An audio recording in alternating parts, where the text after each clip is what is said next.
coming to City Hall, joining the Zoom webinar, or watching on the city's YouTube channel or Comcast Channel 30 in city limits. There will be opportunities for the public to speak during today's public hearings. If you are at City Hall and would like to speak to council, please fill out a yellow comment card and hand it to the city staff person. If you are on Zoom and would like to speak to council, please send an email to city staff at ocr@milwaukieoregon.gov and raise your hand and or comment in the chat when it's time to speak. The Zoom chat will only be open during comment time. If you come to City Hall to speak to council, please be aware that seating in chambers is limited. When it's time to take public comment, staff will monitor the comment cards, email box, and the Zoom participant list and chat. We will take comments in the order that they are received and seen.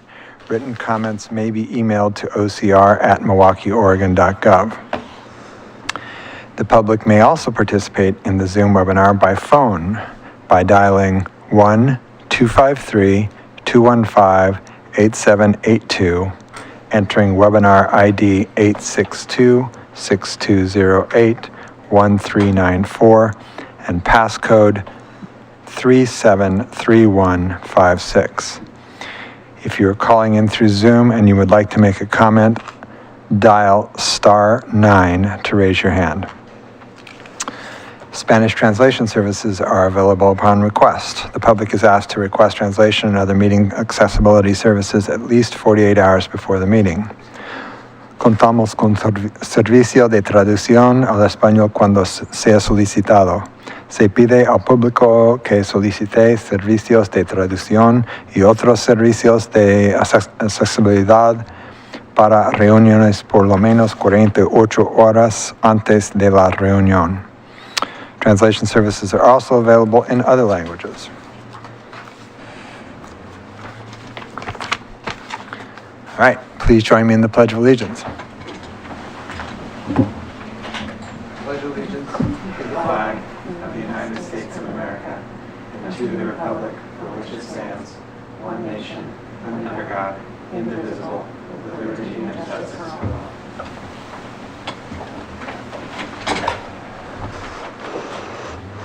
The City of Milwaukee respectfully acknowledges that our community is located on the ancestral homeland of the Clackamas people. In 1855, the surviving members of the Clackamas signed the Willamette Valley Treaty, also known as the Kalapuya Etc. Treaty, with the federal government in good faith. We offer our respect and gratitude to the indigenous people of this land. All right. The one and only thing on tonight's meeting. Comprehensive Plan Implementation, Housing and Parking Code Amendments continued, an ordinance and a resolution. The continued public hearing on the proposed Housing and Parking Code Amendments, file number ZA-2021-002, is called to order. The purpose of this hearing is to receive staff report, take public comment, continue council deliberation, and continue the hearing to April 5th. This is one of several hearings on the Comprehensive Plan Code Amendments. Does any council member wish to announce an actual or potential conflict of interest? No. Seeing none.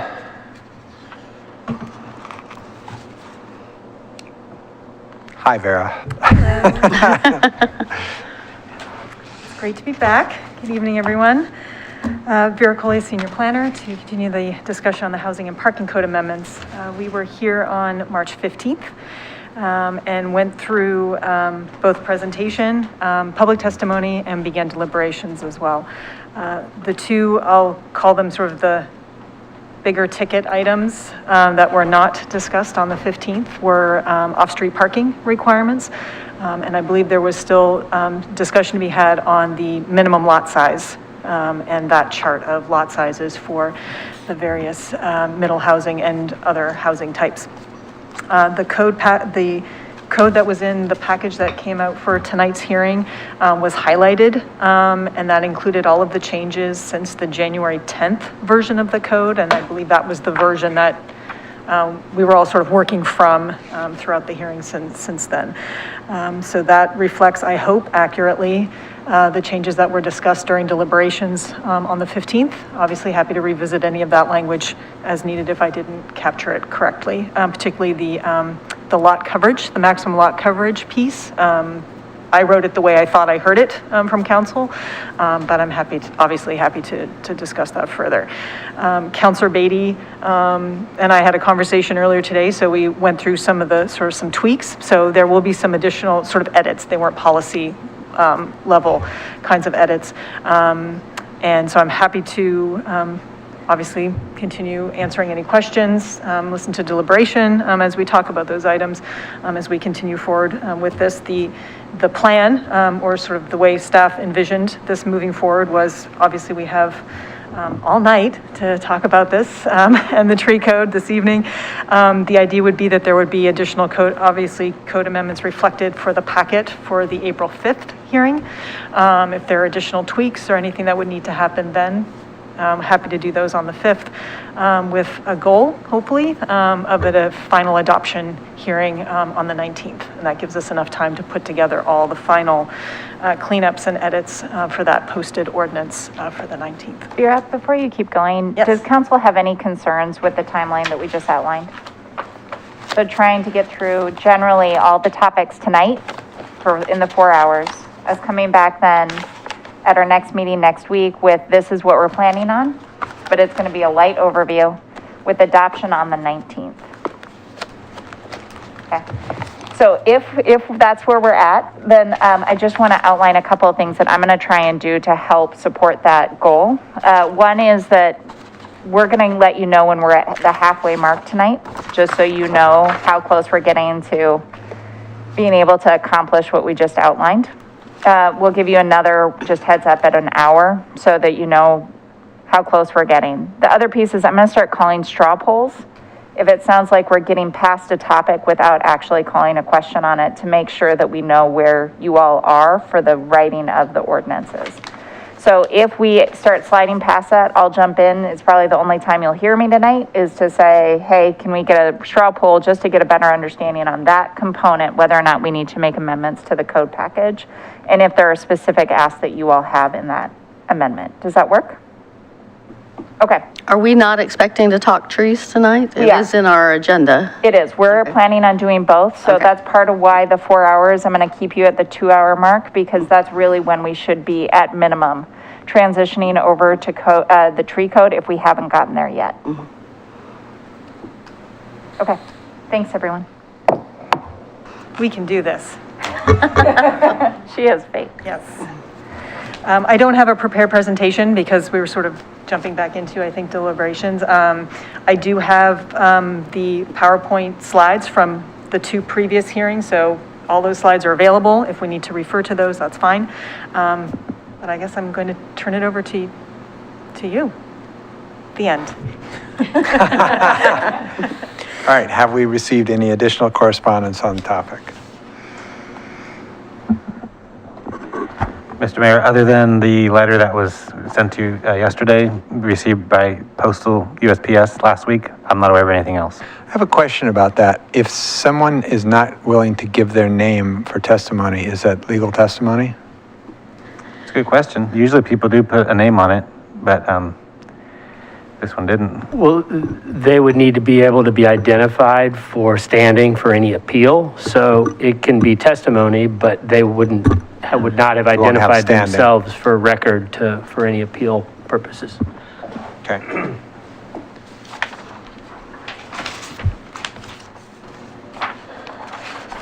All right. Well, does anyone wish to comment on the proposed housing and parking code amendments? I've got some like questions on stuff we didn't talk about last time, stuff we haven't ever really talked about, which are cottage clusters and townhomes. And so some questions for Vera. Should we do those before public testimony or after? Well, there's the staff response. Let's take public testimony and then do that. Okay. So, You seeing anything, Scott? Do I need to read the rest of this? Mr. Mayor, I'm checking the OCR inbox, and I see nothing there, and I've just reopened the chat. There is one hand raised, so. All right, let me Gary continue Lynn my Woodsong. thing here. Council will now take public testimony on the proposed housing and parking code amendments. I will recognize speakers, and questions should be addressed through me. Before you speak, please state your name and city of residence for the record. There's no need to give your full street address. For those who wish to testify in person, please submit a yellow comment card to staff. If you are on Zoom and would like to speak, please raise your hand, write a note in the Zoom chat, or email ocr@milwaukeeoregon.gov. For those who wish to testify and are calling in through Zoom, please raise your hand by dialing *9. Presentation times for all speakers will be limited. Individuals will have 3 minutes and representatives of groups will have 10 minutes. Please confine your remarks to the proposed action, avoid repetition and irrelevant information. All right, Scott. Okay, we have one hand raised, Gary Lynn Woodsong. I'm going to allow to talk, and then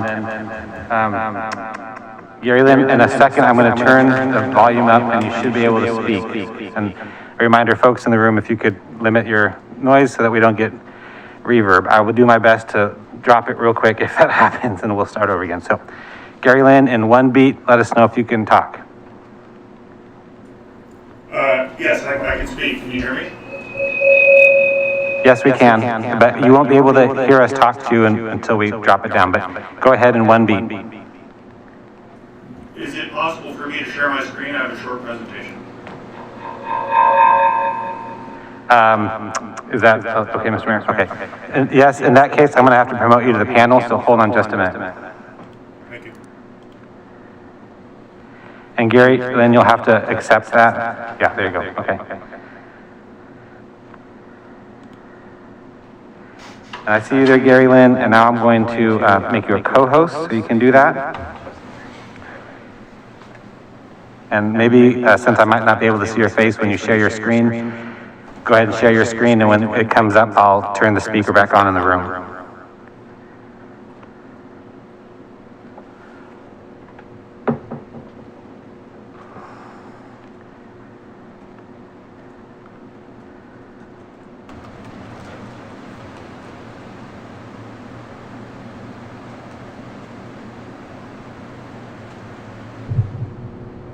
Are you able to see the share button, Gary Lynn? There we go, okay. Now, I'm going to turn your volume back up. It looks like you are muted, but I'm going to turn you back up here.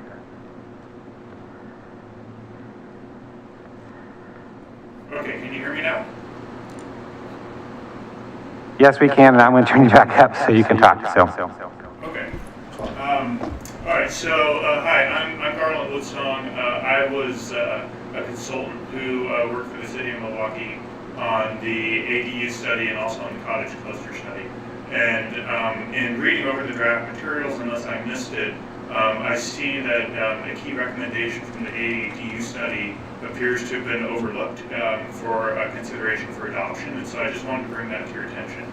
And that key recommendation is related to location on the lot.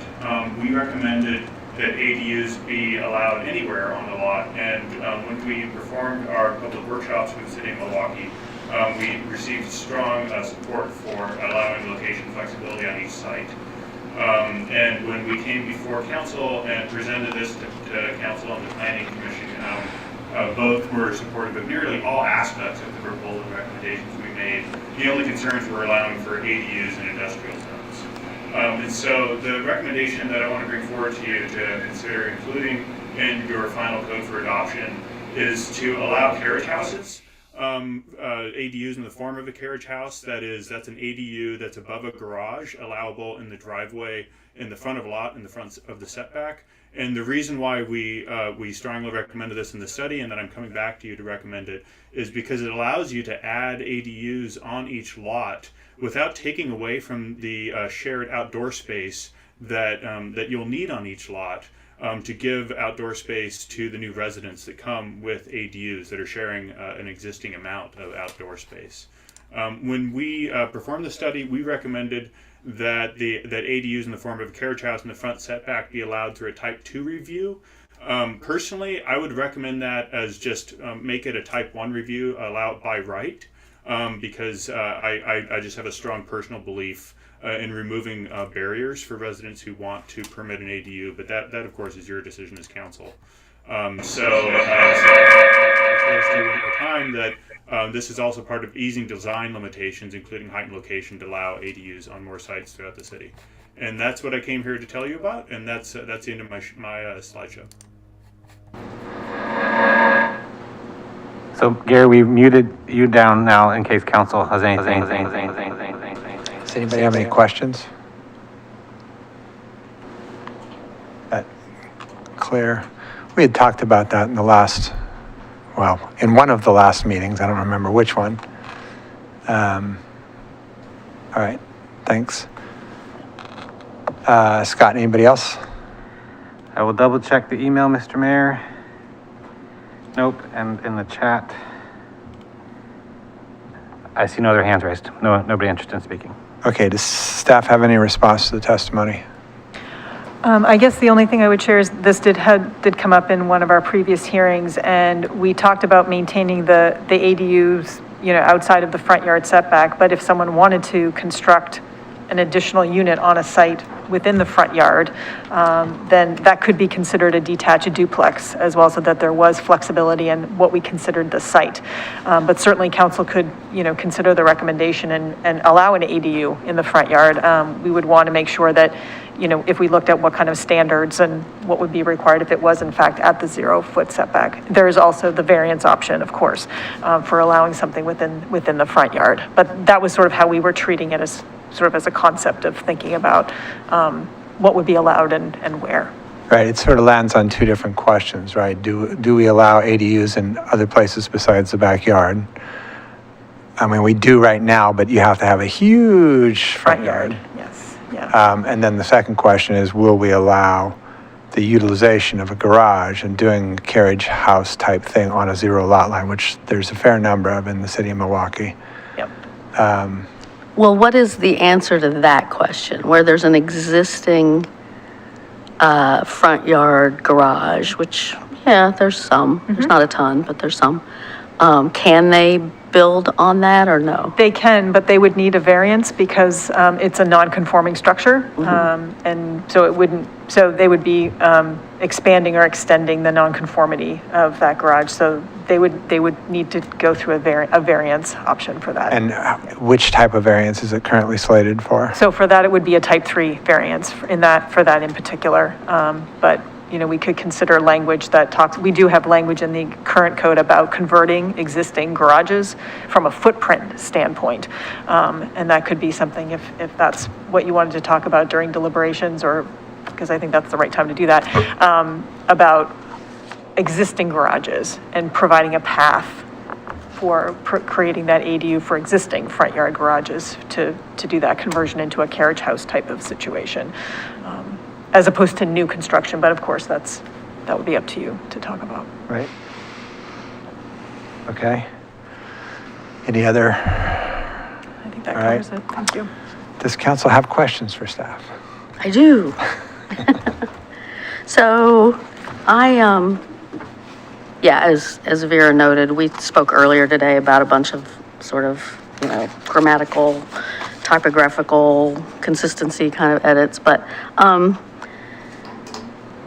I wanted to talk about the cottage cluster and the townhomes, because we really haven't ever talked about that. I mean, when that study was done, we had a discussion around that study, but at least one and maybe two of our counselors weren't on the council then, because that's been almost 3 years.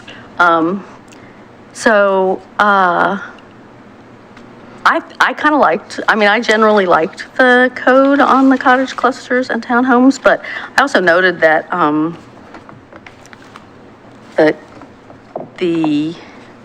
the planning commission in their hearings didn't discuss it very much. Now, maybe they discussed it in their work sessions last summer, and those I did not watch, but I didn't really hear them discuss it in their hearings at the end of the last fall. So I just wanted to ask some questions about sort of the origins of some of the things in here. So, all right, let me go.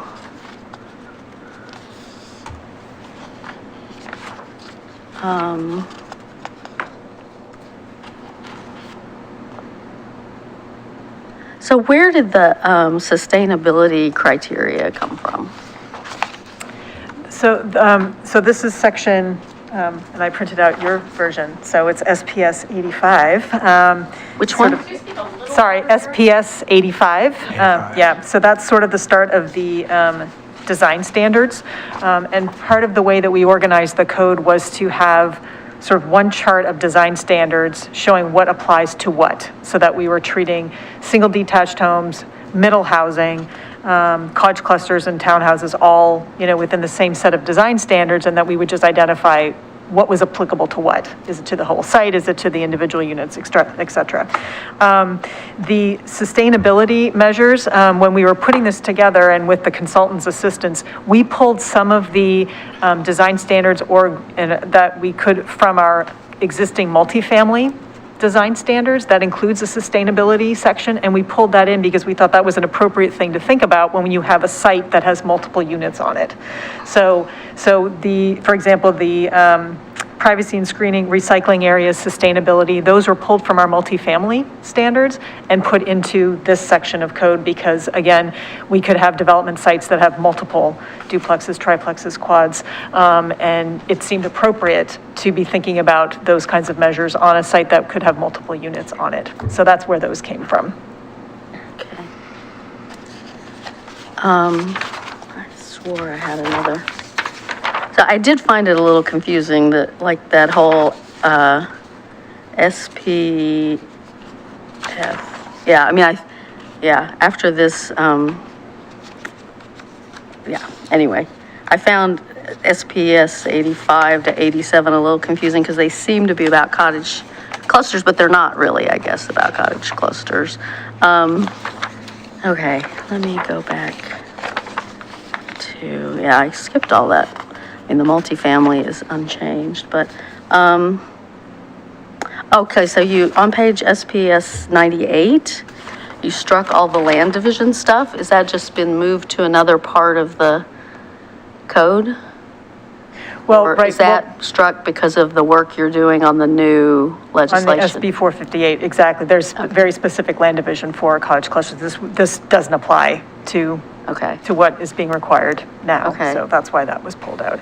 And if I may, so there are some parts of so in that design standards section, some of those design standards apply to cottages within a cottage cluster. And then there is a cottage cluster section of code that's talking about all the spacing and all those things. So, and similarly for townhomes or townhouses. So you would find regulations for townhouses and cottage clusters in two different sections because they're covering two different things. There's the site, and then there are the specific design elements as well. Right. But anyway, yes. Right, okay. So on SPS 99, you have the sort of cottage cluster development standards, and it says 12 max. So if somebody had a particularly big piece of property, we wouldn't let them build more? So this is 12 maximum per cluster. Uh-huh. So a particularly large lot could have multiple clusters. But Okay. what this does, and this was something that we had the consultant come in, because we were sort of struggling with this a little bit about how to imagine some of our there are a couple of lots that are 2 acres, that could have a whole village sort of, being developed. It's different from a 7 or 10,000 square foot lot that could have, so how could we envision the development of one of those larger lots and still have it feel like a community and not sort of just a ton of units on there around, greens? How do we organize that? And the suggestion was to imagine a larger lot with multiple clusters.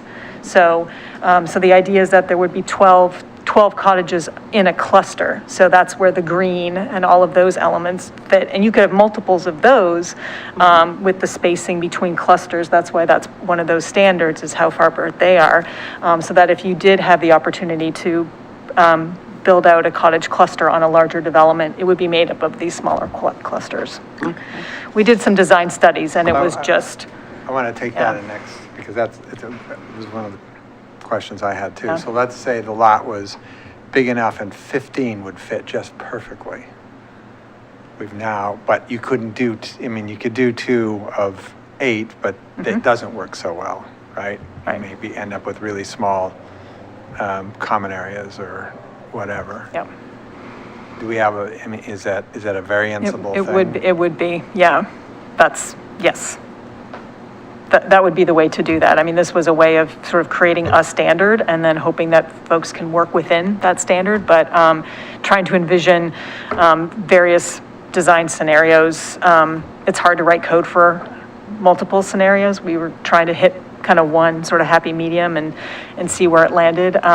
So we would suggest, that it would be a variance if they wanted to do 15, still meeting the, minimum size of that green and, and all of those standards that go with that, yeah. So just for argument's sake, what is the advantage? There's going to be a certain limitation just based on the lot size, Right. right? So what's the advantage to having an arbitrary number? Well, you have to have a standard. We need a clear and objective standard. So this is a way of understanding when we were going through the different design scenarios that, 12 around a cluster, with parking and all of those things made sense at the time, and how we were working through that. So if the suggestion is that it should be more, we can certainly do that.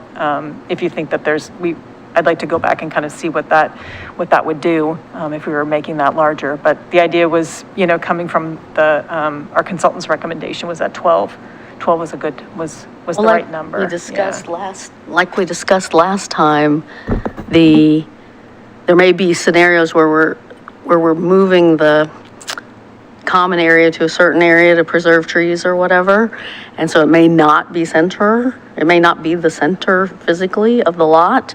And so if you have like a 2-acre lot and your one common area is over here, these houses aren't feeling very much of like they're part of a cluster or a community when they're off on the end, right? So, I kind of think 12 is kind of a reasonable number to land on, to ensure that everybody has a communal feeling, wherever they land on the piece of property. Yeah. So the building footprint, max 900, and then the floor area, you did it as an average and not a max. So I kind of like that. So I guess it means you could, say you have 5 cottages, you could have a couple that are 1,800 square feet. Right. Because they could build the 900, 2 stories, 1,800 square feet, but then you'd have to have smaller ones to balance that out. That's right, yep. I kind of like that. I don't know how you guys settled on that, but I like it. Yeah, and that's something from both the House Bill, the model code, Oh, yeah. has language that allows for that as well. So it seemed, it's not overly prescriptive. We have we're actually allowed to have some flexibility in some of these things, and that seemed, and that worked. I will say that, that proposed one I mentioned at the last hearing on Olson Street would not meet any of those standards, but okay. Can you explain on the top of page SPS 100, this max height eaves to eaves facing common green, 1.16 times the narrowest, that's, way too much math for me. Right. Why? What led to that calculation? Well, and that's a number that came when we were looking at the model code, as well as for design standards, and it's a way of regulating the height of the, of the various cottages and making sure that they were proportional height to the distance to the green. And so that mathematical standard is something that the consultant worked with us on and worked through what the math is. So I know it's a weird number, but when you're talking about the proportions of the height of a building to a horizontal distance, it actually works. And I'm happy. Is that the golden ratio? That could be. The golden ratio? Yeah, it is. It is the golden ratio. And there it is. And explain what the golden ratio is. It is, the mathematic explanation, which I'm reading from Wikipedia, is if the ratio is the same as the ratio of their sum to the larger of the two quantities. But really what it is it's a pattern you see over and over in nature. The nautilus shell is the most common example. And it's just a ratio that the human eye tends to perceive as optimal and beautiful. Oh, okay. Is the simplest explanation. Okay. That's why it's such a weird number. Yeah. Because that's exactly where it was taken from. Okay. Sorry, Vera. No, I was like, thank I you. know that number. Well, I knew there was a reason, and there was a good reason. I just couldn't put my finger on it, so thank you for that. Thank you, Wikipedia. Setbacks for the cottage clusters. So I'm not crazy about the 10-foot front yard setback, but I understand it. But why would we have a 10-foot maximum? I mean, I could see a 10-foot minimum to give them the site flexibility, but if somebody wanted to do more of a setback, especially if they had a particularly large lot, why would we not let them? Why wouldn't we just go with 20 feet like most of the city? Right, and we can certainly do that. Part of that is, it also aligns with where parking spaces are supposed to be, so it sort of allows for that, creating that streetscape closer to the street, less of a desire to, do parking or something that in the front, which we don't allow either. But it was mostly about creating that street line and having more opportunities for more units on a site, a larger front yard set. These units are smaller, so the idea was that it's okay to have them be closer to the street. Well, I mean, like I said, I understand giving them the 10-foot minimum, but I don't know why we would make that the maximum. Sure. I don't know why we wouldn't give them the flexibility And we to can do. certainly. Well, and that also brings into question, let's say that there's a lot that has an existing house, and it is at the 20-foot setback. Yeah. And then the rest of the cottage cluster is going to go back from that. Right. Is that then a non-conforming cottage cluster at that point? The code accounts for allowing for the existing house to be considered part of the cottage cluster, so we would not for that unit, no. The cluster would still be in compliance because it's the existing unit that would be accommodated within that design, so yes. And while we're on the existing building question, sorry, Lisa. Oh, that's okay. Interrupt Go you. ahead. It says that it can be one of the units of the cluster, Yeah. but it seems to indicate then that it can't be the community building. Is there a reason for that? I don't know that we prohibit that. We do have a Right, but maximum by size. stating that it Yeah. can be one of the units, kind of, I don't know, by lack of saying otherwise, it sort of seems to indicate that it can't then be the Well, it sets 1,000-foot at a maximum. footprint for Yep. or is that a total size for No, the it's community footprint. building? It's footprint. Right. Yeah. So I think if we're okay with it being the community room, or community building, which I've always thought would be a really cool use for an existing house, we should explicitly say that. I might, this sounds like deliberation a little bit, maybe? Yeah, I wanted to make a suggestion too. I was going to wait for a good pause. You're doing a great job asking questions, but we're also kind of like crossing the line and coming back, crossing the line. There's no reason you can't ask questions within deliberation. When you ask clarifying questions of Vera, she's going to be right there at that desk. So I might suggest, if you folks are open to it, that you just go to deliberation. Just go in and you guys can divine your strategy for how you want to organize it.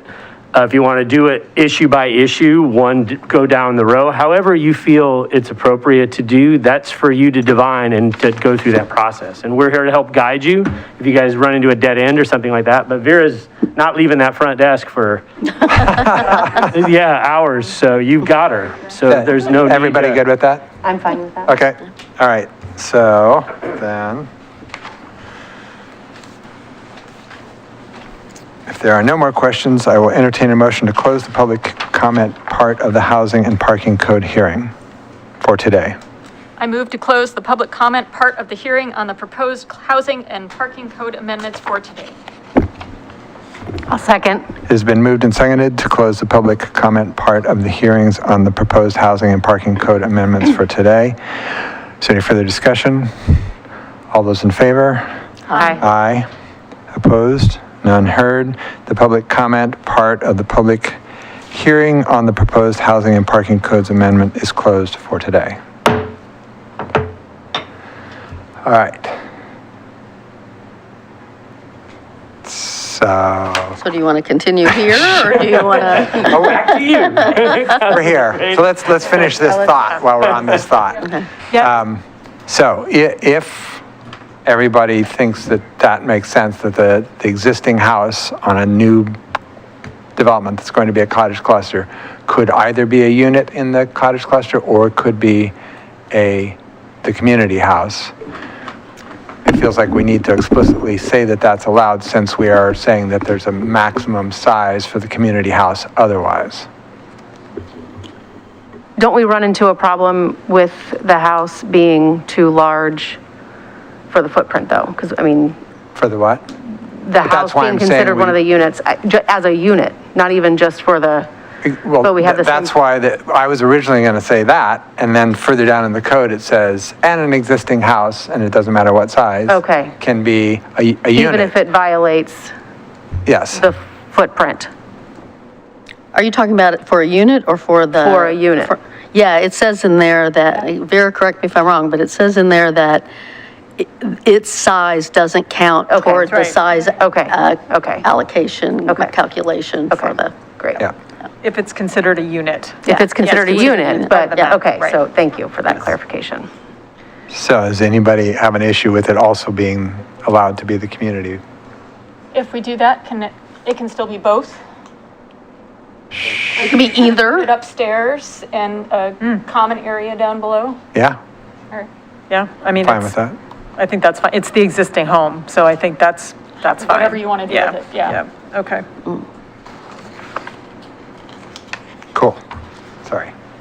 We were there and it just felt like, I'm going to try and do that if possible. If we have issues that we are both, if two people have something on, let's try and hit them while we're there instead of.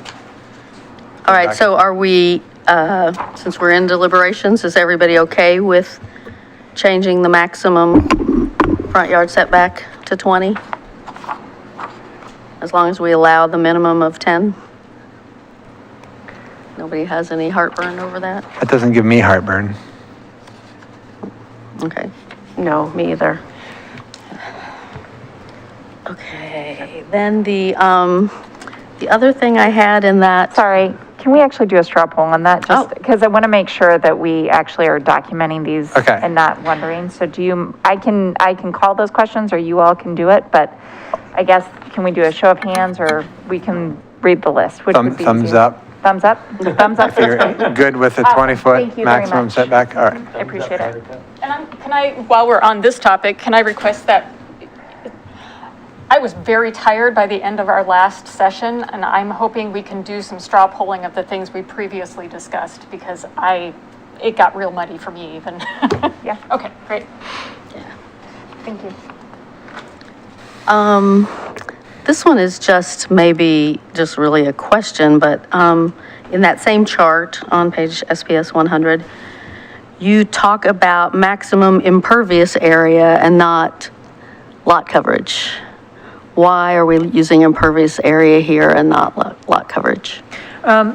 Because it's a cottage cluster, and there could be, multiple cottages. That way, we're not limiting the number of cottages. We're talking about how much impervious area only. And that was something that came from the consultant from the model code, as well as because cottage clusters are different, and we're thinking about them differently. So it's a combination of both built area, but also pavement, so that we're thinking about, this as an entire community. So So- there are some of these standards are a little different than we would use for other things, because the cottage cluster is intended to be special. Right, so and if it the sidewalk is yeah. pervious, it would not count That's right, against that. that's right. It's Yeah, actually good code. Good job. yeah. And then why, if we want to require two spaces of bike parking, why do we care about dividing it between what's for the home and what's for the guest? I mean, that whole thing just struck me as odd, the end of SPS 100 and the top of SPS 101. why do we have,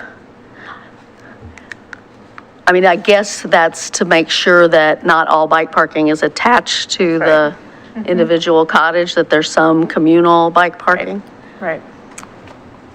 I mean, but how do you put, then the reverse implication of that is that some of it is attached to the cottage. I mean, what's 1.5 bike parking spaces on a cottage? Well, it's a it's 1.5,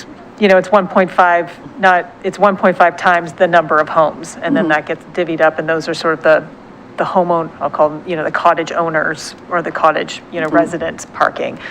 So similarly to the way we do, parking, it's this times this, and it gets, spread out. So it's not 1.5 racks or spaces per unit. You do all the math and you figure out, oh, it comes out to 8. So that's how the resident, ones get, and we're not telling them where the location is either. So there could be a secure locked, bike shed, like there is at Cully Green. Those are the resident bike racks. And then there are guest bike racks that are maybe near the parking area or somewhere else on the site. So it's just a way of coming up with a number, not necessarily the location. Well, and it makes sense to me too, because there's obviously the dry, secure spaces are more expensive than putting a rack somewhere on the line. Right, okay. Okay.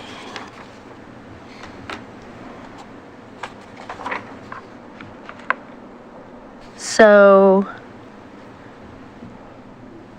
down on SPS 103, 104, talking about the parking spaces,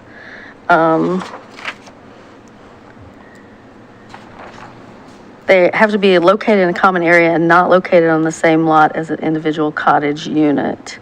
I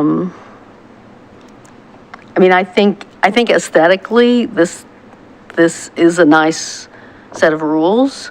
I guess I wonder if we're doing a disservice to people with disabilities, and we're not creating some exception or some ability to have parking closer to the cottage for somebody who had, who needed to be able to park close. I mean, I guess some number of cottages will be close to the parking lot, parking area, wherever it is. But I guess I felt like we needed to call out some flexibility for ADA, because frankly, I do think the cottage cluster will be an attractive home type for elderly people who, Sorry, go ahead. Yeah, no, I mean, that's. I was just going to say, I think you've got a point there, and I think if we're going to do that, we might want to also consider making universal access a requirement for the front-facing units. If we're going to go down that route, it doesn't make a huge amount of sense to have an ADA accessible parking space and then have 5 stairs leading Into your unit. So I think that to complete that whole picture, we would want to ensure that at least, and I think it's a wise idea anyway, to ensure that at least some of those units are being built with universal design standards, so that there's a 0 threshold entry, you're not trying to build ramps or any of those things. Well, and there was comment, I remember, during the comp plan process where somebody suggested that we somehow encourage or maybe even stronger universal access in as much of our new construction as we could, because we have an aging population, right? And so it does make sense to somehow try and cause more of that to happen, because it's never going to be, a unit comes up when a unit comes up, and it's never going to be, oh, we're just saving those for folks with, so the more units there are that are designed in a universal access, so that's what, door width, it's Hallway width. no stairs, hallway width. There's like We allow there's- 2 levels on cottage clusters. Right. So that's, it couldn't be universally, it couldn't, unless we're willing to change that part of the code, which I don't think I am. What if we did it on all one-story cottages? Or, I mean, you could still have, I don't know. So if there's a bedroom on the ground floor and a bedroom on the second floor, and a caretaker, a caregiver kind of situation. Just, I'm spitballing a little bit, but because it reminded me Sure. that we had that discussion, and it was pretty, I do think that those types of developments are going to be planned to be ADA, those types of developments will be, I think the initial plan will be for them to, for if someone wants to develop a retirement community cottage cluster, right, sure. but if someone else wants to develop an entirely different kind of community that isn't necessarily catering directly to a specific population, then we're creating a set of rules that will disallow some. I understand that what we're trying to get at, and I think the rules for, I think there are other ways, there are other standards that people, that a nonprofit organization that develops these types of homes, let's think about Bridge Meadows or some of the others that are doing, they're going to be following ADA standards for their developments. And so those communities will be planned that way and will be in perpetuity or for however long that they're servicing that place. That it won't be that one unit that was created as ADA accessible one time is then sold to someone who doesn't need that use anymore. Yeah, but there's many different types of folks who need ADA housing, and I, as someone who doesn't have children, I look forward to perhaps someday living in a mixed age residential co-housing type arrangement where there is universal access in the unit that I'm in when I'm, whacking people over the head with my cane and 90 years old. So I think that we do a disservice to our older residents to think that they only want to live in communities that are only older. And Bridge Meadows actually they do both. That is exactly what they do. So it is a mix, and some of the units are, and some of the units aren't. And you're able to accommodate more people for less money, including the younger people who are in that housing to the benefit of the older generation. Sure. By not having those standards universally applied. So you could have teenagers living on a second floor. Yeah. And, sure, but I don't think that, I feel like making it so that some of the units that are near the parking in a cottage cluster is a pretty low requirement that's not going to drive up the cost, and I don't think Sounds like universal. there's a good idea. Yeah, okay, help Well, us. I think this is a great discussion. My concern is the way the House bill is written, that we would be adding requirements to a middle housing type that are not required for single detached dwellings. And the House bill is very clear on making sure that we're not adding requirements for middle housing that are not also required in other housing types. So Fit into one of the design set standard choices? Like, you have to do the 4 of these Right. things from this list? So it could be you get credit for doing it, that it could be a design element. Those design standards are intended for Typically street-facing visual, yeah. units. So, we could still certainly do that.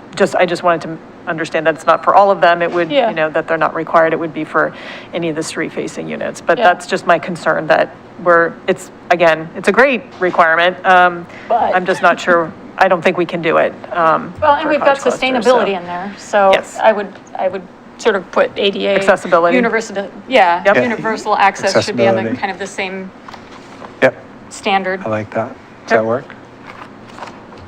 Yeah, and I guess I wonder if, thinking about, the conversation we had before about what kind of things to incentivize affordable housing, whatever, although I don't know that there was any of the cottage cluster standards that were really falling into that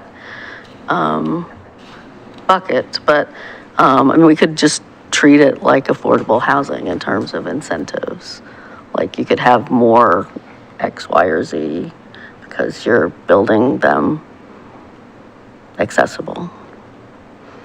You know, What kind of we carrot? could try to Sure, incentivize it. like what kind of carrot are you thinking? Well, I don't know, because like the cottage cluster doesn't really have the carrot that some of the rest of the Yeah. code has in terms of height and all of that. And I just wonder if we'd run into kind of the same, because the House bill is very specific to cottage clusters. Right. Feels like we don't have as much Wiggle room? wiggle room in that, yeah.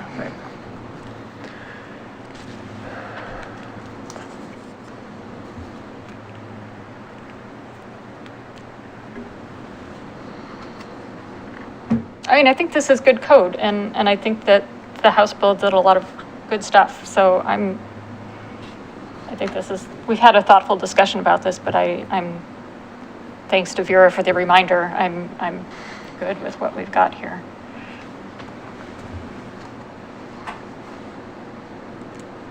So do you need a straw poll vote? I mean, do we have anything There was concrete no enough there motion. that, There was no change made. well, other than potentially adding Oh. it to the list of Yeah, Yep. choices that you can Okay. make? design, yeah. Design standards, yeah. Okay. So everybody good with that? Thumbs up? Yeah. Sorry. So with all the ADA accessibility stuff we were talking about, there's a couple of lists that we have that you have to do 4 of these 7 things or whatever it is. We're just talking about adding being universally accessible as one of those listed items that they could. Yep. Okay, so Thank that's you, fine. sir. Okay, great. Cool. Good. Keep going. Keep going. All right, next, parking spaces may be located within a garage. I thought earlier in the document somewhere, it said something about covered parking spaces, which doesn't necessarily mean a garage. I mean, there can be carports, which we have in some of our apartment and condo complexes. Right. Is that also allowed here?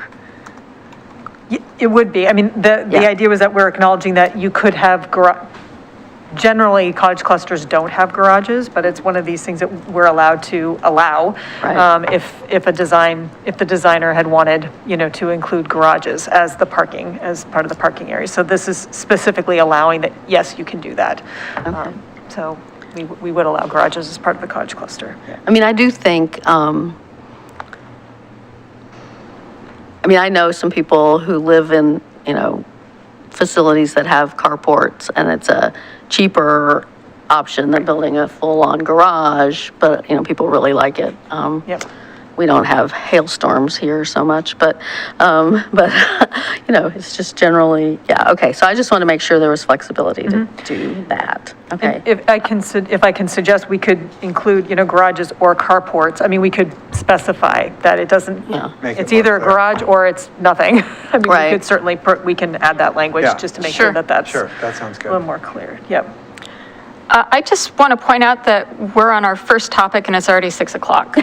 So I might encourage, these are interesting questions, but are these, can we speed this up a little? I don't think we're going to get to the tree code till 9:30 personally, and I would have. I hope that is not true because our performance suffers when it gets that late. Yeah. So I want to be able to fully participate and contribute, and I know after 8:30 I start doing this, so. Red Bulls it's- for everyone.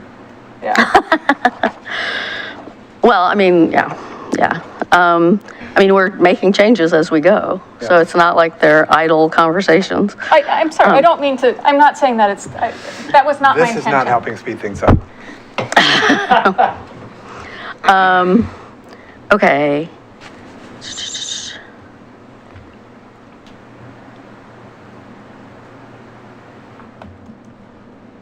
Okay, I don't think there's, okay, so that was it, I guess, for cottage clusters from me. I did want to have some things on townhomes, but did other people have things on cottage clusters? Nope. No? We covered Okay, my- townhomes. So townhomes reads like it's requiring them to be on separate lots. It is. It is. A townhouse is an attached, single-family home. Fee simple. That's what they are. A Under townhome is- HB 2001. It's under our, and current code, row houses, like that's the Yeah. definition of a townhouse. It's on Okay. its own lot, but they're attached units. Okay. That's, Versus a quadplex or, right. Well, I thought when we talked about it before, it was, could be either or. Not That- as I a mean, townhouse, no. It could be you could do that as an attached quadplex then, and then it's Okay. different, and then it could be all on one lot. But a townhouse is very specific that They you're, have to you're be- buying it and it comes with the lot and everything. And that's actually defined that way in building code, because building code applies to townhouses differently than if it were all on one lot, because it has to meet the code all the way up from, what is it, basement to attic, or however they define it. And I'm not pretending to be the building official right now, but it's actually looked at differently in the building code because it's on its own lot. So they have to be on their own lot. Yes. Okay. I did not understand that. I mean, I guess there's nothing that keeps the person from owning them. I mean, from renting them. Sure. I mean, one person can Correct. keep them and rent them, but they have to actually partition the lots They're platted, before they build. they're platted lots, Yeah. yep. Okay. Okay, interesting. Okay. I think that was it for me on townhomes. Oh, well, I guess I had the same question about big lots, you know? But I mean, there's nothing here that limits the number. It limits 4 in a chunk, That's right. but it doesn't limit how many chunks you can have. Nope, Yeah. it does not. Yeah. But they are required to have frontage and, all of those things. So if you just imagine them, they're still on platted lots, so it still needs to meet, all of those Yeah. land division standards. So, yeah. Okay, manufactured homes, I was just curious as to, I mean, I saw there's a definition in the definition section, and that's, probably ancient state code, but how does the code treat modular housing versus manufactured housing? Like, modular housing put onto a, It's kind of the same. It is. It's It is. It's virtually interchangeable. It's certainly, and it's definitely about the way the building code deals with them, because they're built off-site, and then they've got the stickers that tell them that it meets energy code and all of these things, because since they're not stick-built, building official isn't approving the framing and all of that stuff, so they kind of come on-site, but they come with very specific certification stamps or stickers or something on the parts. okay, But so they are yeah. treated the it's same? the same. Okay. Yep, yep. All right.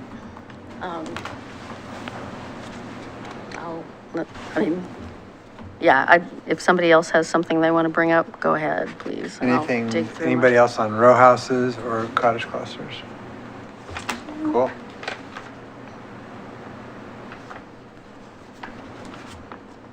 Do you want to go to parking? Well, actually, Or I mean, I lot have a couple sizes? more things on housing. Oh, okay, sorry. So the,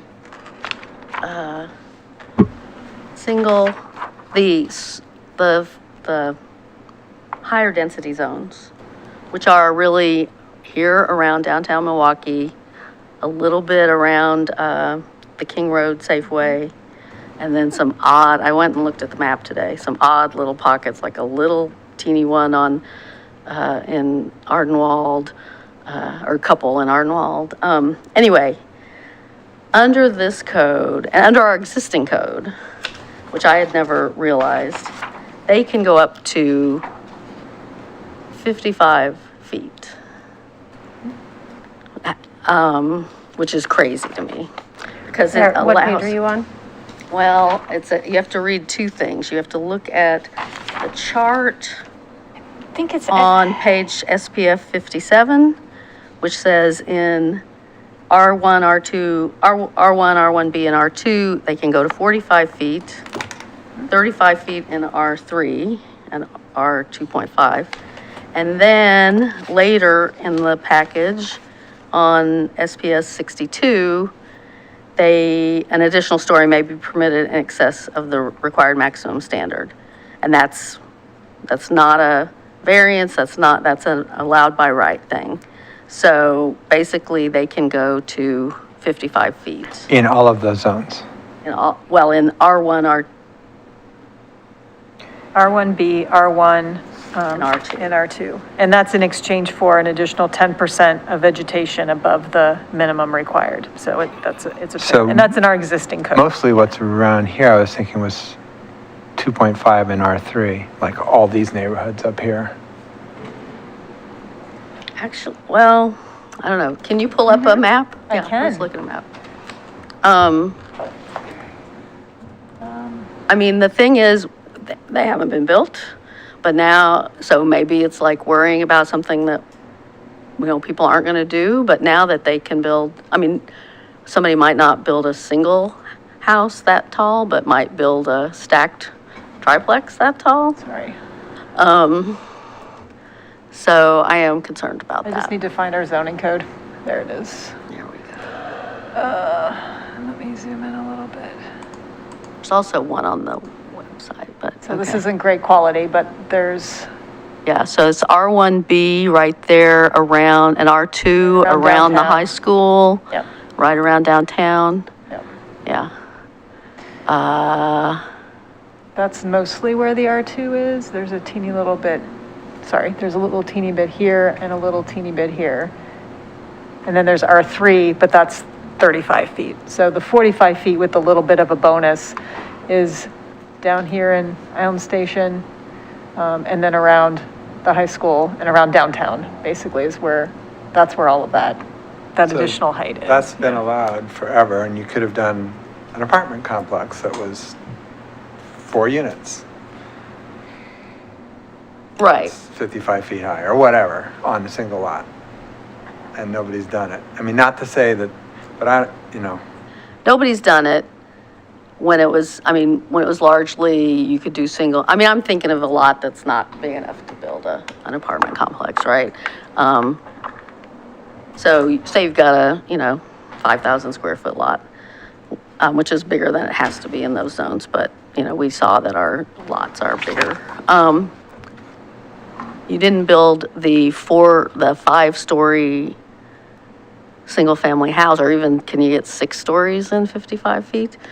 You didn't build the 5-story single-family residence, but now that you can build a triplex, you might be inclined to build. but you could Up to the have, you 55 could have feet. built an apartment building that was that many units. It's just with a different name, same basic thing. Well, I guess I'll just say, I really had so many points that I could have marked up in the high density zones. This was not the package that we were doing that for. And there's so much in there that we need to address at a later point. I do not think that we've definitely not, this was not something Planning Commission talked about. This is not something we've ever considered talking about. I am not personally, you all can let's take a poll. This would be if we're going to open this up, we need to open it wide open. And I'm not willing to do that. I'm not willing to take things away that are currently allowed in our existing code, especially when we consider that it hasn't been done. Yeah. This is a whole other hearing. We're not doing a lot of things that I would like to do too, right? So let's This is middle housing. maybe not mess with existing multifamily. This is what our goal for this was to address the middle housing within the currently low and medium density zones. The We were moderate. not, to combine for a moderate density standard, a code package. And I mean, like the mayor said, there's a ton of things I'd love to discuss in the high density area, but, we've got, there's a whole design package we haven't even seen yet. So it would be a total, I might have some ideas that that our committee is already currently looking at, and that'd be a waste of my time, waste of their time. I agree. Yeah. No, and I strayed into looking at those, so I understand where you're coming Oh, from, the Councilor impulse was Beatty. Like, I there. started Yeah. taking all these notes, and then I went, right, this We're not is doing that. not, I need to set that aside. Yeah. We will be coming back to you Yeah. with a code, we're working on the high-density zones, all of it. Right. Yeah. We're proposing to come back in a couple of phases, like looking at, congregate housing and senior housing, like all of those definitions and Yeah. definitions and things.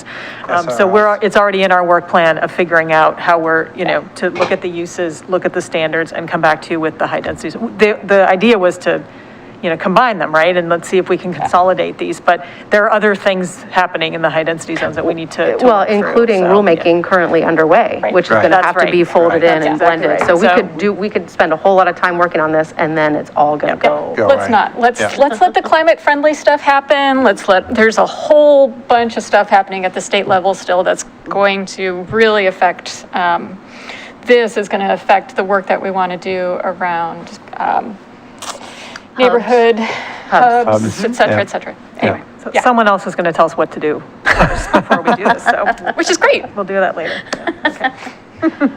Yeah, okay. Okay. What else? Well, so the last big thing in the housing is the 3,000 square foot, I think, lot size issue. What? So, That,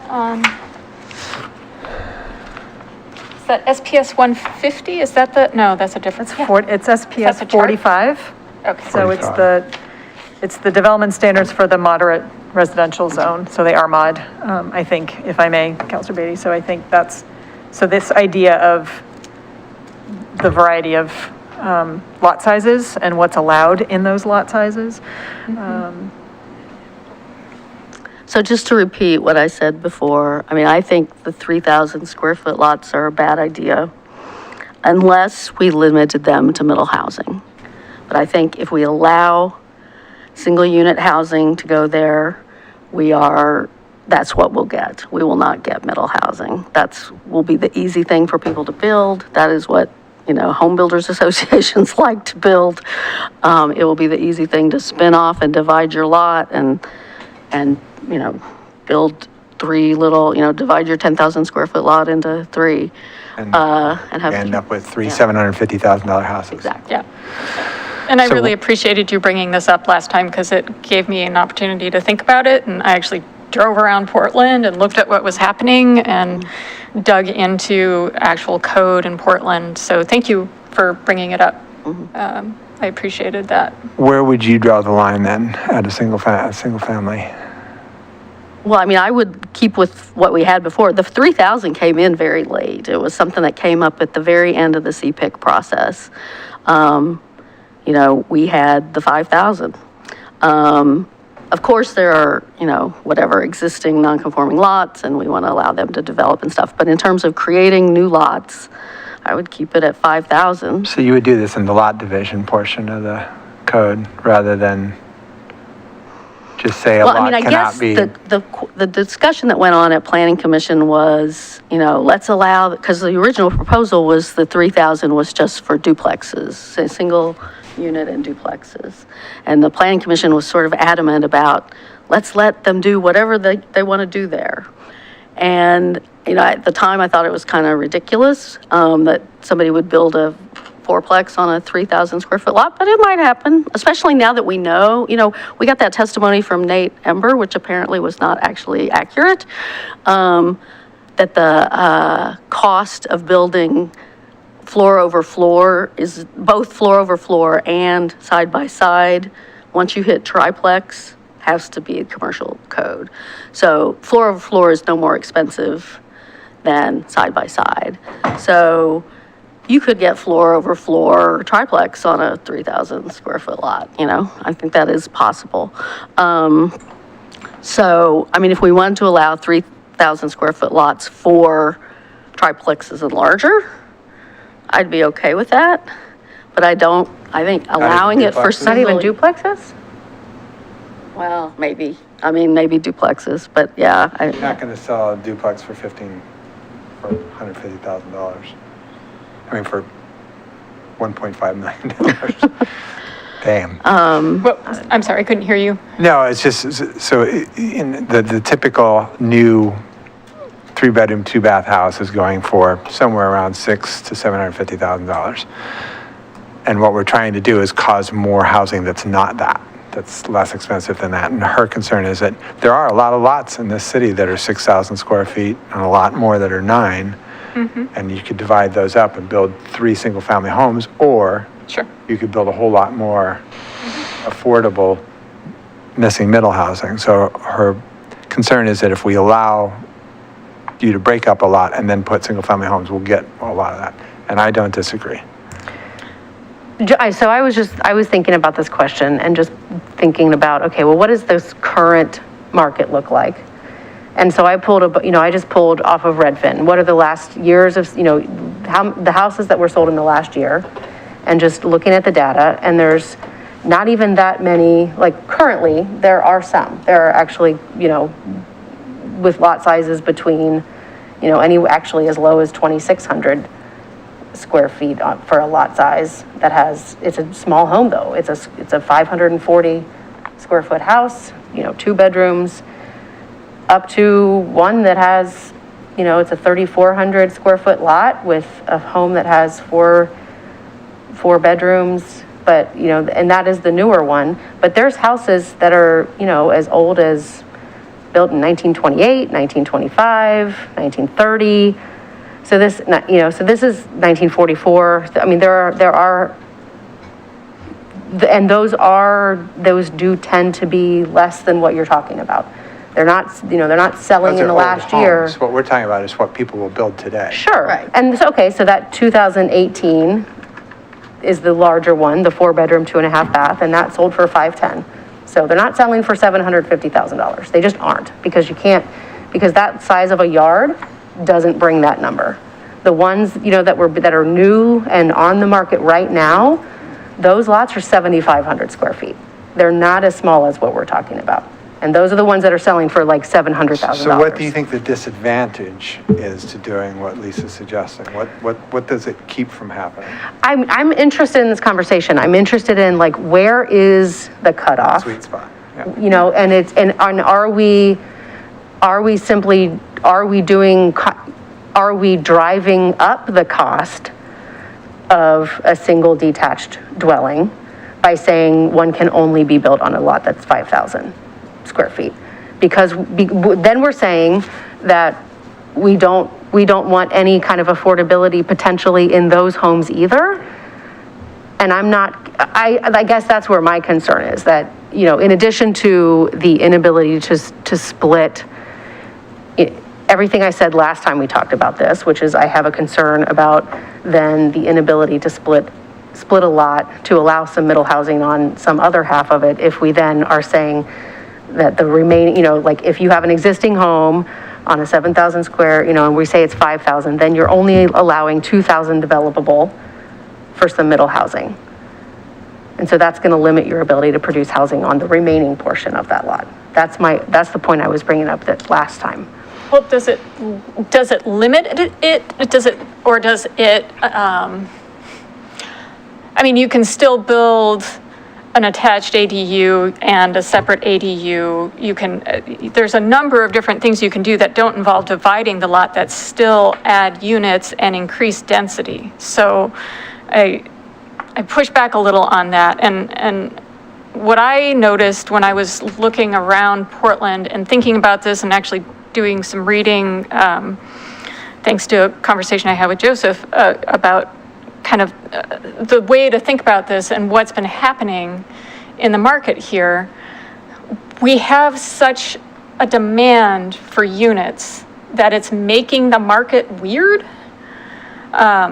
So when I was looking, I didn't look for the past year, but I did look to see what was for sale now, because I was trying to capture how is the market in Portland responding in the 6 months or so since they've adopted their infill Part 2 code. And there were some real expensive, very small lot duplexes and Really? Units that were quite pricey. And when I looked at where they were, because, anytime you go out past, I don't know, it seems like 92nd is now the dividing line. It used to be 82nd. It keeps creeping out. But you had to go way far out to find houses that were in that 500,000 range. And they were often duplexes. So when I look at Milwaukie, I don't think Milwaukie is representative of the 92nd to 172nd Avenue. I think we're more like 82nd and in terms of, More desirable than that because we have right, we have, a quick light rail ride. right, and we have a new seasons coming to town, which will increase property values by 20% within walking distance. And that's a significant portion of the city. So we have to acknowledge that. So when I'm throwing all of that into the bucket of how I'm thinking about these small lots, I am concerned that right now, we're in a situation where we're going to end up with houses that are expensive and dense, and they, you know, there are opportunities for the current homeowners to profit, but I don't think we're not getting affordable housing, number one. We might be getting something that's slightly less expensive, but I'm not even convinced that we get something that's slightly less expensive in our new development in those small lot areas. So if we're going to talk about what to do on that 3,000 to 5,000 square lot size, if we want to try and really incentivize affordability, it seems like, from what I understand at this point, just straight up saying, look, one of these units has to be affordable, just requiring that outright. That's similar to what Portland is doing. They're doing it at a different level, but they are outright saying, look, if you want to get to a certain level of density on a lot, half those units have to be affordable. And when they're saying affordable, are they talking 30% area median income or workforce or what? Don't quote me on this, but I think it was 60%. 60. For 30 years, for 100 years? Don't know. Their code is not real easy to read. So wait, that's an incentive to get up to 6 units. It is. So we're talking about a very different thing here. We're talking about already middle housing. And this is saying we're not going to allow detached single dwellings in certain, On lots smaller on lot sizes smaller than a. Right, but it totally undercuts. I mean, to me, we talked about wanting middle housing even before, we wanting to, you know, create opportunities for middle housing even before there was an HB 2001. I think middle housing is a good in and of itself. And having more housing sizes and housing options is a good thing. And I see these neighborhoods in Camas, like I shared a picture. Actually, could you pull that up? You guys saw it on email, but I want the public to see it. Of 3,400 square foot, 3,500 square foot lots. I was trying to find the price of those houses, but I don't remember exactly where the street is, so I'm striking out on that. But my sense is they're over $500,000 houses. That's Camas. That's, you know, not close in to Portland like us. Sorry, I'm trying to, no. That's not the one, but it's probably in the They're not same. labeled, sorry, Council Medium. So I don't know which one it is. Yeah, Right. I'm not, I think we are totally undercutting the potential for middle housing. But there we go. That's it. Okay. That's it. Those are 30. wow, they look like townhomes. They're very close together, but they are separate homes. They also have no on-street parking because or very, very little because the driveways are so close together. Yeah. I mean, there's neighborhoods like this in Tigard too. I know someone who lived in one, but when I look at them, I go, why wasn't this just a townhome development? Yeah. Really, they have no yards. They probably don't allow them. Well, and so that goes back again to And the required parking is, now there's argument, 4 you know, parking let's spaces. make them do a townhome Right. because then it's more energy efficient. Yep. It's better in every way. So I'm Yeah. in agreement. I think if we draw the line at single-family homes, and I get the concern about limiting the space, but as was pointed out, you can add 2 ADUs in the backyard and still have the same lot. And that gets you that many more. And I feel like I want to be careful, at least in the way we have been talking about this thus far. I feel like I have been talking about housing affordability from the perspective of thinking we could really get to a place where we were incentivizing the creation of housing that would be affordable for families in Milwaukee who are making a fairly ordinary income. And what I learned in my exploration was I feel like I've been overpromising, or I've been feeling maybe more optimistic than I really had any right to. I still think we need greater density. We have a housing crisis. We need more units flat out. There's no question about that. But when we're talking about setting up the expectations for the community, I think we need to be really careful about, we're not getting $300,000 new units here. Yes, there are a couple of developers who do great work and they are fantastic and I hope they build here, but that's not going to be everything. No, So I just, but still. for the record, I just want to say that I need to come clean about understanding that density does benefit our community. It benefits our businesses. It is a climate benefit. We all need to be living closer together.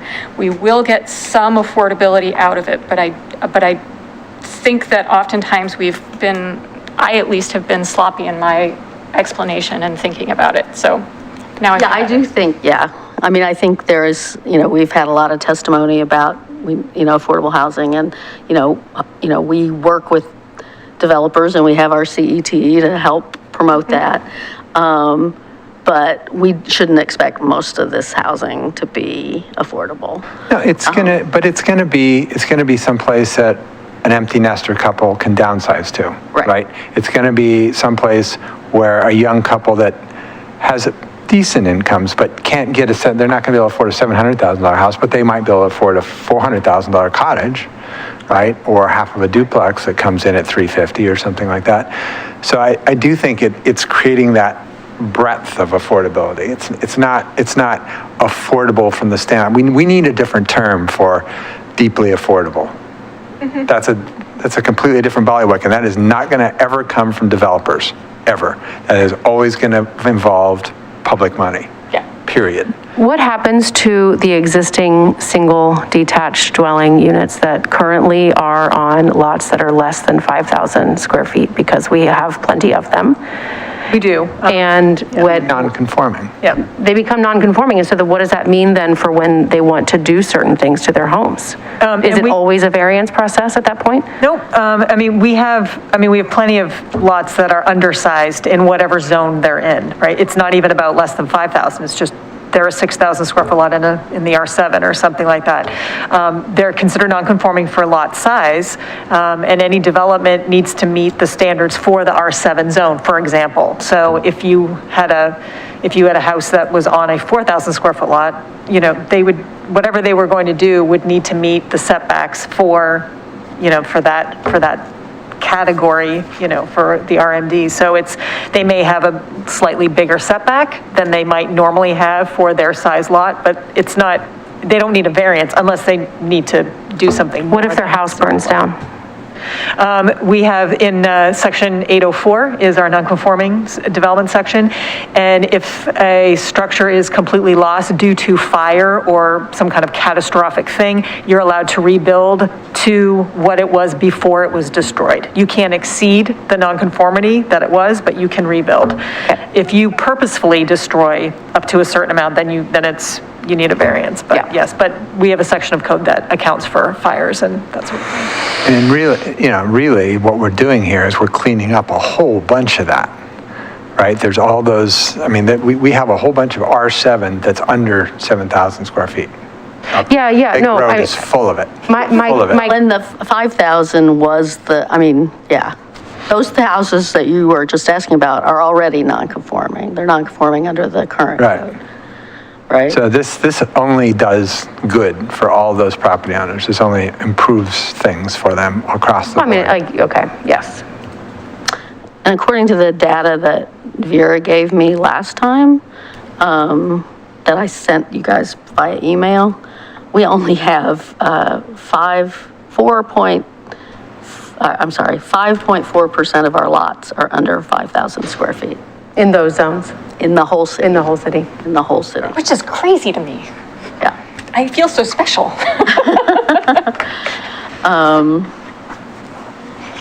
Yeah. So yeah, I guess that's my proposal, is that the 3,000 square foot lots are, So Cannot be- anything under 5. yeah, anything under 5,000 square feet cannot be for a single unit home, but can be for a New build. duplex or larger. Yep. That's a simple strikeout then of just this, really deleting the Yep. single detached dwelling. I'm good. Thank you.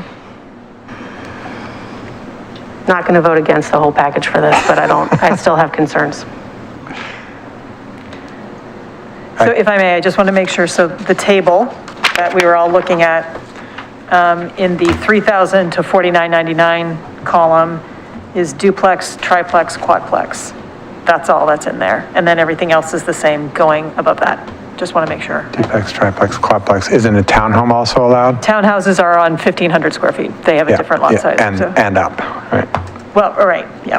This is just for minimum lot size. Right, So okay. it doesn't, yeah, okay. Okay. Well, that's a significant step forward, folks. That was a big one. Really. Good job, everybody. Thanks, thank you. All right. What else? Parking? Are we done with housing? Ooh, look at that. 6:30. Should we take a break? We should, In really. celebration? I do need 5-minute break? Yep. All right. We will adjourn, no, not adjourn, recess for 5 minutes. Hey, Brad. Good.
All right, we are back in session. Okay, parking. Yeehaw. Let's go. All right, I've got a prepared statement. It's probably going to take me about 15 minutes. I will warn you up front. I think the staff had the right recommendation when they, with what they took to Planning Commission last year, to require one off-street parking space per unit, allow reductions for proximity to transit, and allow for a process whereby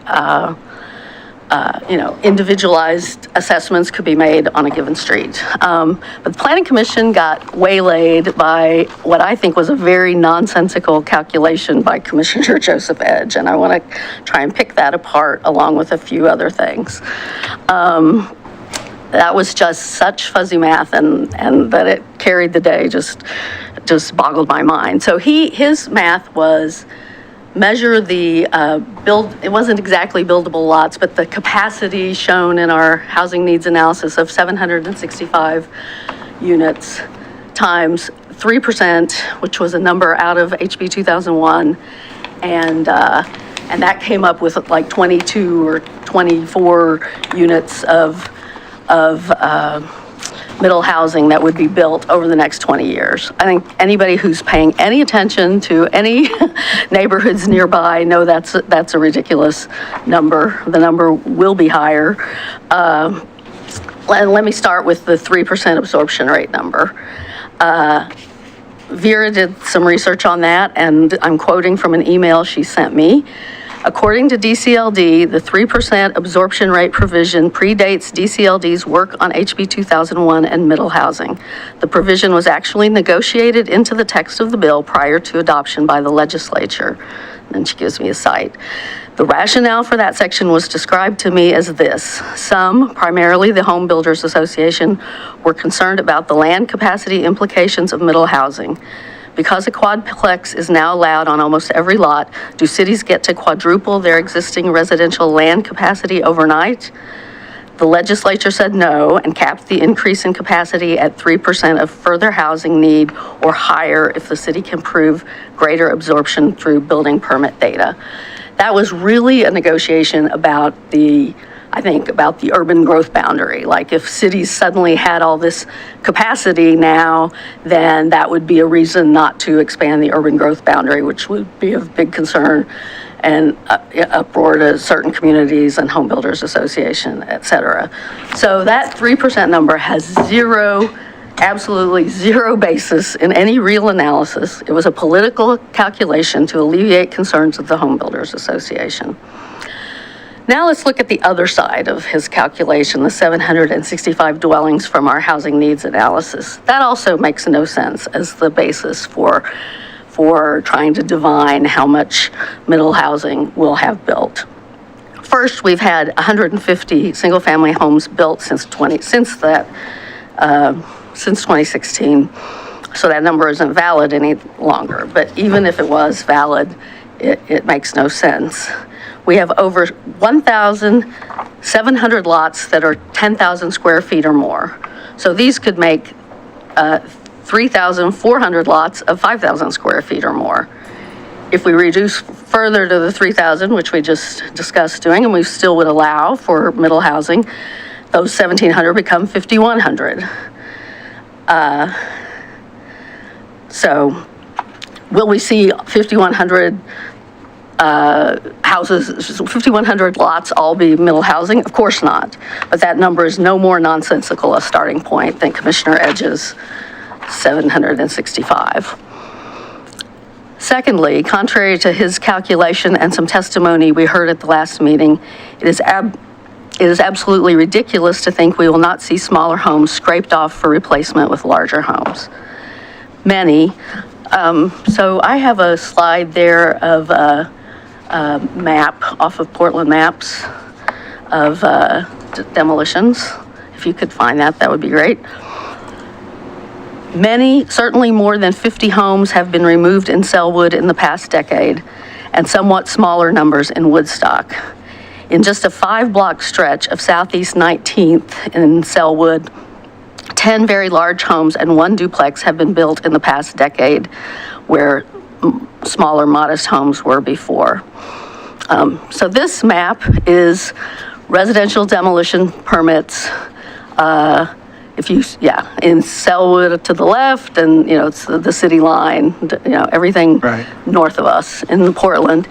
That data tells you on the left, info updated 2019. You will, if you go on there and you click on some of those, you will see there are some more recent demolitions. But it does not seem to be up to the date data, because I looked for some specific recent teardowns that aren't on there. I will note, not every dot is a house. Some of those are detached garages. If you tear down a detached accessory structure, you had to also get a demolition permit. But for my own sort of spot checking, I'd say 75% of those dots are houses. So those are houses that have been removed in our neighboring jurisdictions. So why anyone would think we're not going to see houses removed in Milwaukie? We've seen it already, and it's happened in Island Station, it's happened in historic Milwaukie, it's happened in Ardenwald, and it's probably happened to other places that I don't know.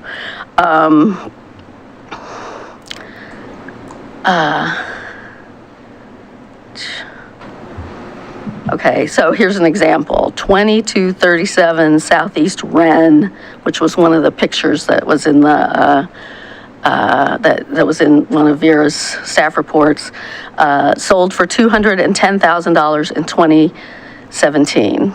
A single-story home on a forested lot was demolished, the trees removed, and the lot partitioned, and 2 3-story 3,000 square foot houses were built in its place, which sold for nearly $600,000 each.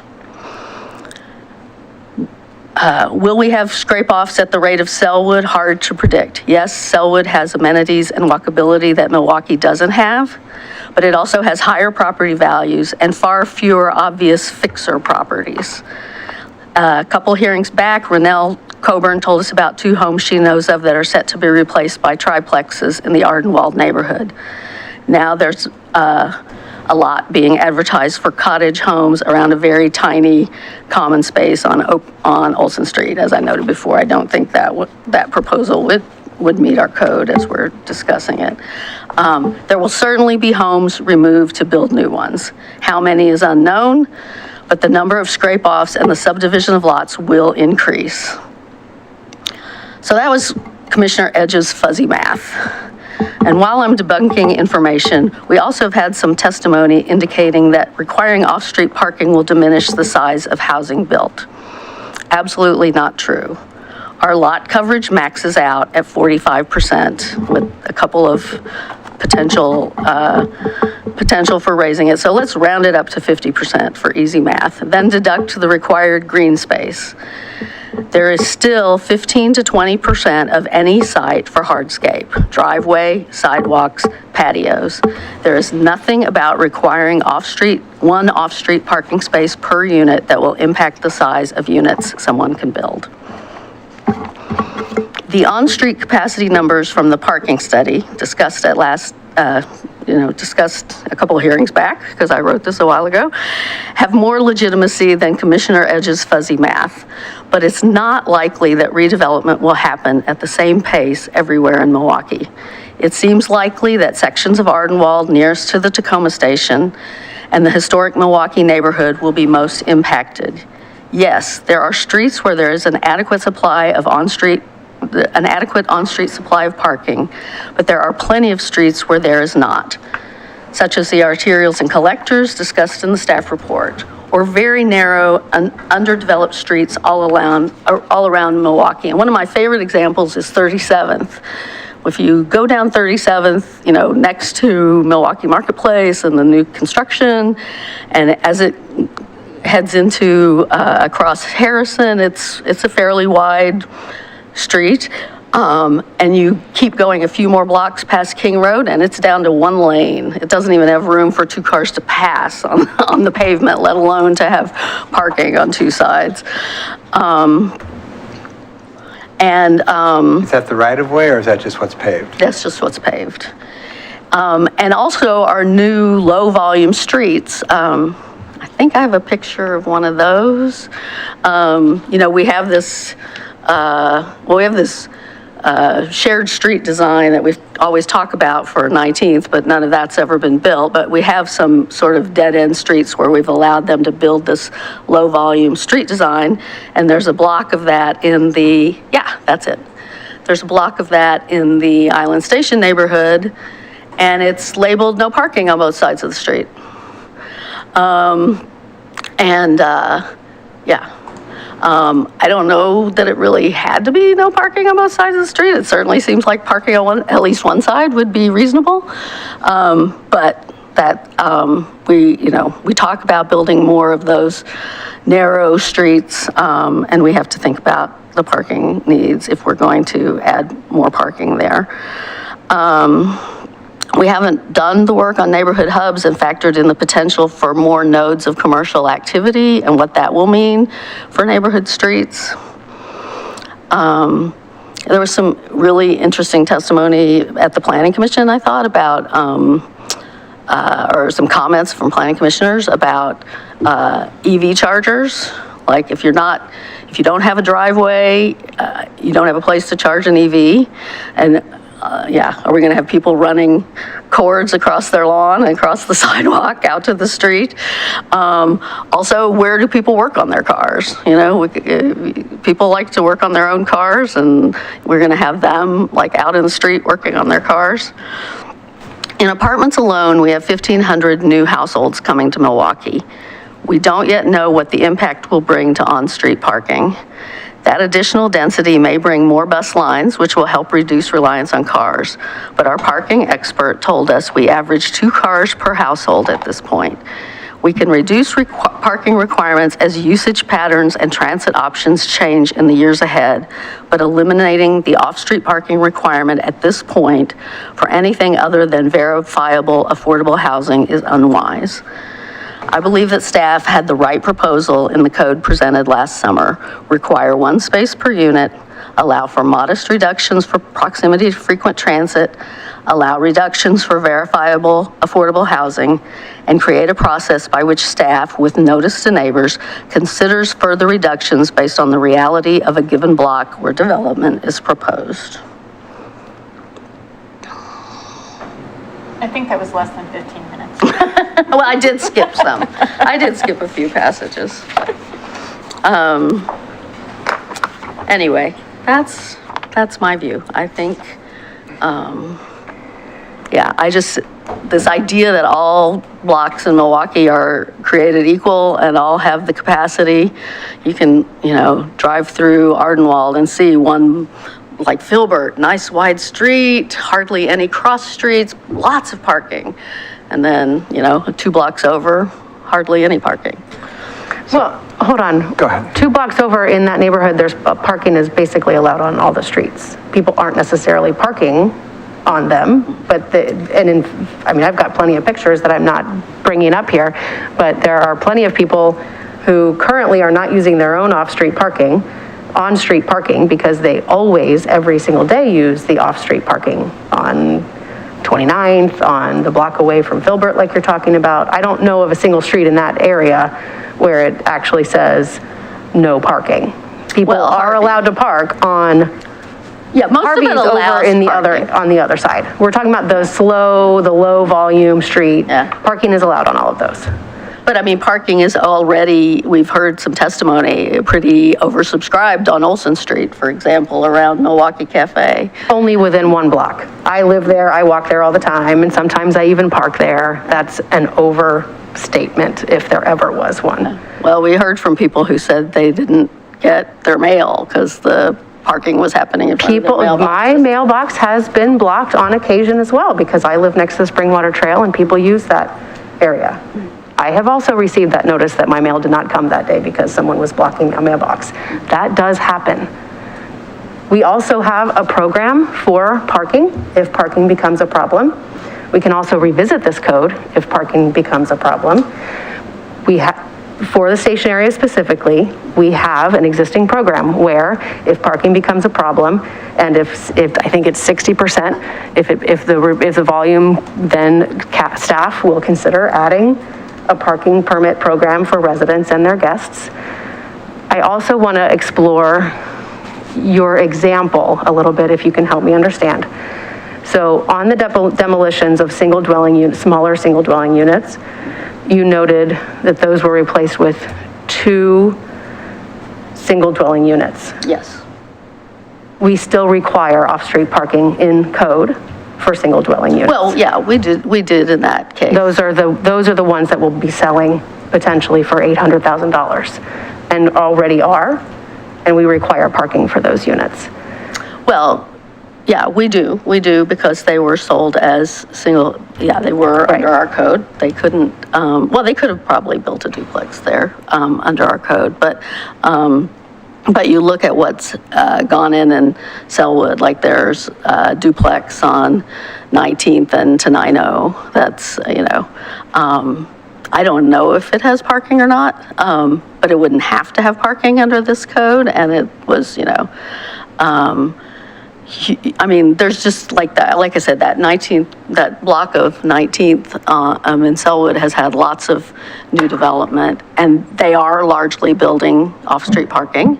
I'm not saying they have a parking problem, but if you had allowed that development with no off-street parking, you would have a tremendous impact on the neighbors. And I don't think it's, I think it's way easier to relax the rule going forward and revisit it in 3 years or 5 years than it is to roll it back. I mean, once you sort of start giving the allowance, it becomes much harder to roll it back.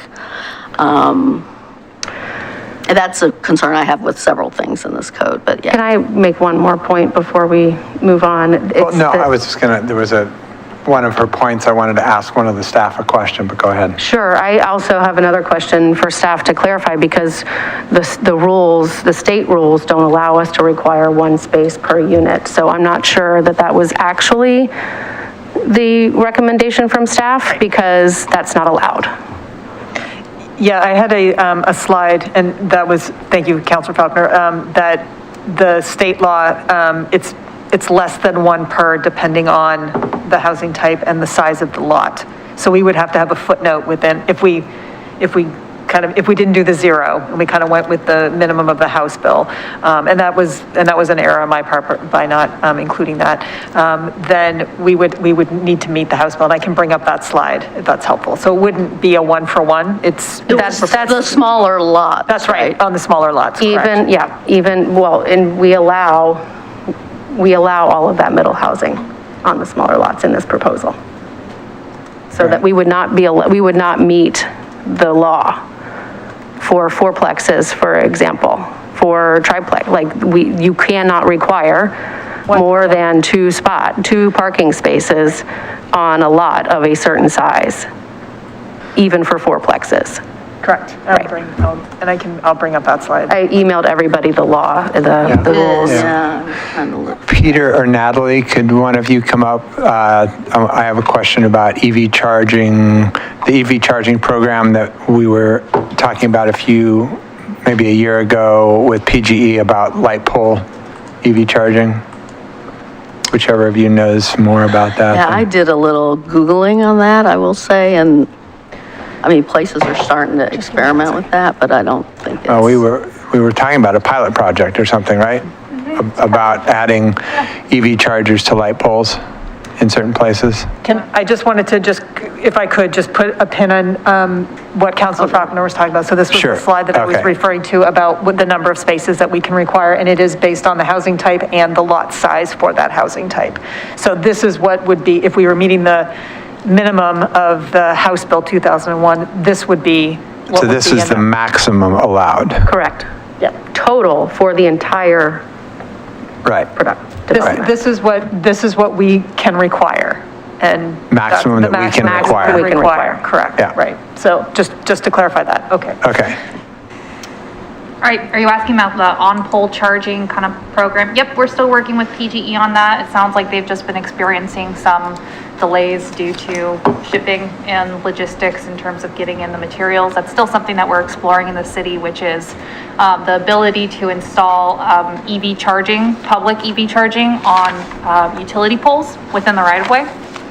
So that's something that we're looking at. I think it's coming down to more of just, can we get in the chargers? And then once we do, then we need to just work with PGE on some engagement. And it would be like the city would decide where it goes, or some citizen, some resident could say, hey, here I am over here. I'd like one on my block.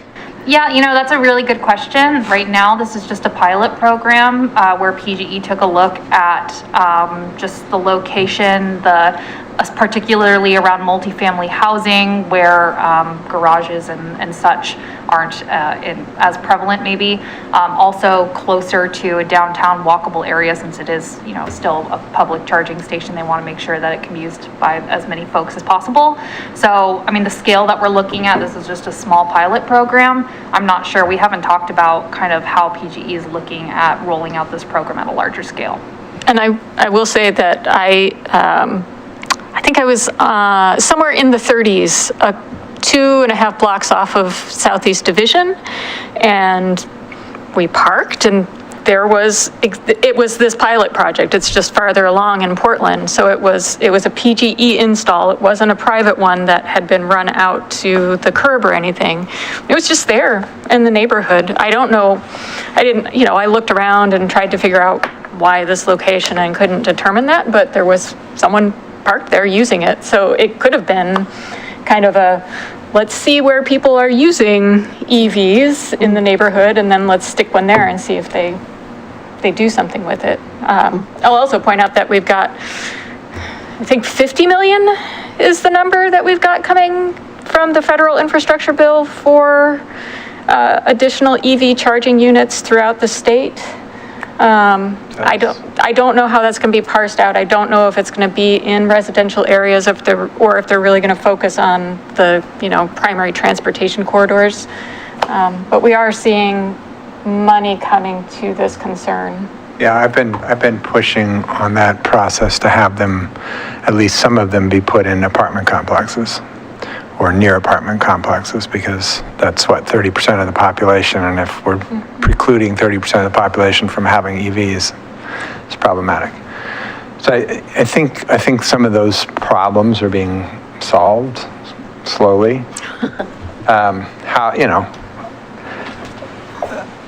And then the thing that I want to make super clear on this is that no one's saying you can't build parking. Yes. So if a developer and their banker, more to the point, say, no, you need to have parking on, then they're going to have parking. Mm-hmm. I think the streets that aren't close to a bus line or aren't close to Max or whatever, those are probably, in all likelihood, going to end up with parking to some degree. I would be shocked if every missing middle development that came in had no parking. Mm-hmm. And I would agree with that, but I think, I think a lot of it will still be built, and you're seeing that in Sellwood.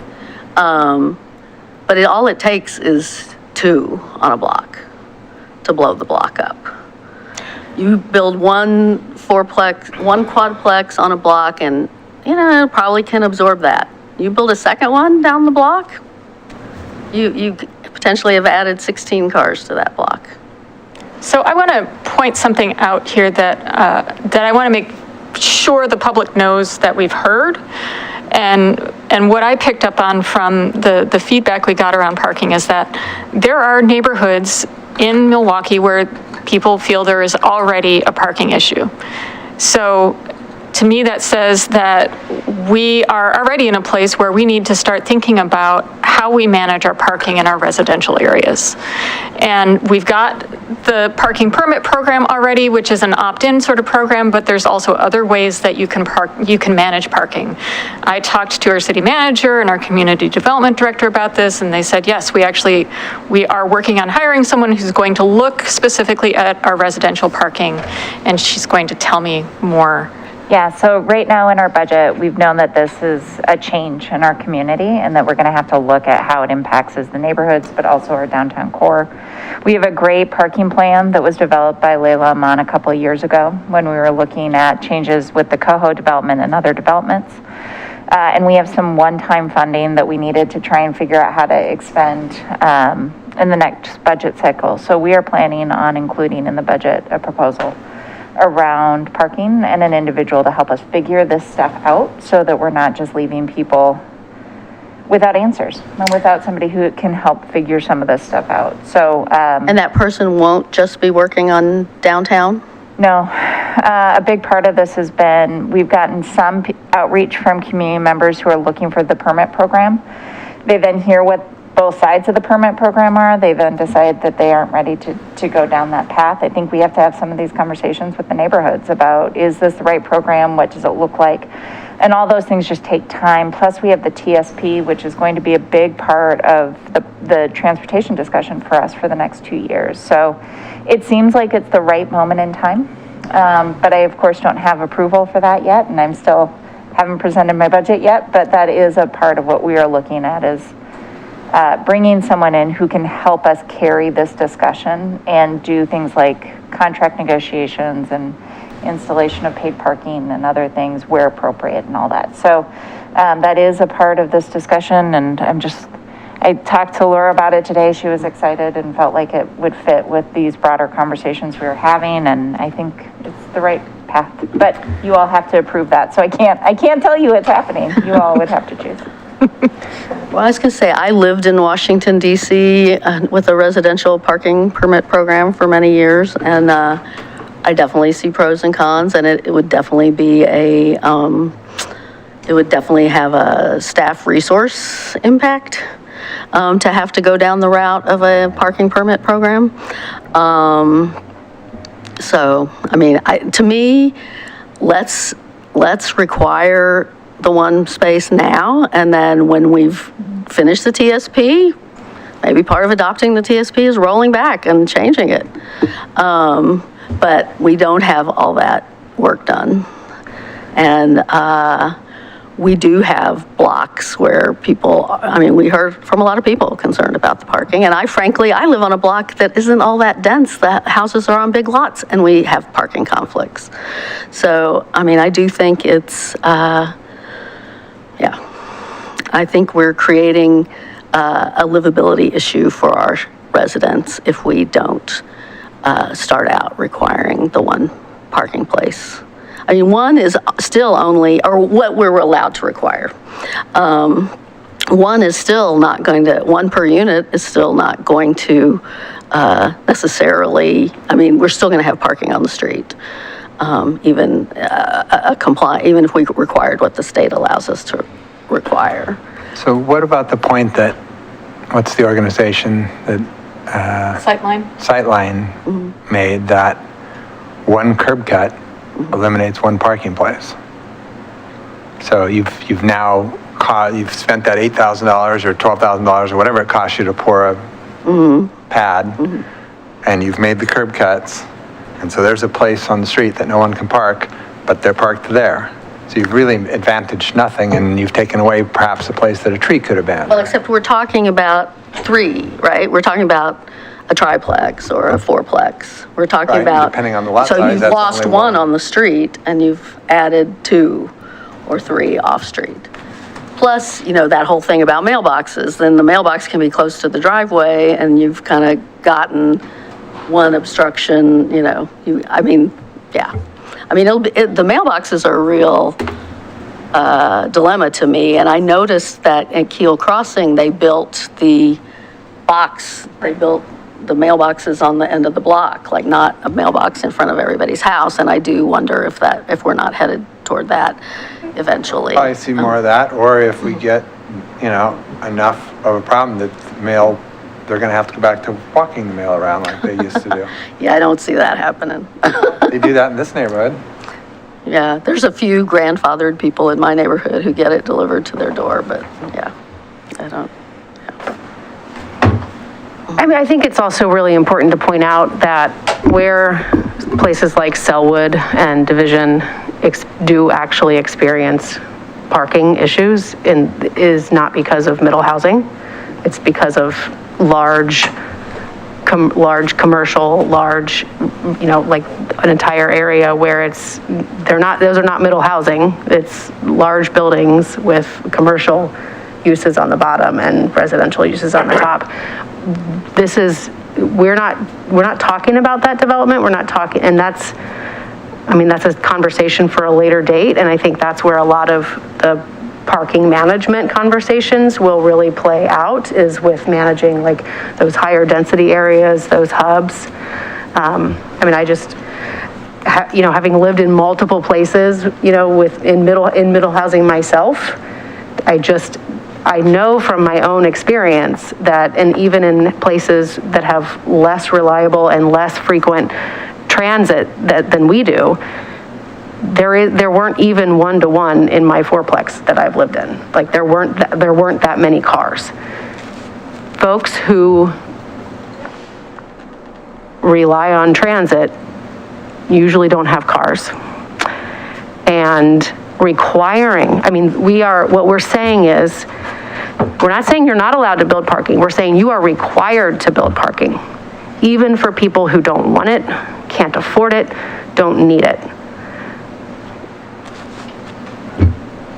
That's a problem. That's a real equity problem. That it is expensive to build parking. It's not just a couple $1,000s.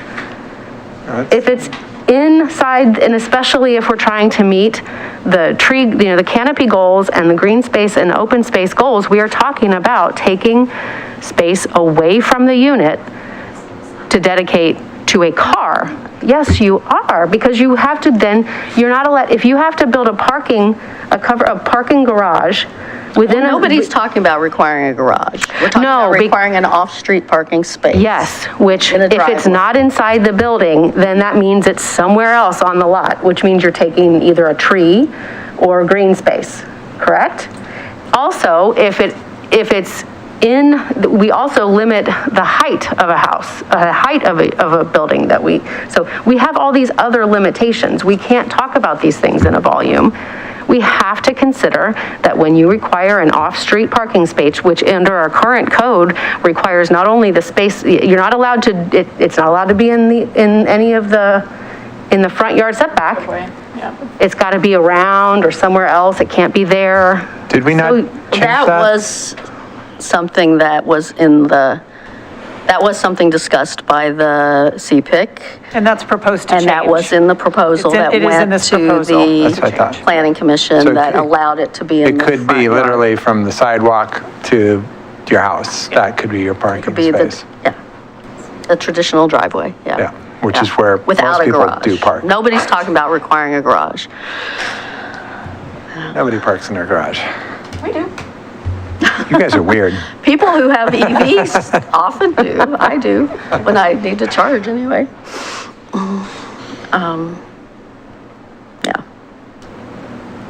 Yeah.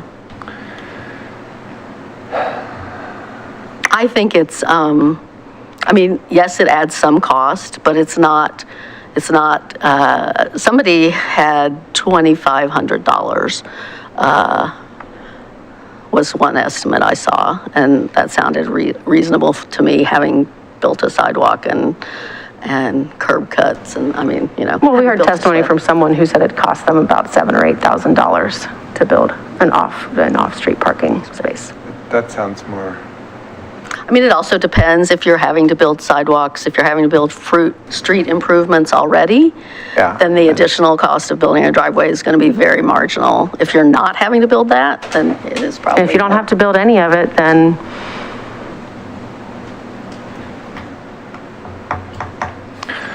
so just to get a sense here, whether this is, well, let's make a couple caveats first. I do agree with the idea around the collectors and arterials. I think we need to look at that. I think we might want to have some requirements there. I also think on row house developments larger than some number, right? So if you could potentially take an acre and do 25 row houses on it, I think those need some off-street parking, right? Which the current way it's currently proposed, they wouldn't have. So I would make that more akin to the cottage cluster then. If it goes over a certain, if you do row houses of more than 4 or 6 or something, then you are pushed into the cottage cluster. Half per unit. Yeah. Those are I could very easily concede to those two for sure, because I think those are instances that, 25 new houses could definitely blow up parking for several blocks.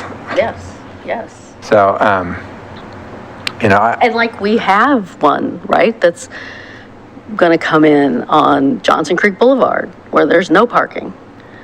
And there's no parking on 42nd. And there's a development coming there. It may be single family. I don't know. I mean, I don't know what but if they were to build, say, we want to build townhomes here, they could conceivably build them with none. right. And, I mean, I don't think they will because, there's not much parking there, but they could. Right. So that's why I think those two concessions, so if we do those two concessions to this, go to 0.5 on those situations, and we know that a lot of places are going to put parking in whether we require it or not, I think we get back into a situation where we're not going to see a lot of big parking problems. And, it may cause somebody to clean out their driveway and actually start using their own driveway. We see a lot of that where folks have parking spaces on their property for 3 vehicles and there are none vehicles parked on their property. And I drive every day past 2 properties that have 4 vehicles parked in their driveway and their front lawn, so. Yeah, it goes both ways. We have a little of everything. Sure. Well, but I would add, I agree with you, and I would add, and clarifying to the public, we hear that there are parking issues in some neighborhoods already. We want you to know that this is something that we are working on. Because I don't want folks to feel like we're ignoring that there are places where parking is an issue. I want it to be really clear that we have heard that from the public testimony that we've received. And that it's, But I think we're moving at the speed of government, but we are working on it. But I think we're putting the cart before the horse to change the code in this way before we've done that work. And I think I'm going to just have to agree to disagree because I look at it and go, if we were requiring parking to not be built, I would agree with you. But there are neighborhoods in Portland where they have not required parking for years and they still get parking built very consistently. This is one of those things that the market will bear what it will bear, and most people want a place to put their car that is off street. So I feel like all we're doing is introducing a little additional flexibility into a building site to help preserve some trees, help preserve some livability, and whether or not it gets used or not is kind of up to what happens on that lot. And I'm not saying that there might not be places where in the next year somebody builds 2 quadplexes on a block and that block is affected. But I think those are edge cases, and I think that we will have things in the works to help ameliorate the situations, those occasional edge cases. So, is everybody comfortable with the 2 caveats I added? And we're probably going to have to get more specific on the whole collector arterial thing. like, Well, the way we presented it was that if a middle housing development was located on an identified arterial collector per map 8 of the TSP, then it was 0.5 spaces per unit was required. And that references everybody back to the TSP. We don't have to list the streets or any of that. It's Yeah. just those streets on the map, period. okay, so that's pretty straightforward. And then on the row houses, what do you think the cutoff should be? Could we ask staff to come back to us on that? Actually, I think you all would do a little better job than we would on. It's not a big code rewrite, so I think it's fine for us to just, when we present next week, to tell you what that number What would, you came that up with. recommendation would be. I mean, to me, it's like, we're already, if we're saying quadplexes are okay, then it seems like 4 townhouses, cool. Even if it's the same as a quadplex. Start getting much over that. Yeah. I think we'll just want to think through the idea of a larger site, because they're allowed a max of 4, like in a group. But I could imagine someone kind of coming in every once in a while with another 4 and never building a space. And, at some point, so just kind of thinking about how the loophole that we might be inadvertently creating there, that's all. Yeah, So, I thought about that. Yeah. But you actually talk, I was worried about that, but you have something in here that talks about serial Yeah. or phased or something. Yeah, we talk about it in other sections, so I'll look at that language and, yeah, we can definitely do that. Okay, Yep. cool. So with those 2 caveats in place, so that what that says then, just to sort of, we are requiring parking be built at a ratio of 0.5 units, 0.5 parking spaces per unit in cottage clusters, and in row houses over a certain number, to be determined, and on any arterial and any collector. That's a 0.5 per unit, whatever missing middle it is. We still have the same normal requirements we've always had on single-family homes. We still have the same requirements that we've had on apartment complexes. So the only thing we're talking about here is missing middle homes, and that's really just duplexes, triplexes, quadplexes, and a small number of row houses. Could be built without any parking being required. They still could build parking, but they won't be required to build parking. So, given that caveat, how many thumbs do we have on that idea? Can you repeat that all again? This time I'll do it in Spanish. Okay, so it's 4-1. Yeah, Thank you. okay. Can you talk a little bit about street improvements and what somebody is required to build? When someone is triggered to build street improvements? Yep. And So so the street improvements and public improvements section is section 700. It starts on SPS 119. But generally, the code is written such that transportation or public improvements are required when you add a dwelling unit. So and that's what it is now and what it would be later. So any of these developments that we're adding dwelling units would trigger frontage improvements. It depends on the street and what's already there, and so the city engineer figures that out. Generally, it can be anything from dedication all the way up to, full right-of-way improvements, sidewalk, curb, all of that. It depends on what the cross-section for that street wants to be, what is it planned for, et cetera. So, but that's sort of the Cliff Notes version of what's generally required. I'm trying to remember, a few years back, we ran into a thing that was like, there was a term for it, that we couldn't allow too much. There was Proportionality. proportionality. Yes, so that's covered in the code that, you can't that's- require too much for, depending on what they're building. It can sometimes limit, for example, on a corner lot, that you don't build out both sides. It's just one frontage, so that's kind of where that proportionality test Okay. comes in. And on streets where there are already planned improvements, the city engineer can come up with a fee in lieu of construction. So that's come up because of all these safe projects. So some folks are getting the frontage improvements anyway. So it just kind of depends on what's happening there. But that proportionality test is always part of what is part of the city engineer's calculus in coming up with what those requirements would be. Yep.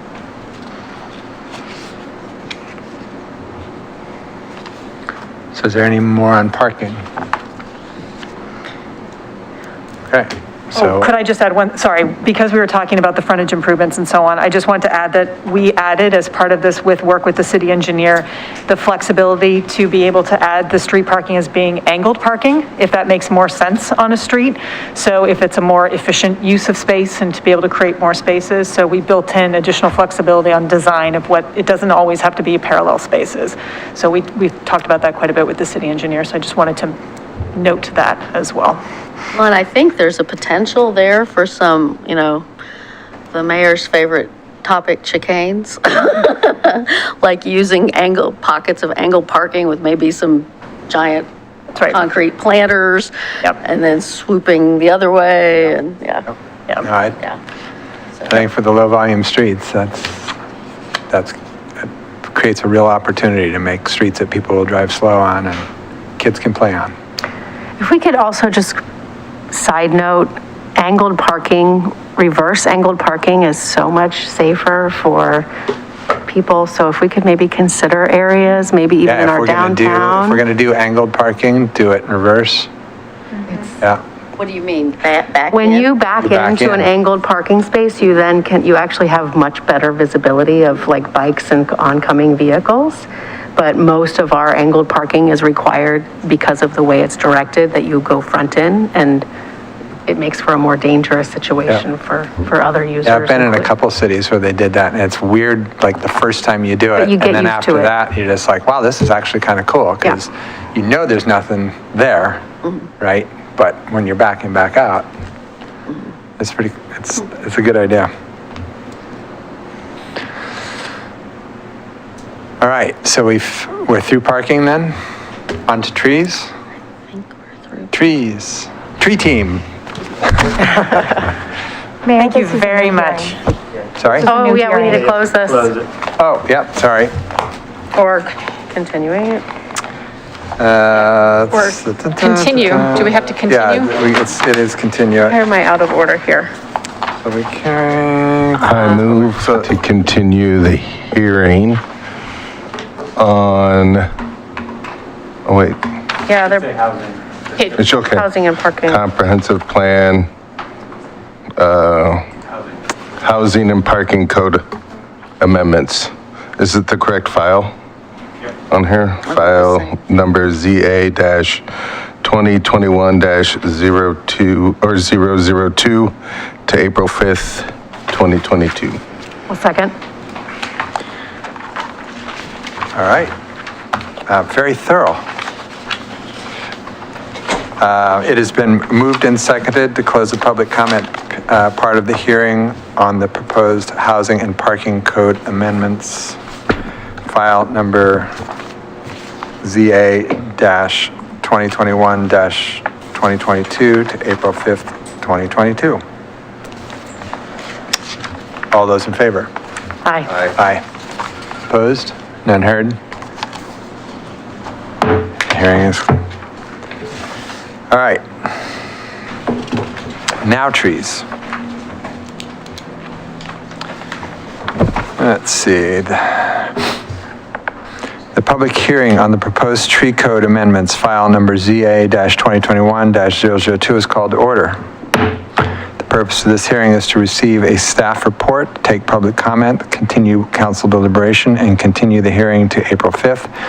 This is one of several hearings on the comprehensive plan code amendments. Does any member of council wish to announce an actual or potential conflict of interest? No. Nor do I. None seen. Natalie, let her rip. Okay. Hello. It is daylight still technically outside, so this is new for me. Excuse me? What are are you trying to say, Natalie? No.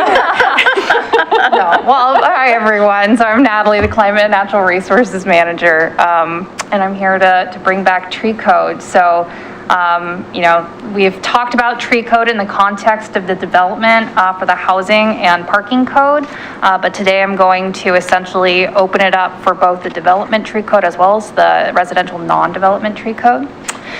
Just as a reminder, anyone from the public who's watching tonight, you can always email our urban forest team at urbanforest@milwaukeeoregon.gov, or you can give us a call at 503-786-7655. And we do have staff who focus on tree-related issues, and we always welcome questions, comments, and questions particularly around tree permits, because that's what we do. So, I really am just gonna, this is code updates since the February 15th hearing, because that's the last time I really came to you guys to break down everything that we've changed since. And so since the last time you saw the code in your packet, the biggest changes have been a lot of just revisions for clarity. We did rephrase canopy standard to planting standard just because we realized we're using the word canopy as a metric and it got really confusing. So planting standard better reflects what it is. It's a standard for replanting. We did revise the type 2 replacement requirements to number of trees instead of equivalent DBH. That was after a comment around just the confusion for particularly large diameter trees. Portland and some other municipalities have kind of a inch for inch conversion that they do for tree replacement. We decided to just, for the simplicity, have it so larger diameter trees, I believe like over, for example, 36 inches, have a 3 tree replacement requirement. And it factors out to be roughly the same, actually even less for some of the larger, super large diameter trees, but it's much more simple. We also removed penalty language in both the 16.3204 and 042J, which is the non-development residential tree code. And that just allows for situational reduction of fines. We had a mandatory, essentially, fine requirement, and by removing that, that gives flexibility for staff to essentially use some discretion when we're looking at compliance, because there are situations where it can be deemed that it was accidental, and we want to make sure that we're flexible in those situations. And then so that's on the code language itself. And then we also made some revisions to the fee structure as well, based on some responses that we heard. We revised the type 1 tree permit. So as a reminder, those are your non-development residential kind of simple or streamlined permits where they're for reasons like dead, dying, hazardous, infrastructure impact, fire hazard, essentially our simple reasons that you can look at our approval standards for removing a tree. And we actually decided, we just pulled the $50 permit application fee, so it's now, it costs $0 to essentially apply for that permit. There's also no removal fees for those trees. So it's really just informing the city, hey, I'm removing this tree. And once we give an approval, thumbs up, you're able to remove it. There's no fees paid.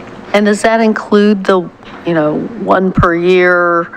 Yes. Healthy, not invasive, blah, blah, blah trees? Yes, Okay. it does. Okay. Yeah, the 1 per year under 12-inch DBH fits under our type 1, and it's per 12 months. So that also would cost nothing. It's kind of just a practice for us to know that it's happening. We also revised the fee in lieu of replanting for the private non-development. So that's in situations where you got a permit to remove a tree and you decided you don't want to replant the tree, which is a condition of approval. It was $2,000. We revised that to $675, and that's to match the public fee schedule. So it's the same cost for a right-of-way tree. And then we also revised for clarity, and I think those are the major. Oh, and then most recently, we just reintroduced some language to add structure within the penalty language, but it's just more of a revision for clarity. And with that, I really wanted to pause. I mean, we've come around the structure of the tree code, so I don't want to spend too much time unless that would be helpful. But I really just wanted to see if you guys wanted to dive right into it, or of course, if you need more context, I'm happy to provide that. Do you guys need any more at this moment from Natalie? Sorry, what's the question? Do you want her to present anymore at this point? Well, I kind of gave her a heads up that I wanted her to re-present what she presented before with some of her hypotheticals about the fees, some of her scenarios of how the fees would play out. Okay. Because I think, we've gotten a lot of comments on that, and I'd like to have a better understanding of that. So just, would you like, I have some slides, I'll breeze through them really quick, just because I want to give you guys time to deliberate. And I do want to remind the public, if you're interested in kind of some of these slides, we've kind of presented a continuation of them in more depth. I mean, if we wanted to, I noticed that our next work session next week is about the master fee schedule. But if we want to discuss fees vis-a-vis trees, we should do it here as opposed to there. Yeah, so there's two conversations next week. One is during the work session, we actually have just the regular fee schedule for the biennium budget. So we'll talk about that during work session. It's not a vote. Then later in the night, we also have this scheduled for a hearing, and that's really so that you all can take any last testimony and then you make your final decision on the fee schedule for trees. That'll be adopted a couple months before you adopt the new fee schedule for the new biennium, just to make sure that we could get the permits out the door. But Justin and I have talked a couple of times now. We're very comfortable with you all talking about the fees in this discussion because it really drives whether or not you're comfortable with the code package. But you can't adopt the fee schedule till next week's vote.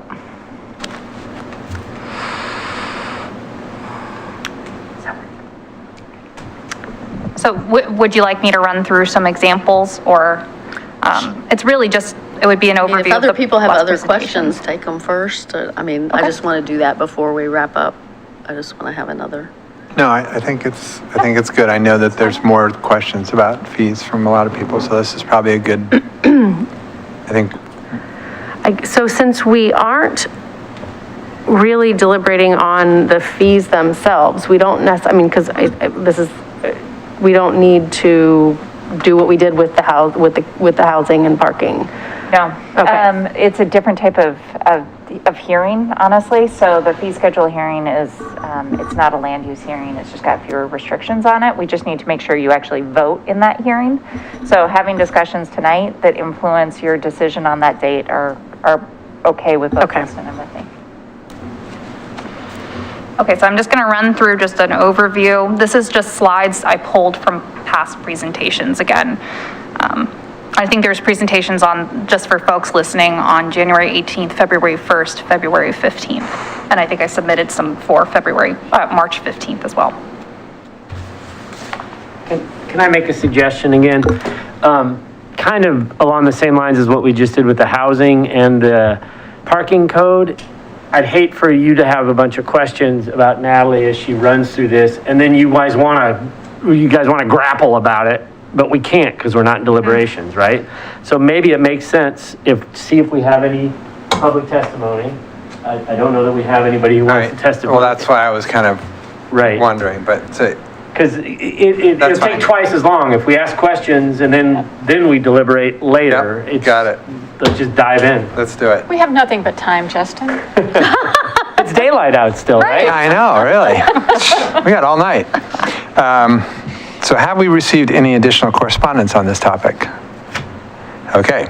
Does anyone wish to comment on the proposed tree code amendments? Double checking the OCR inbox, nobody in email, and the only people in Zoom are staff. So, Mr. Mayor, I don't see anybody interested in speaking.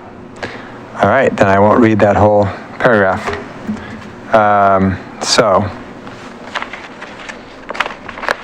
Want to close the public. Let's close the public hearing. I move to close the public comment part of the hearing on the proposed tree code amendments for today. I'll second.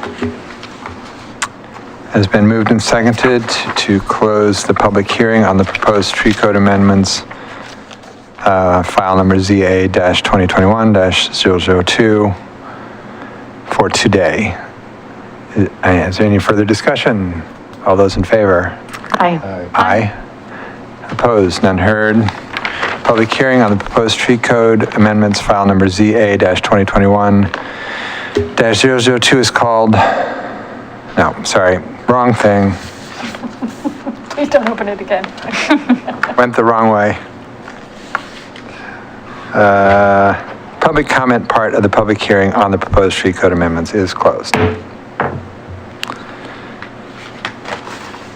All right, Okay. now we can,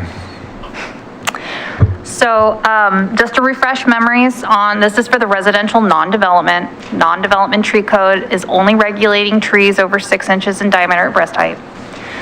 The type 1 tree permit, that there's no fees, and those are for dead, dying, diseased, invasive, fire hazard, public transportation right-of-way projects, et cetera, as well as 1 healthy tree per, less than 12 inches in diameter per 12 months. The type 2 tree permit, those are for healthy trees greater than 12 inches in diameter. Public notice is required for these, as well as more than 1 healthy tree over 6 inches in diameter. So this is if you're removing multiple trees, or if you're removing a larger tree and there's not a reason under the approval standards for type 1 criteria. For replanting requirements, both type 1s and type 2s require replanting unless it's an invasive tree or if it's part of an approved thinning. There's additional replanting requirements for trees greater than 18 inches in diameter, and that's just because when you remove a large diameter tree, replacing it with one of 2-inch caliper doesn't necessarily meet any portion of those benefits that are being removed, and that's the goal of having a replanting requirement. And this is standard, this is similar for many other municipalities' codes.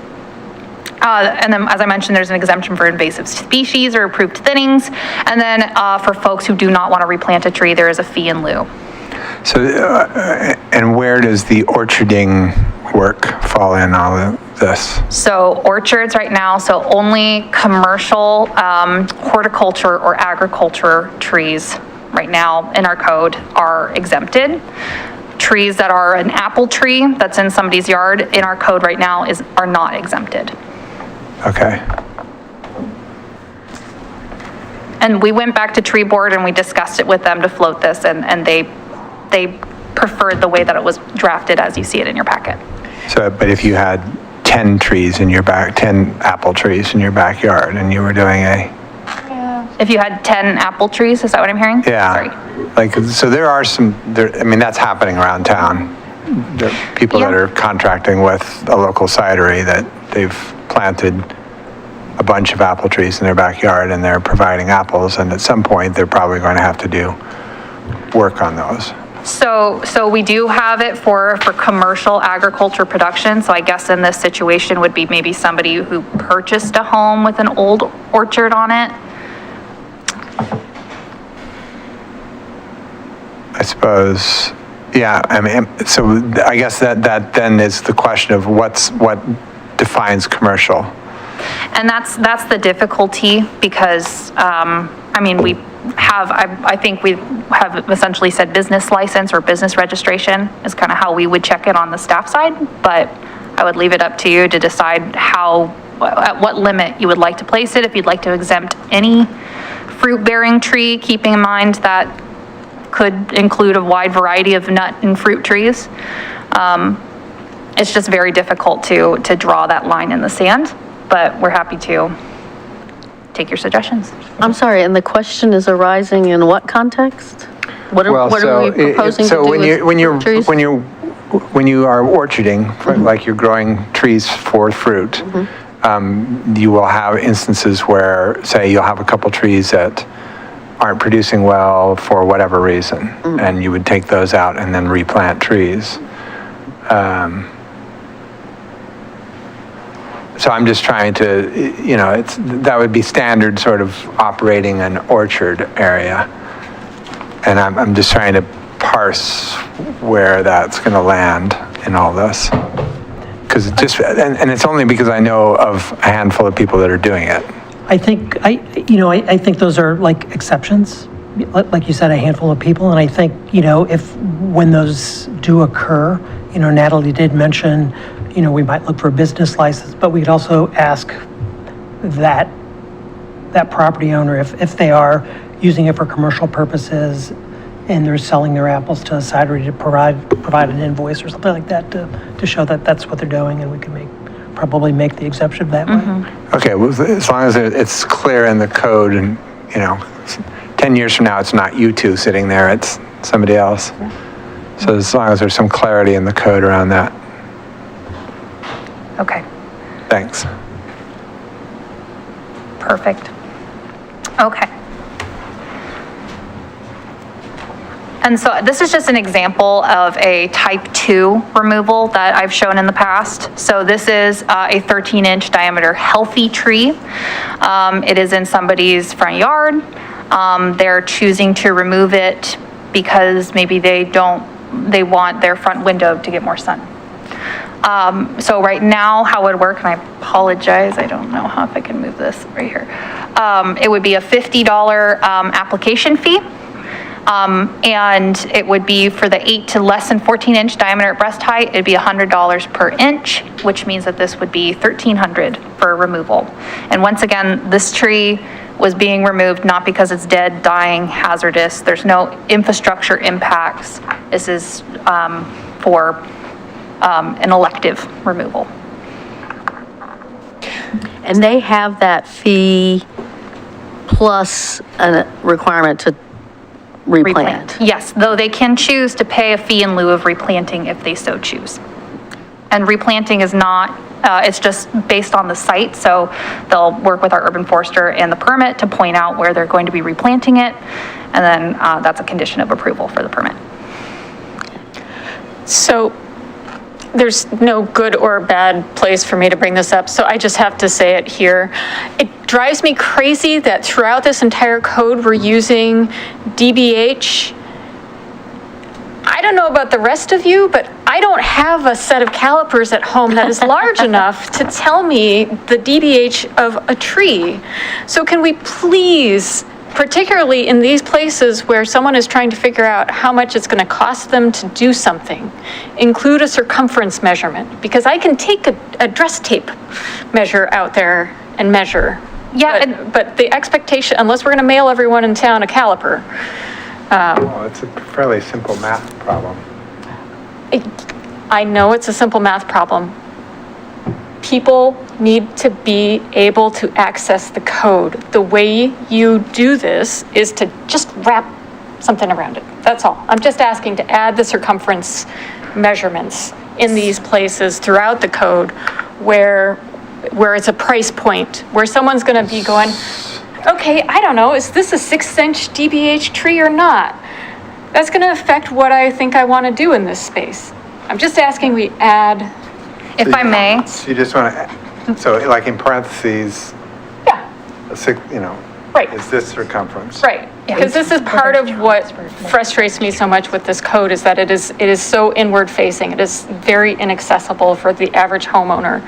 I know we're going to do things about that, but it's throughout here.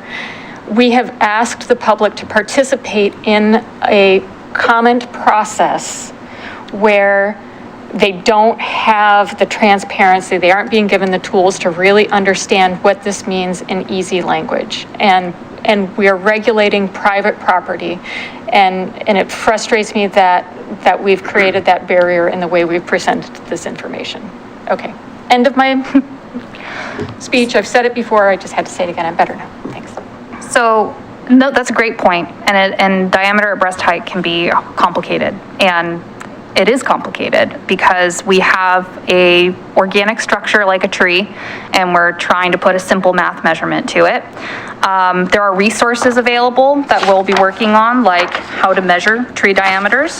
The challenge with circumferences, which we can do for a simple single-stemmed trunk, is that there are multi-stem trunk trees, and you can't necessarily do a simple circumference because it's a math problem on calculating the average, and it's going to be on our staff's plate to help homeowners and property owners understand it. We've been talking about adding in things like a tree caliper to the library of things so people can check one out if they want. And this is just something that we're going to be having to help just as with the rest of our technical code, we're going to have to help people understand it. But yes, it can be very confusing, and we're hopefully going to add some resources to make it less confusing. But we also assume that we're going to be having to help some folks understand it. I think for the purposes of the master fee schedule on where we have it here, though, we can add some language about the circumference. That'd be and great. With maybe even a little footnote there on, Yeah, thank if you have a you. multi-stem tree. Different case. Call staff. Right, right. Great. Okay, so I'm going to pause there because that's what I have for residential non-development, and then I'm going to dive into development. So I just wanted to see if there's maybe pause for questions. Well, I guess, yeah, I think I might have even been the one who asked a few meetings ago about the difference between, why we had such a difference between the replanting, the fee in lieu of replanting, and you've decided to Yes. make them the same. I'm not sure. I mean, even though I asked that question, I'm not sure I think they should be the same. I mean, I guess the question that lying in there is what obligation someone has to keep it alive. What do we have in terms of a period of time that they have to maintain that tree if they plant a tree, a replacement tree? On the non-development side, we're not requiring any warranty or bond. We're requiring them to replant a tree or pay a fee. On the development side, we do have a bonding requirement to maintain those. The 2,000, I think when the point was made a few weeks ago or a month ago about that fee, we certainly took a look at it, and I think it made sense to reduce it, to bring it back in line. It was a fee that we've talked about a lot with tree board, and I think we came to the consensus that it made sense to reduce it back down to where the public right-of-way tree fee was as well. So if somebody plants trees in the right of way, and I know it's often us, the city, who plants the trees in the right of way, but if a private development plants trees in the right of way, does the city actually go water them in the summer, on hot, dry summers? Well, there's a warranty period for the developers currently have a warranty period if they have a requirement to plant a tree in our public, that we were just talking about the public area requirements. If there's a landscape strip that's required as part of that development, there's a tree that's required to be planted. That developer has currently like a 1-year warranty period to maintain that. But would it better than I guess I was trying to get at a non-development scenario. So you cut the tree because it's, you got, the permission to cut the tree because it's getting into your sewer line, your water line. And so you got permission to cut it, you have to replant something in we're talking about a right-of-way tree here, not a private property tree, I guess. We would work towards educating that property owner on sort of the basic care of that tree over those next few years to make sure that it got established. Okay. Right now on the staff process, it's really just following up with the permit applicant to see if the tree was planted. And then ensuring they have the right resources. And speaking about valuation of trees, I do just also want to mention that the fees in the fee schedule, that's a conversation that we've had with stakeholders and the tree board around just like, what is the cost of a tree? What is the cost to remove a tree? What is the cost to replace a tree? What is the value of a tree? And it varies greatly. You can try to get a concrete number and an appraised value of a tree through ISA best management strategies, but that's not necessarily capturing all the other co-benefits, which are, air quality, water quality, community health, habitat, ecosystem services, et cetera. Some people value trees. It's a great thing to look at is tree law. I love sometimes just reading it because there's some great stories of trees being valued in the $10,000 to $20,000 for a single tree. What was this? Tree law. It's a really interesting just kind of topic to dive into in kind of property disputes around trees and what's the value of a tree. And the hard part with trees is that you cannot replace it inch for inch. You cannot replace it value for value. So that's kind of why it's an interesting infrastructure type to try to create fees around. So we're always open for suggestions, and of course, I'm really curious to see what you all think of it. But that's how some of the fees that we've come up with. That's kind of the basis of those initial starting points. Okay. So I'm going to move on to, I'm just going to go through the development tree code, and then maybe I'll just let it open up for all bits and pieces.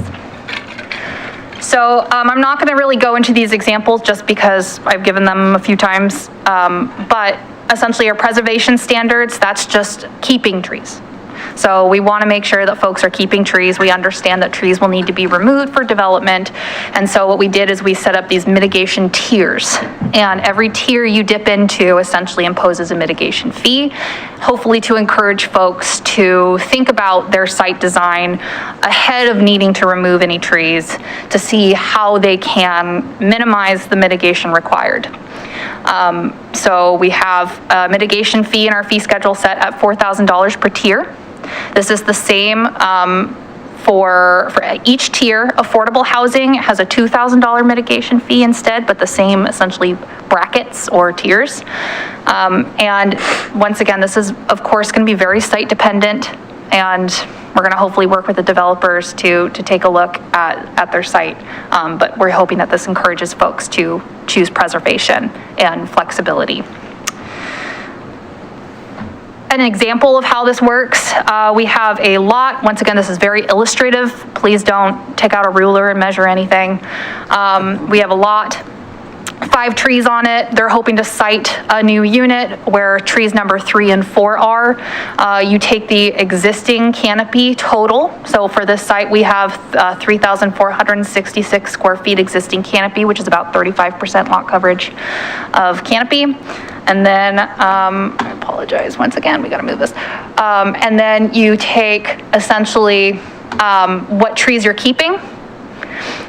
We have these fancy multipliers down here for significant trees. That's something that we heard around making sure that we're incentivizing the preservation of large diameter trees. We did add, based on the recommendation for the extremely large, over 36 inches, we added this additional 175% canopy credit multiplier. And so you just take which trees you're keeping. So it's these teal times your multiplier for this one. You end up with a final canopy. This is for the preservation of around 18%. You take a look at where you started. Okay, I started at 35%. I'm dipping down to 18%. So that's 1, 2 tiers. And that's how you multiply your preservation mitigation. For canopy standards, so once again, this is an old slide, I apologize, this has changed to planting standards. For the planting standards, this is around planting back up to 40%. So we have essentially evaluation of what percent canopy credit do certain trees planted on site get for their future mature canopy or their existing canopy, whichever is greater. Essentially, if you plant a tree, and right here, using it and planted on site, you can take a look at that future mature canopy, and you can times it by 0.75, and that's how much canopy square footage you get in your calculation. Existing on-site trees get 100%. Right-of-way trees get 50%, and I know that we've had conversations about the valuation of right-of-way trees. There's additional standards, essentially requirements to plant right-of-way trees that people can, I'll say double dip, but it counts towards your essentially canopy or your planting standard. And then we also have these significant tree multipliers for these trees that are being preserved on the site, giving you even more canopy in your credit. And then the mitigation we've landed on is $5 per square foot for that gap up to 40% canopy coverage for the site. So how that looks is we have the same site. We decided we're keeping these 3 trees in teal, number 1, 2, and 5. Once again, we get this fun little multiplier, and we end up with 2,452.5 square feet, or sorry, 3,222.5 square feet total on the site. We're going to be planting 3 new trees on the site, 2 in the right-of-way, 1 right here in this middle open space. Using our canopy credit, we'd end up with these final canopy numbers. All of these values for mature future canopy will be provided in a lovely table that people can look up. And they'd get a final total site canopy of 4,207 square feet, which is 42%. So in this situation, they would not be paying any mitigation. If they decided not to plant back at all, then they would pay that 984.5 square feet, or sorry, the gap, which would be this amount, 3,222.5 square feet out of the 4,000, and they would get $3,888. So essentially, the gap to reach that 40% is times $5, and that's what they would pay in mitigation. And so, of course, folks can choose their site design, they can choose if they want to plant back trees, would they rather pay the mitigation fee? That's all up to the developer, and once again, we're hoping to get into these conversations before even somebody is developing their lot, so we can influence, hopefully, their decision. We also have 2 separate standards around the protection of trees. We have protection standards, and that's really related to construction. That's things like protection fencing to make sure that trees that are staying on the site, as well as future soil where trees are going to be planted, do not get compacted. This is a construction plan. Essentially, this protection plan needs to be submitted before the development. There's also a performance path available, meaning, hey, the site is too constrained, we can't follow these standards as outlined in the tree code, which must be clear and objective. Instead, we're going to follow the performance path, which is under IRSA arborist guidance. So they can essentially prove that they're doing to the best of their ability under ISA guidelines. There's also soil volume standards that we discussed last time. So this is around ensuring that there's an appropriate amount of soil to sustain the trees that we're planting on the site. Once again, the soil volume plan has to be shown before development and get our arborist approval. New plantings also have to be considered, right? So they need to be showing that wherever they're going to be planting a tree, it's going to have an appropriate amount of soil. And a performance path is available. If, for example, we have a unique situation where maybe it's 2 feet contiguous in one partial area, maybe that's a unique exception. And as long as they can show that a tree, given its species, given its size, given its condition, can survive in that area, under ISA arborist guidance and following best management practices, they can achieve the performance path. So we had some very interesting testimony in the last hearing about soil volume and there being soil volume and soil volume, right? And the compaction of the soil during construction and things like that. Are we going to try and address any of that? So most of it is addressed because we essentially already have these protection standards that prevents the soil compaction around the area that you're going to be planting a new tree. So if they're following essentially our standards as outlined in the tree code, they should not be running any equipment over these fenced areas. It will be fenced out. Another thing is that this essentially entire plan, when it's submitted, it has your canopy standard or planting standard, it has your preservation standard, it has your protection standard, and it has a soil volume report. All of it, even before development, and this needs to get signed off by our urban forester. Part of the intent on the soil volume piece too is like, those are those areas that are where soil's been disturbed. So in areas, and we've had some discussions with some of the tree board staff and the arborist on our tree board. The intent there is like where soil's been damaged, it's been compacted and run over. There's always areas, there's lots of time where there's areas where the soil hasn't been compacted because things haven't been driven over. So you might not necessarily need to meet that 1,000 square foot volume piece.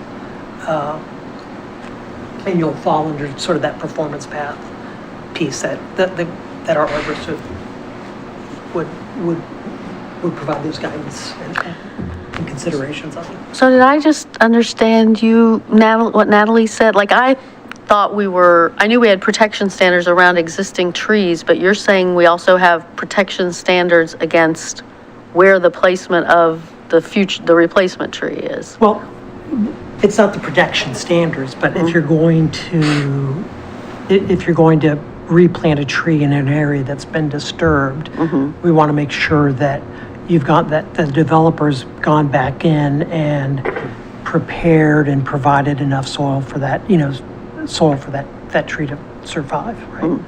So it's to reduce the damage that occurred during the construction on that site. Okay. Yeah, because that was the concern we heard, for sure. Yeah.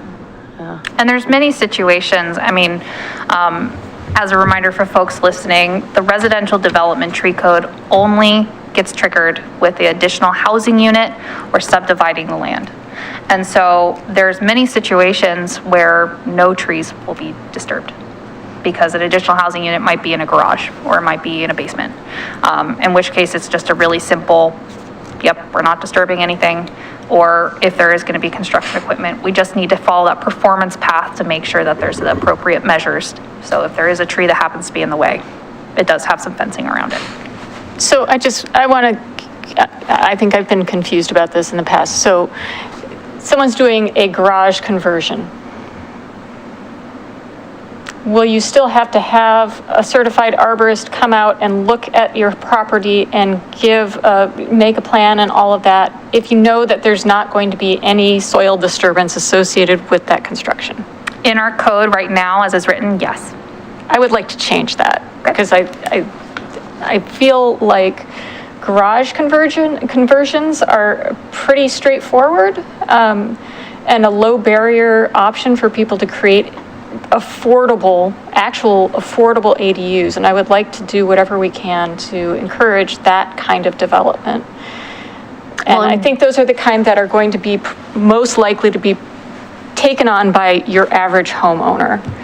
So, Well, and why just garage? Just any interior conversion Sure. or division of the existing house that's not building new square footage, right. right? If the footprint of the house is not changing, if we know that there's not going to be any need for a bulldozer or anything else in the construction plan, then I'd rather we didn't trigger this because as a homeowner who might do something like that, I might want to just have it be as simple as possible.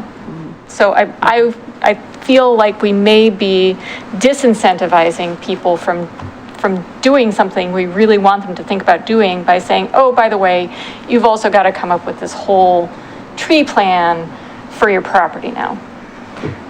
So we have discussed this at the staff level and about essentially saying that housing units that expand the building footprint essentially would trigger the development tree code. One thing we also talked about, because I believe you actually had a little bit of this conversation before, was around requiring the protection standard and the soil volume standard if they're not planting a tree, but at least the protection standard for fencing, and then essentially wouldn't require an arborist or anything. You just have to submit a plan showing, particularly if you're moving construction equipment onto the site, that you're not going to be going over roots causing tree damage of existing trees, but it wouldn't be something that would require an arborist. It's just something that you have to show that you're considering it, and then we can include it in things like our erosion inspections. And it would just be, when I think about a plan along those lines, it literally is, an illustration that anyone could do. You wouldn't have to hire someone. I mean, when we, throw block parties, folks can literally just draw it out by hand and submit that, and that's good enough. And so that's what we're talking about when you say a site plan. Yeah. Are we doing straw polling on this? Because I think this goes, I'm a thumbs up. I mean, I think this definitely goes along the lines in the previous conversations we've had on this, so yes. All right, so who's good with this? Perfect. All right, Great. well done. And then that's really all I had. So, I have a question for you. I've meant to ask this a few times. When you refer to, referring to conversations you all have had with the tree board and other stakeholders. Can you give us a sense for who those stakeholders are? Yeah, so that's, we've talked to our watershed councils, we've talked to the Audubon Society, we have the Urban Green Spaces Institute. I've talked to, for example, I'm a member of the Regional Habitat Connectivity Work Group. So I kind of vetted some of this around, which is intra-agency. So we have staff from Metro, Beaverton, et cetera. We've also we ran through some of this, or I ran through some of this with Unite Oregon. And essentially any environmental agency that I come across, I kind of talk to them about tree code, especially if it's happening in their own jurisdiction. We've talked to staff from other jurisdictions who have tree codes, including planning staff as well as any environmental staff. So pretty much anyone who will talk to me about tree code, I talk to them about it. Any developers in the mix? We haven't talked to any developers. We've talked to arborists who work for developers and with developers around following the tree code. Even Todd Prager with Tarragon, who wrote essentially the first draft of this tree code, he's a prominent arborist who works with a lot of construction agencies. I mean, he's, I think, our arborist on contract for our parks development, so. Cool. So, short of the fee schedule, are we good with the tree code where it's at right now?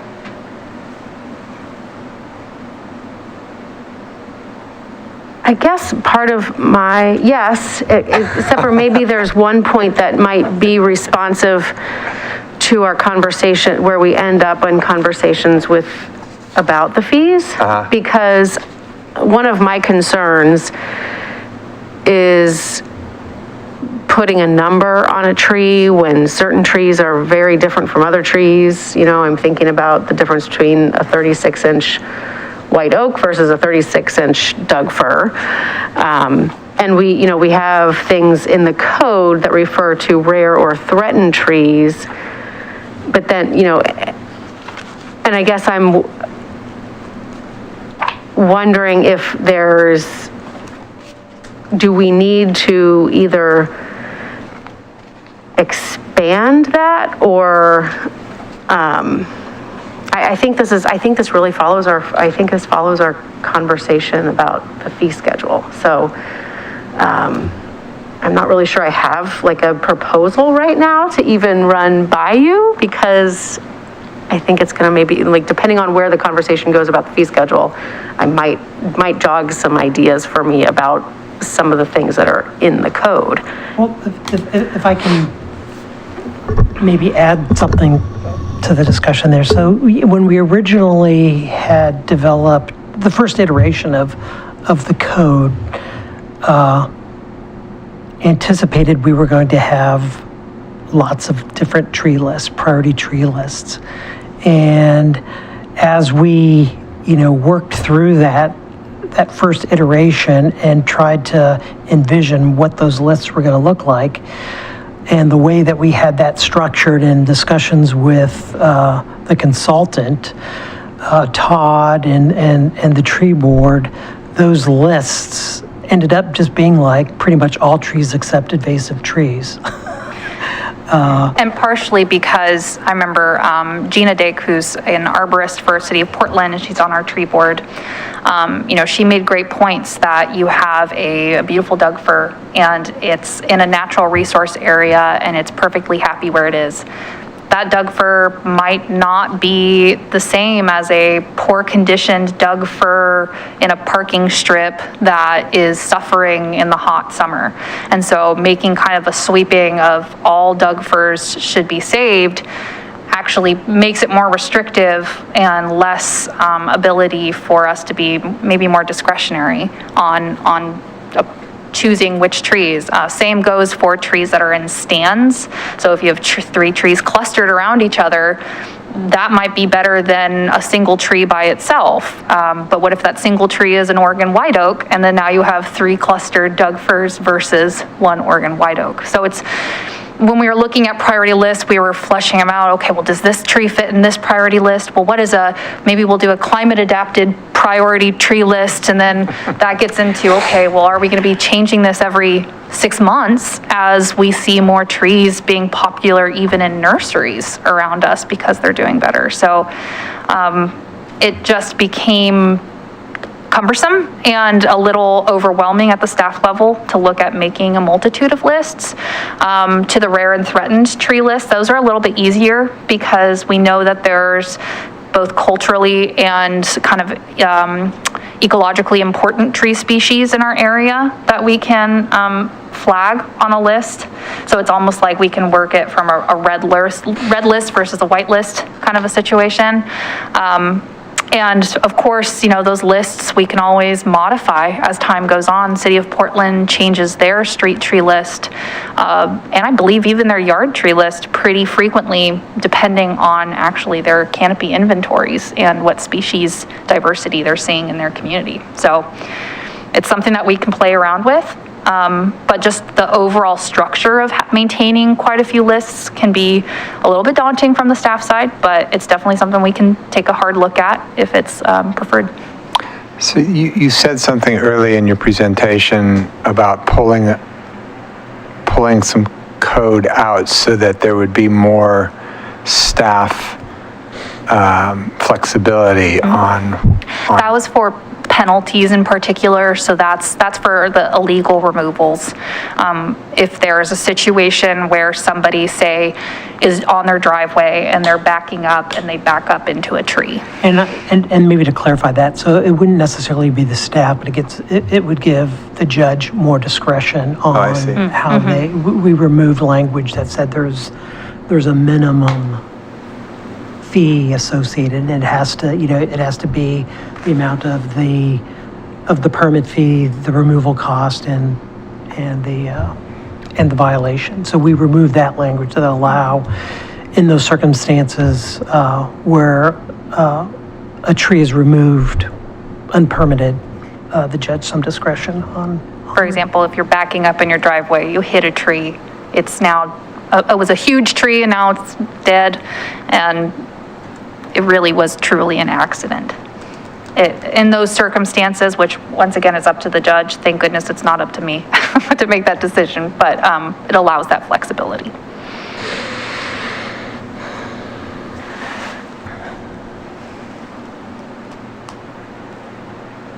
I don't know where to stick this, so I'll just sort of throw it out there that I'm thinking about the soil volume standards just generally and our lot coverage goals, and I do, we have had some testimony that has raised question about whether or not this is really going to work. I do think it's aspirational. I look at it and go, realistically, even though these are trees that could grow to the volume to create 40% lot coverage, canopy coverage, given that we're not giving them the root space to do that, they're really not, I don't think they're going to live up to their potential. And I know that we've made, adjustments in the calculations for that and whatnot.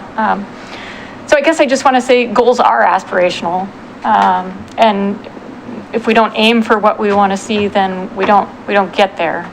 It doesn't mean that people are going to end up being penalized for not having 40% lot coverage. What we're trying to do is encourage getting to a point where we have a community that gets to enjoy trees everywhere, and that they're not just the purview of the wealthy. I was just in the Sacramento Valley earlier today, very weird, but in the Sacramento Valley, you see trees, we drove past multiple trailer parks where it was 50-foot trees all over. They had like 80% canopy coverage.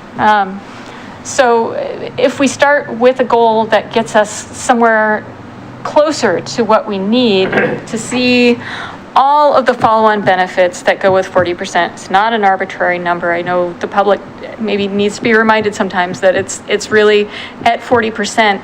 You see the temperatures go down. You see all sorts of health benefits in terms of just how people feel about their environment. they're happier. So it's actually a number that's very specifically chosen. So hopefully we get there, but I just want to say, yeah, basically, I think folks are right, that we are potentially creating lots that will make it impossible to do all of the things we want it to do. And that's going to be okay. It's not ideal, but it's okay.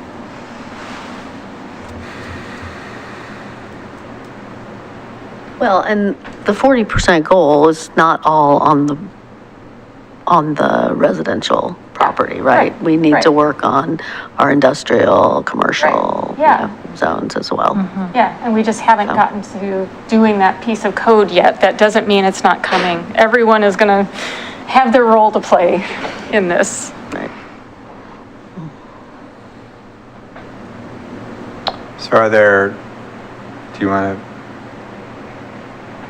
push more on, do you have more on the fee schedule? Oh, sure. I mean, I think we have a really big, I mean, we might as well start talking about it. I think that's where at least, That's where the action is. that's where the biggest concerns are. And we've got 45 minutes tonight to at least let staff know kind of where our heads are. Yeah. I think So, that's a really, let's do it. Well, can we take the 5-minute?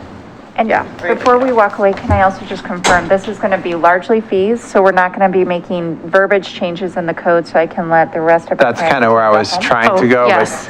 but you felt like that there was. Well, it's going to have to happen. We're not going to adopt this even until after we've had a conversation where we are adopting a fee schedule. Correct. So at that point, we may need to, depending on where that conversation goes. For right now, I'm going to let this team go. Yeah. And I am going to say, we'll primarily talk about money. If another issue comes up tonight, I just ask that we hold it till the 5th, which is next week, and we reopen the hearing. Is that okay? Another issue that's not trees? That's not about the financing of trees. It actually starts changing the code language that's in, If we want to something in the reflect housing. back to the code and need to make some small changes in either a definition or Okay. a chart. Sure. Yes, this is going to be, this is going to be the big discussions tonight. We'll have more dialogue about minor tweaks that we need to have next week. This is the big bite at the apple. We're going to nibble at it a little bit next week, probably, based on what you guys think about over the next week and what we come back with. Okay. 5th. And hopefully we'll be able to tweak that a little bit so that we can be ready to go the following meeting With adoption. with adoption. All right. So a 5-minute recess? But just to, just one second, sorry. Just to clarify, the changes I have so far are just adjusting the trigger for the tree code to essentially say only ADUs, or sorry, additional dwelling units that expand the building footprint get the full suite of standards. Otherwise, it's just the protection standards, and they can be submitted with ease by the property owner. I also have some clarifications around circumference and the fee schedule in particular, but then also just outreach material, particularly to the community. And then those are really the only two that I have right now. Well, and I would say that, I mean, I had the same concerns, maybe not quite as passionately as the council president did, though, about the DBH as the measure. I mean, we do have 6 and 12 are such key numbers. I do think we should have parentheticals in the code, not just in the fee schedule, not just in our outreach materials, but actually in the code that say what the circumference. Yeah. Yeah, approximately with an asterisk, and then, maybe even a note about this further. Multiple trunks. Multiple trunks and everything else. When we do circumference on 6 and 12, it won't be a whole number, so it'll be the approximate. Yeah. It's going to be a pretty ugly decimal, but we can do it. Okay. 5-minute recess? So 5-minute recess.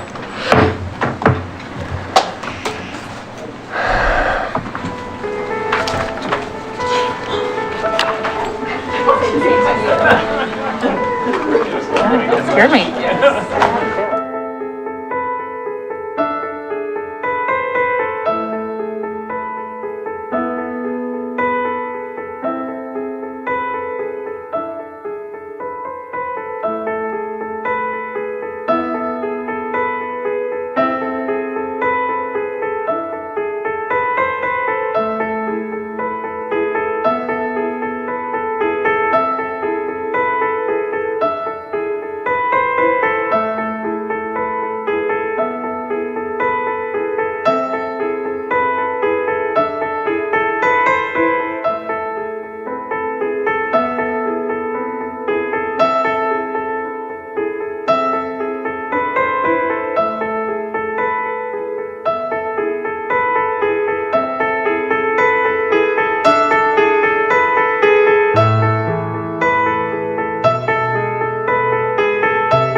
We're back in session. We're talking fees on the tree code. Go. I'll start. I wish, I guess, you had a great illustration for a tree that was relatively, the fee was relatively inexpensive. Our fee schedule calls for, potentially $9,000 more dollars of a fee, regardless of type. And unless it's for one of the reasons, that we've talked about at length, that's a heck of a bill. And that's on top of what it'll cost to remove such a tree. So I think that presents a real problem. We've certainly heard from a number of people who would not ever be able to afford that. So that's a life-changing event for some people in the community, for many people in the community. I think we need to talk about that. What's the life-changing event? Getting stuck with a bill for that much money. For when you're adding a dwelling unit? When you need to remove a tree and for various reasons, and it's not necessarily breaking up your foundation, it's not necessarily breaking up your sewage line, but there might be other needs that you would like to, that's the only location in your yard where a vegetable garden would work. So you're talking about a non-development scenario? Non-development, yes, sorry, to specifically the non-development, non-urgent removal, you get hit with a fine for that kind of money. What about like renters who might get that cost put, if I'm a landlord and I have to take down this tree and I'm going to put that extra burden on the renters, is there any way to prevent that? I don't know if, I don't know how a landlord could charge them. You don't have to be, there are bad people who do bad things all the time. No, but just legally, you've got a contract, your rent is $1,000 a month. But are all renters aware of things like that? I had students whose parents were given eviction notices during COVID, and they had no idea that they weren't supposed to be served eviction notices. So if folks are willing to do that, they're willing to pass the buck on to a renter and say, well, because I have to take care of this, you have to pay more for this much time. That's a real concern. Well, I would say that the one thing I would start off on the non-development side, so the fees structure there are for those trees that there's an elective removal and it's not dead, diseased, or dying, it's not causing damage. And there's some other criteria. It doesn't need to be thin, you don't need to do a thinning. So it's an elective decision, and the tree might be greater than 12 inches. So I would say the fees that we have put in there are robust.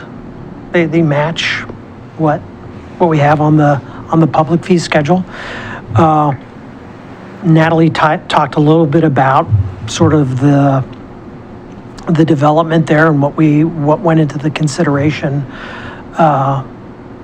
from our perspective as we were looking at this fee schedule was one, we wanted to make sure that we were causing people to think about what they were going to do.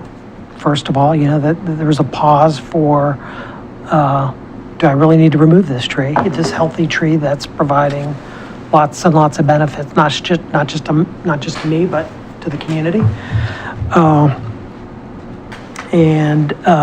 So we went through that process and, went back and forth on where that fit in and where we landed for this discussion and this proposal was that at this point, we thought that they should match what we have for the public trees. It shouldn't be higher than the public trees, but should at least match them at that time to capture the value of not just the monetary value of the tree, but the sort of the all those other co-benefits. You know, trees as infrastructure, for the most part, until they're very, very old, as they age and mature, they provide exponential co-benefits. You know, there's a growth in those benefits.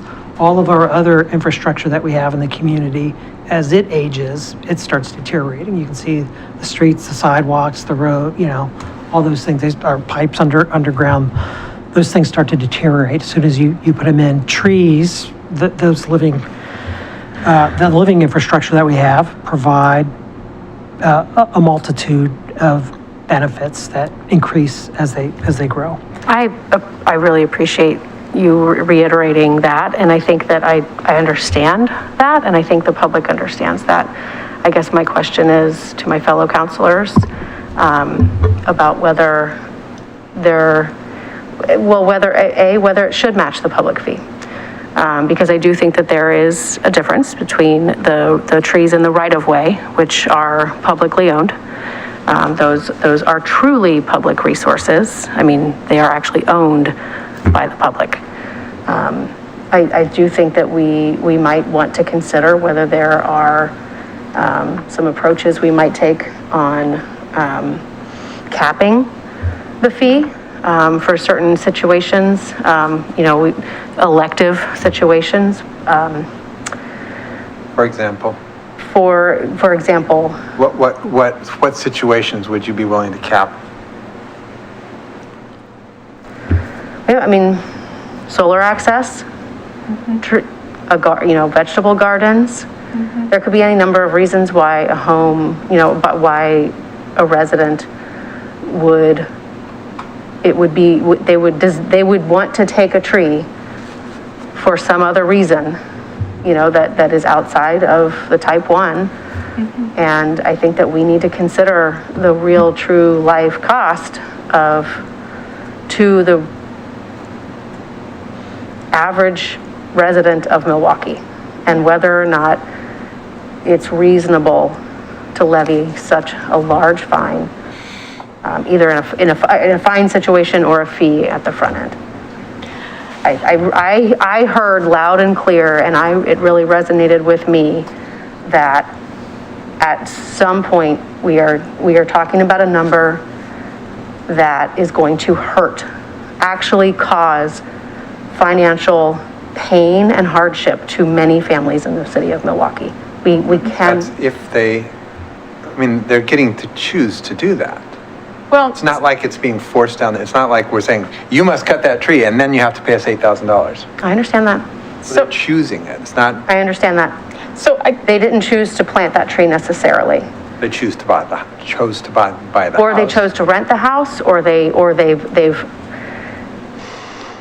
inherited a house. There are many situations where a 4-foot Doug fir no longer makes sense in that particular location, and levying a fine of $10,000 for someone who removed that tree because they, for any number of reasons, they cannot afford that.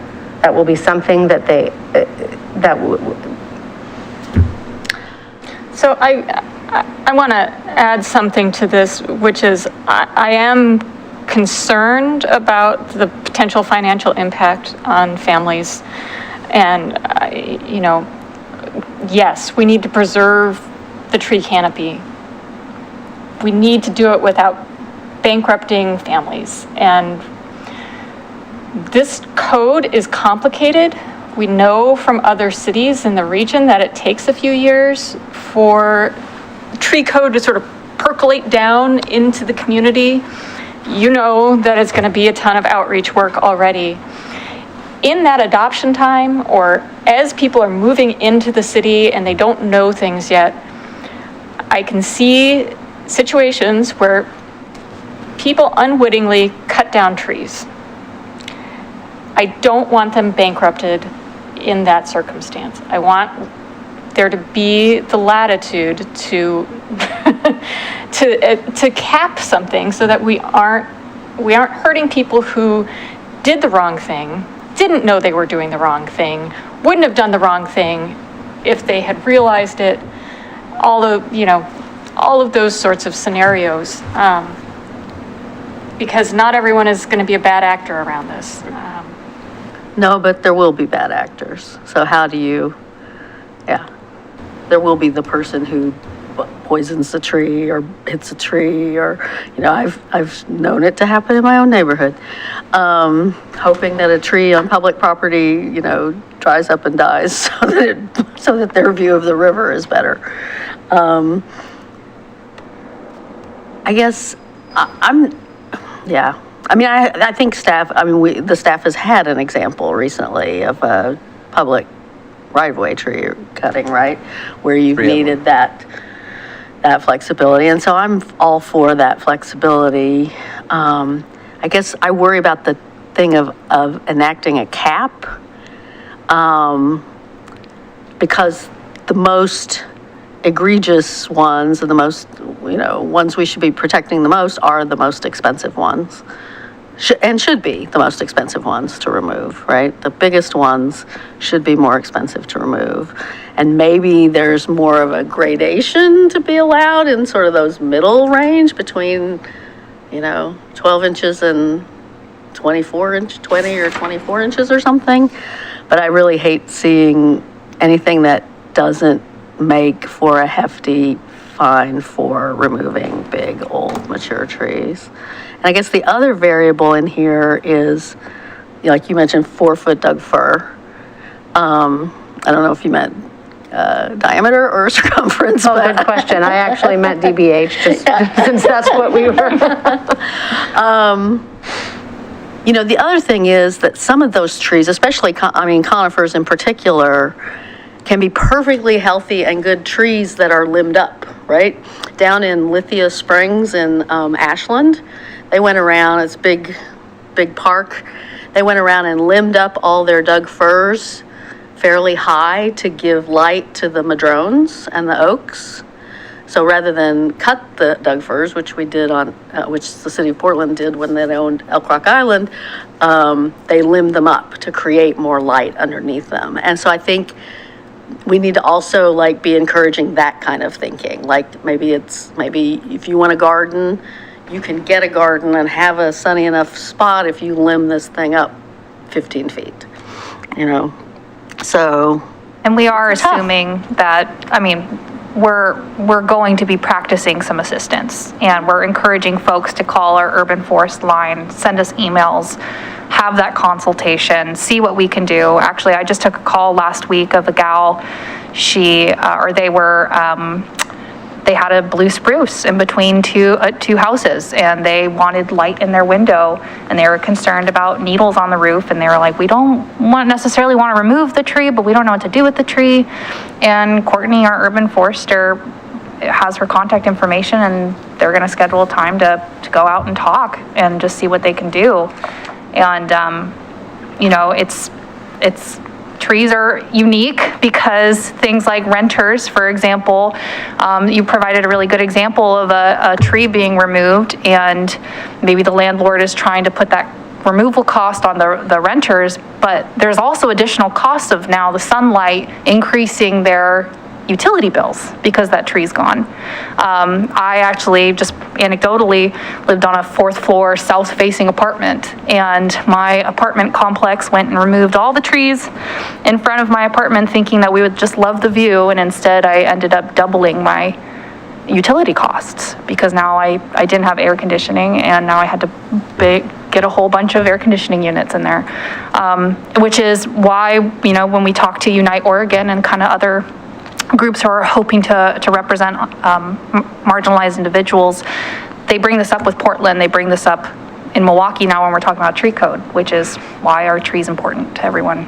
But it's hard. I don't know how to address that with the landlord placing costs on individuals. And it's kind of, I think, an example of why this is a very discretionary situation.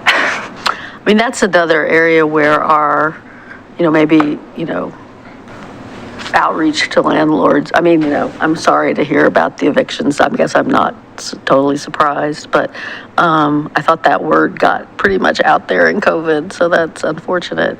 But I mean, the state law has now curbed how much you can increase on an annual basis, right? It's, But if they don't know. Right, if they don't know, yeah. So how do we I mean, get? people still break the law.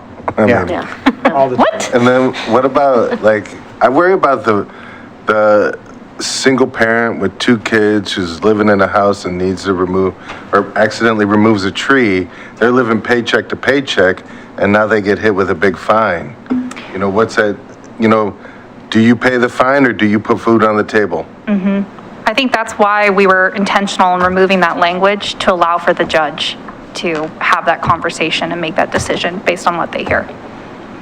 Well, and the other thing is, somebody who's removing a tree themselves, it's probably not a tree over 12 inches DBH, right? I mean, that's they happen to something be. Possibly, you're unless they generally have, going to need a unless they have a professional. relative who's like, I got some chainsaws, I'm coming out. That or- is common. Yes. That's our You- bigger commonality. We know people, I mean, we know people all around town who have, who do side businesses on side of their, and you could have a brother or a cousin who Or- works for a local tree. Dad with 8 chainsaws. I didn't meet your dad.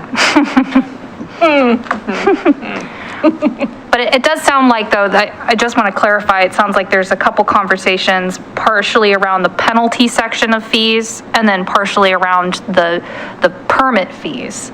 And I just want to clarify that there's 2 conversations happening right now that I'm trying to Yeah, track. they're, I mean, at least, yes, they're related in my mind for the same, the same concern.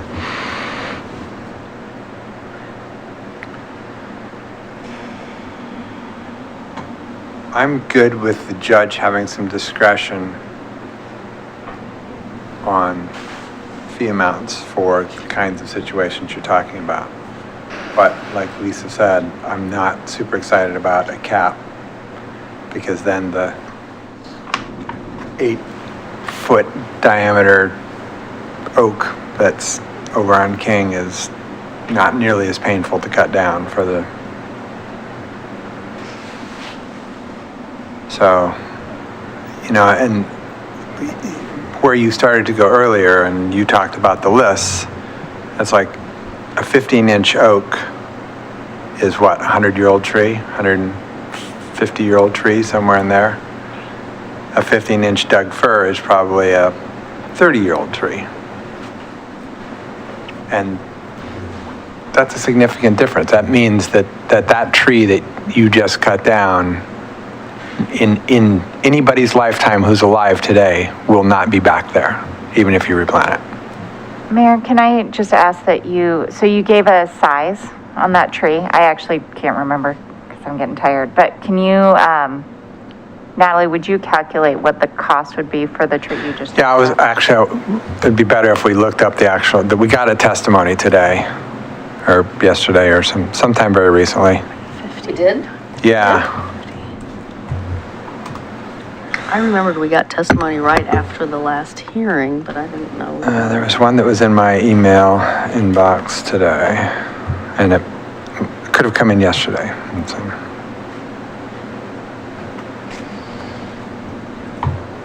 Come on.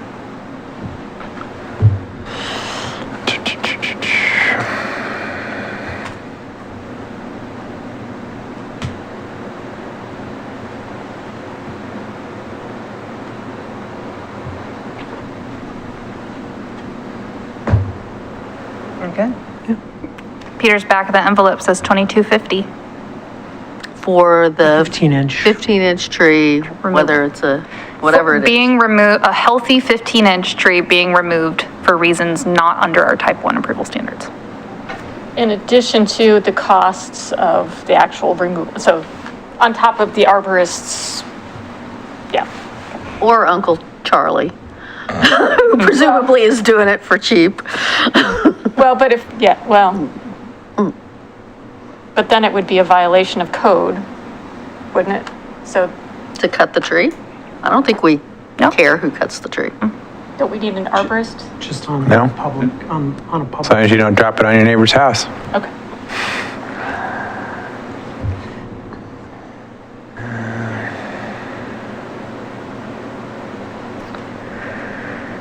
Shoot. Just read it today. And once again, it's very hard to put a dollar amount on a tree. I mean, there's lots of calculators you can try to do, but, you know, a tree that's going to be in a natural resource area is going to be maybe more valuable than a tree that's sandwiched between two driveways. A 15-inch Doug fir is maybe going to be more valuable than an unhealthy 15-inch oak. You know, and that's the numbers that we came up with for terms of valuation. They're going to be averages. I think maybe what we can do, because maybe we can provide a couple different options on a different fee structure there. You know, we'll show what we currently have proposed with a couple different options. I heard a suggestion of maybe having a different gradation on those fee structures. That might be an option. And then we can take a look at a couple different options to see if there's a way to reduce some of the impacts that we've been talking about tonight. I agree, you know, I use the term robust. The fees they can be painful if somebody doesn't know what the regulations are. They're new to the city. They come in and this tree, I'm going to take it down. My neighbor said, it's all right, you know, you can take down, as long as it's below 12 inches, you can take it down. And that person ends up taking down 5 or 6 trees, right? Yeah. So not only you have the fee there, you have the violation fees as well. Right. So we can put together maybe a couple of different options on. And just to clarify, that's for the penalty section, the illegal tree removal, and then we'll also come up with options for the permit. Yeah, no, I was talking about the permit fee and then that permit fee piece. So for the permit fee, trees over 36 inches, what is it per inch? $250 per inch. I do have one question for the council. I'm great with us going back and doing additional calculations, but I just want to make sure that we're all being transparent. Is there a maximum that you are comfortable with for a given tree? Is there a If you're- maximum that what? That you want, is there a maximum per tree, ever? If there's not, awesome. The discussion that we were having about the development, The bet she does have. fine, the last time. Was it in one case, one of the trees I believe was about 11,000, and another, and then it was like 8,000 or, yeah, 2 8,000s and 11, something like that. So we can get you that amount too. I'm just wondering, as we're going into this, is there an amount we should not exceed?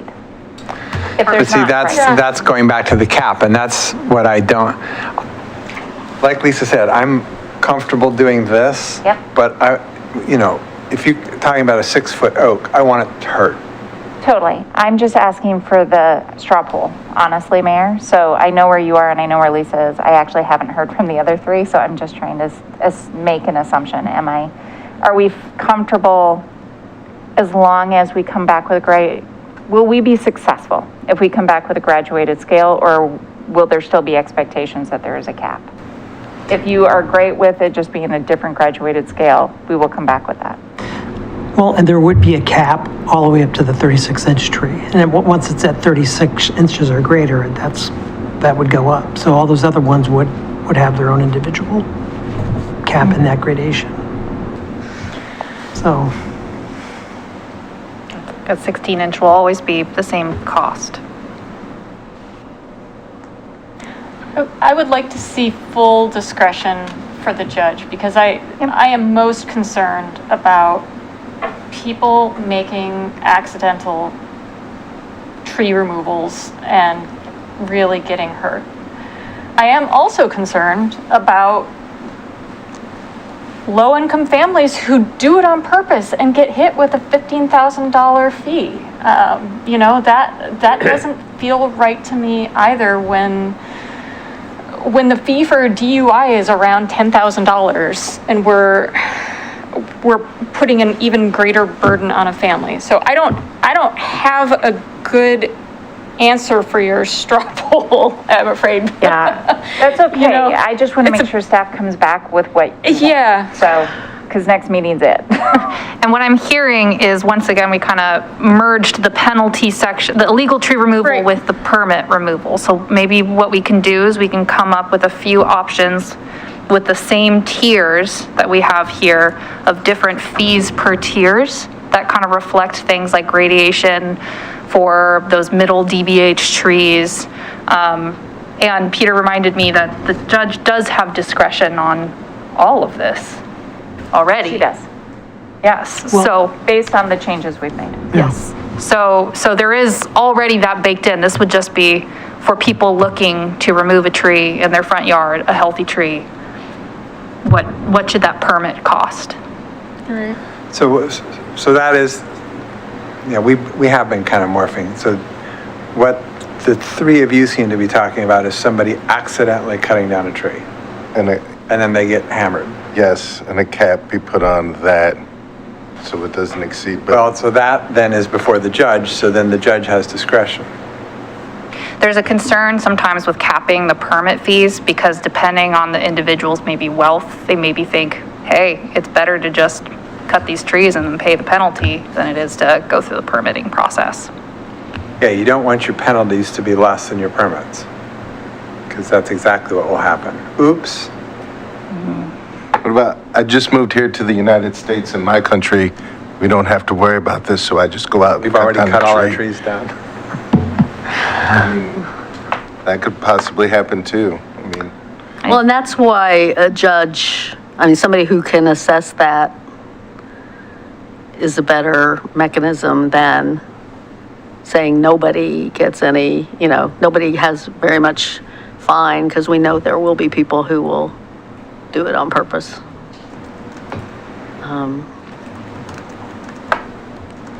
Who operate. I have a couple of friends who are very much this way. They operate by, I will ask for forgiveness and not permission. It's always easier to ask for forgiveness and not permission. So, yeah, I mean, I think having the judge be able to assess those factors makes a lot of sense. And if if you're cutting down a great big tree, that's not just something you just accidentally, I'm just going to go cut down this great big tree. That's a production, particularly if it's anywhere near a structure. That means somebody's climbing up into that tree, lopping off branches. So unless you are actually somebody who does that, the likelihood is you hired somebody, because it is not something you can just go out and do on your own on a great big tree. Yes, a 12-inch tree, yeah, you could probably take that down yourself. So in the case of the one that we did have, it was an individual who was not an arborist and was not a licensed removal person. They were going to get paid to help a friend. I'm not sure how safe it was. This is not me trying to weigh in on what the brilliance of it was in terms of the safety of the individual, but this was not a trained professional. How big And were those? were large trees. Do you remember the size? I think there was one that was at least a 27-inch. But they were in the right of way, so they weren't They were in the close right to of a way. house, right? I mean, it they- will be different when it's close to a house Drop them or on the some street. Also a- fence or whatever. Penalty question, the illegal tree removal question, once again, over judge discretion rather than permit. It is. Yeah, I'm having trouble hearing you. I'm just wanting to clarify, just because it's synonymous oftentimes and it blends in, but I think what we're looking for is maybe I believe we've addressed some concerns around the illegal tree removals impacting folks disproportionately by allowing the judge to review the case and under their discretion, reduce those fees. I think as staff, I would really appreciate maybe your thoughts on the overall fee schedule for the permits themselves. Like if somebody's wanting to remove a tree in their front yard, what is an acceptable permit cost? And I think that's what it sounds like. We'll be bringing back some different options maybe next time, maybe 2 options to choose from. that reflects that, but it's under the same structure of the DBHs, the diameter at breast heights. But that's what I'm hearing right now. I'm hearing that there's kind of some heartache and pain around the folks who truly accidentally remove a tree and just wanting to make sure that there is an opportunity for them to get that reduced. And then I'm also hearing that we're wanting to solve kind of, are these the appropriate fees for a permit? Just as any other building permit, are these the appropriate fees for folks to pay? So the place where I'm getting stuck on this, and it's not helpful staff direction at all, is folks who don't have a lot of money often are not familiar with the way things work. And it is intimidating and alienating to engage with these systems. And it can often also be true for folks who are of different backgrounds, who are used to having negative experiences with government. So I'm looking at this as a regulation on private property and thinking about those folks, and I can't help but see the way in which this system is structured such that it puts them at a disadvantage. I don't have an answer for what we do about it, but I do want to name it because it's something that matters as we strive to become a more equitable and inclusive community. So is, just to potentially spitball some solutions, is the concern around language barriers of reading the code? Is the concern around the penalty section, which we've hopefully allows that discretion? Sure, yeah. I mean, think of all, well, you're not a part of these conversations, but how many of our traffic tickets that the judge deals with go unpaid, and we send them to collections, they go to collections for years, we make forgiveness programs, people still don't come in and pay them, and these are people who don't have their driver's license. And they're only $2,000 usually, right? $2,000. As opposed to 10. Right, so, and here we are imposing a system that is going to create that all over again on private property. And that makes me uncomfortable. You know, I don't know that there is a way to build a way out of it with brochures and flyers, because I think the barrier in this instance is you have a whole bunch of people who've had really bad experiences and are afraid to interact with the person who's with the entity that is putting out those brochures and doing the code enforcement. They're going to get a letter that has the city of Milwaukee's, insignia on it and go, I'm in trouble.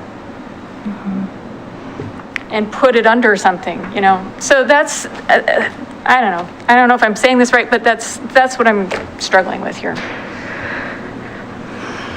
I'm just curious, did this kind of conversation go on at the tree board about, people that were not able to pay and all of that? Well, we have in the code a low income assistance program.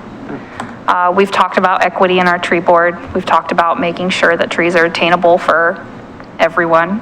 I think it's what happens when you start to value an asset, and I understand that citations and such don't go up to the cost of this, but this is also supposed to replace an asset. And I think that's a balance that we're gonna have to figure out how to strike. For example, if you drive off the side of the curb and you hit a fire hydrant, you have to replace that asset. And so that's on top of the penalty for whatever you're paying. But for tree board, they had a conversation about this, and I think it just comes down to, what do you value a tree as? And can you have trees and not regulate them? Yeah, that's what we have. And we saw regulation as a way to reach our canopy cover goal. And with regulation comes scary tables and scary code. And I mean, that's what we have for our building code. Yeah, and well, and that's all, we've had this conversation with you, Natalie, so I don't think we need to cover that again. But this, I think this equity concern is real, and Absolutely. when we're thinking about regulating private property and how we do that, I do think we need to be careful about, we want to be careful to not create a system that inadvertently sabotages us. You know, I think about, well, okay, not thinking so much about the folks who just are afraid to deal with government, but thinking about the folks who look at a tree on their property and go, well, crap, this is expensive. Trees are expensive, and trees are expensive. You know, it's expensive to have an arborist come to your house every few years and check out your trees, if you're gonna do good tree care. Or if you have a tree that needs that kind of care. So are we, I'll back up. Is there a level of fee at which we are creating a disincentive for planting trees in the first place?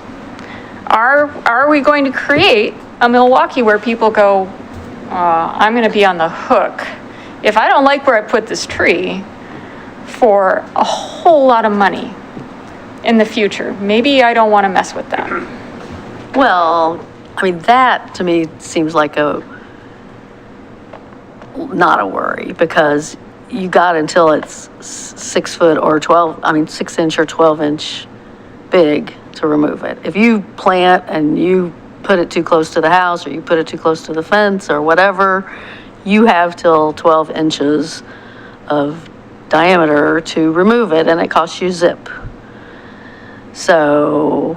The one tree. For one For 12 tree months. every year.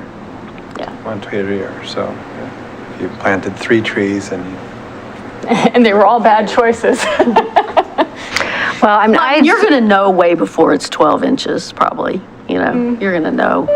some trees grow really fast, and some of them are not great options. But even, so I planted a big leaf maple, which is a really fast-growing tree, in my front yard about 9 years ago, and it's still not 12 dBH. I don't know how big my mimosa is because I haven't measured it, but it's pretty big already, and I didn't plant it that long ago, and an entire branch fell off for no reason at all in the middle of summer when there was no weather. I don't know whether a neighbor kid was hanging on it, but I know now that mimosas are terribly weak trees.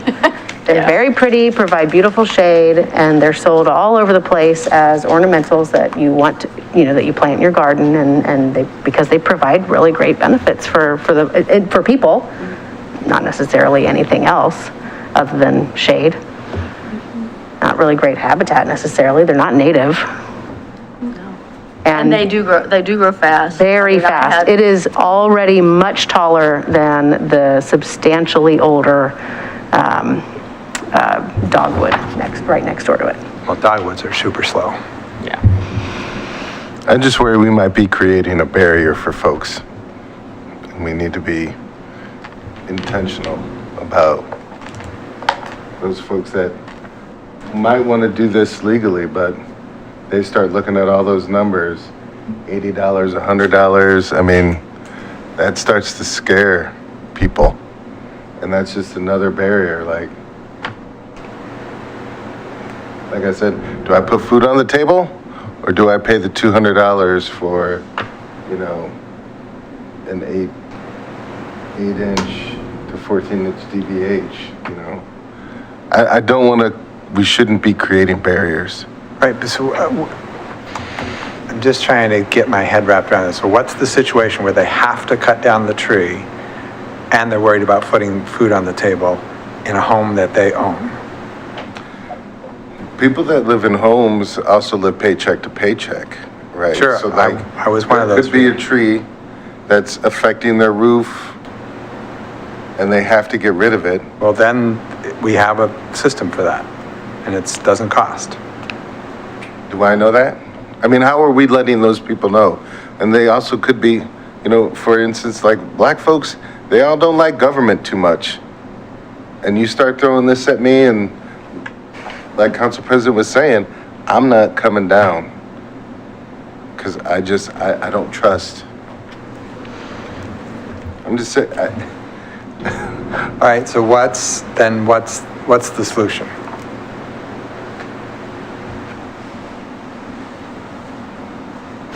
Is there, I mean, a lot of this, I think, has grown out of, and I know this is I mean, I'm talking about we're talking about non-development, right? So, okay, sorry, I guess maybe I should have actually looked a little bit closer at this before I started asking the question, but it seems to me like there should be a significant difference to try to prevent the kind of clear cutting, you know, that happens pre-development that we're worried about versus the individual, you know, maybe it's 1, 2, or 3 trees on a single property that really isn't for development purposes. You know, that removal seems different to me, both in scale, you know, of the damage to the resources, the collective resources. And I mean, but the impact is so much greater on that resident. It's per tree. I mean, it seems like we should be able to come up with some sort of scheme or cap for that small localized situation versus, you know, the larger. I'm not talking about 10 trees, you know, we're not talking about like, is there maybe a way to write this to where there's. But you could have 3 trees, as we've seen in some of our images, that are 40% canopy. I mean, talking about 3 trees just like they're all little trees is the wrong assumption. Yeah, no, I'm not. Yeah. I'm not. Yeah. At all. And here's the, you know, when there was a tree up on Lake Road, and time is all a blur now, so it was last couple of years, big tree. It was like a sequoia or a redwood or something, and the new homeowner just decided they didn't want it, and they cut it down. You know how many calls I got from neighbors? So that's the thing, is a tree, yes, it's on your property, but you know what? It's gonna outlive you by a factor of 4 times. So is it really your tree, or are you its pet? You know, we act like trees are this, like a weed, like they're just this thing that, who cares? But they have been the only reason we function on this planet is because trees exist. Take the trees away, humans don't exist. So at some point, we have to actually put a value to that. Because, yes, in the simple, I want to finish this thought, please. Oh, no, you're fine. I'm literally sitting In the quietly. simple one-off scenario where one person cuts down 3 trees, yes, in the grand scheme of thing, who cares? But the reason we're in the mess we're in as a species is because there are billions of us, and each one of us does 1 or 2 or 3 stupid little things. In the aggregate, that actually matters. That's huge. And that's why at some point we have to start drawing a line. We have to start saying this matters, and apparently the only way we can make that clear to most people is to actually put a financial value on that. Because otherwise, people just don't agree with you. Yeah. And we're all here because, I mean, the only reason we're even this far on a tree code is because the majority of us agree with you, you know? I completely agree with everything that you said. There also has to be a gut check when it comes to an individual Milwaukie resident who will be bankrupted by that and who has no other option. But that's the argument you're making is as if they have to cut that tree. Not they choose to cut that tree. There's a giant difference between have to cut the tree and choose to cut the tree. And there's also we're also talking about people who might not realize that they couldn't cut the tree. And then that's back to the judge. So, yeah, I think if we give the judge good instructions that there is deep discretion here, if, this clearly was somebody that didn't have any idea that they weren't supposed to do this, and they have financial hardship, then we can cut them a lot of slack. But there will be people that will try and game that. So it has to be, we have to set some clear guidelines, and I think when somebody purposefully does that knowingly, it should hurt. If it doesn't hurt, we're going to continue to lose the trees. Yes, Ann? Thank you. A couple of things. One is, it sounds like the code for the most part is actually done. So I just want to call that out tonight because that's actually the biggest package that we've been trying to get through. And that means that the fee schedule, we re-adopt every 2 years, and we can modify at any time with very little impact. So I just wanted to call everyone's attention to, it's not terribly horrible if we get this wrong, this part of it wrong. It's worse if we get the code wrong. So what I'd like to do is we're going to be back here in 1 week. I think this conversation has given the three of us a lot to talk about and to see if there's a way we can do better for you all and give you some options. Whatever that looks like, we're not going to tell you where to go, but I've heard generally the concern is people who don't have a lot of cash and making sure that we have a very safe system for them. I'm also hearing that the system has to be non-intimidating as possible. So going to a judge may not honestly be the best option. I don't know what that looks like right now, but I do feel like this has been a really important conversation. So I guess my question is there something else that we need to hear before we go back and talk? The fee schedule is actually scheduled to be discussed next week. It's already on the agenda. I think this has got me a lot closer to understanding what people's concerns are. If there's something we haven't heard yet tonight, that's actually what I'd like to just call the question, see if there's something else we need to know. I mean, it doesn't sound like there's any, I don't know that we can get to a place where we would have any agreement on bringing back in, additional language around the differences between trees.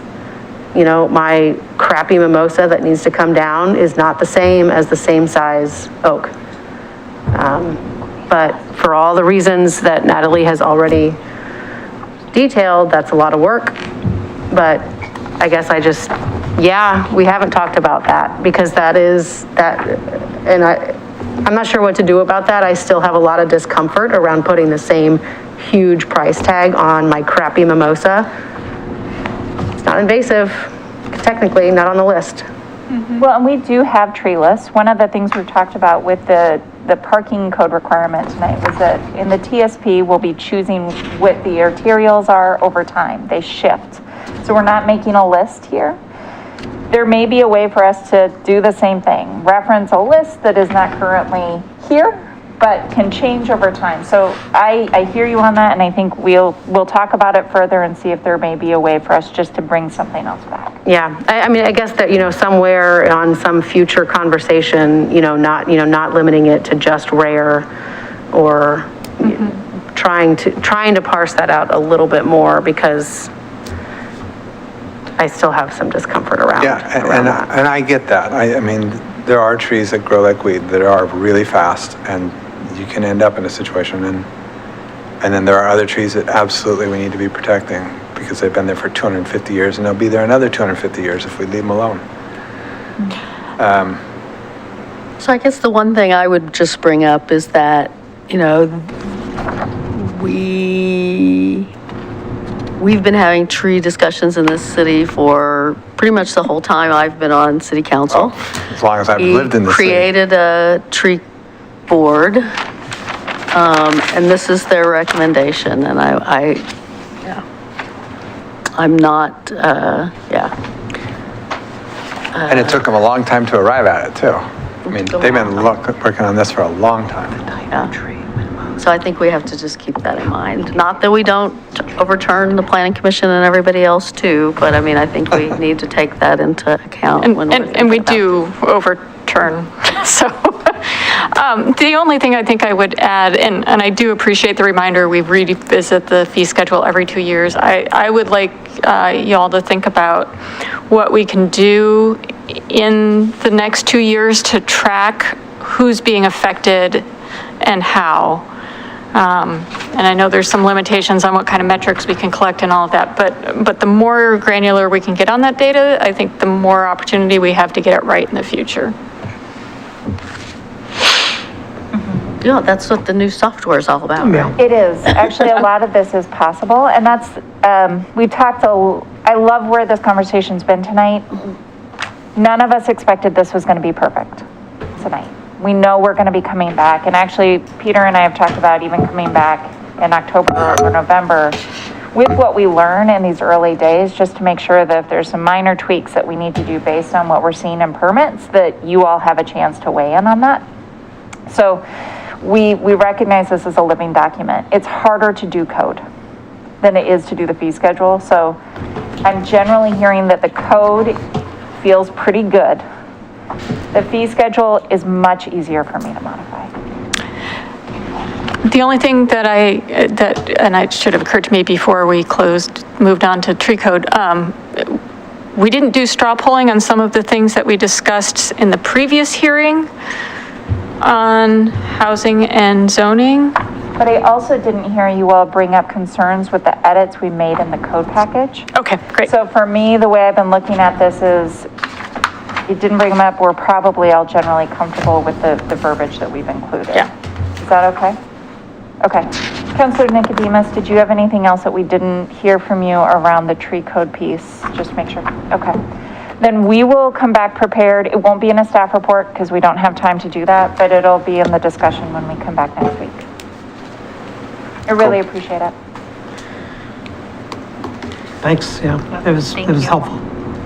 Good, Thank you. thank you. And Mayor, I know that we're at the end of the night, but you and I had a discussion today about a meeting that's happening tomorrow evening that you are going to have some difficulty being at, and I just thought you might want to talk about, oh, sorry, yep. Yeah. Oh, we had to Yeah. close the hearing, yeah. Getting late. I move to continue the hearing on the comprehensive plan tree code amendments file ZA-2021-002 to April 5th, 2022. A second. It's been moved and seconded to continue the hearing on the comprehensive plan tree code amendments, file number ZA-2021-002 to April 5th, 2022. Any further discussion? All those in favor? Aye. Aye. Opposed?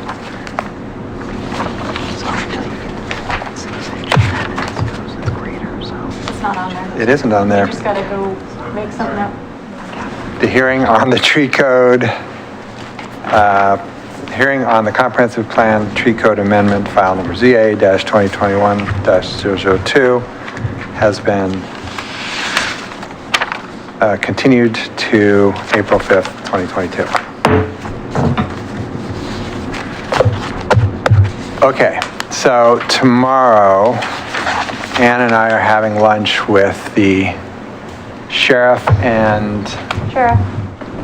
And Okay. TriMet, there will be Okay, TriMet members there. sheriff and somebody from TriMet, talking about the potential for Milwaukie to have officers back on the TriMet force. It's now being run by Multnomah, not Portland. We have officers in the city that very much hope we will be back on that. We want to do that work. My impression, and this is not just what I see, it's in talking with a lot of different groups, is that Multnomah Sheriff has been far better in every way than Portland with a lot of the concerns that we all have around policing. So I just want to get kind of a sense of where everybody is on that, so I know where that is during the conversation.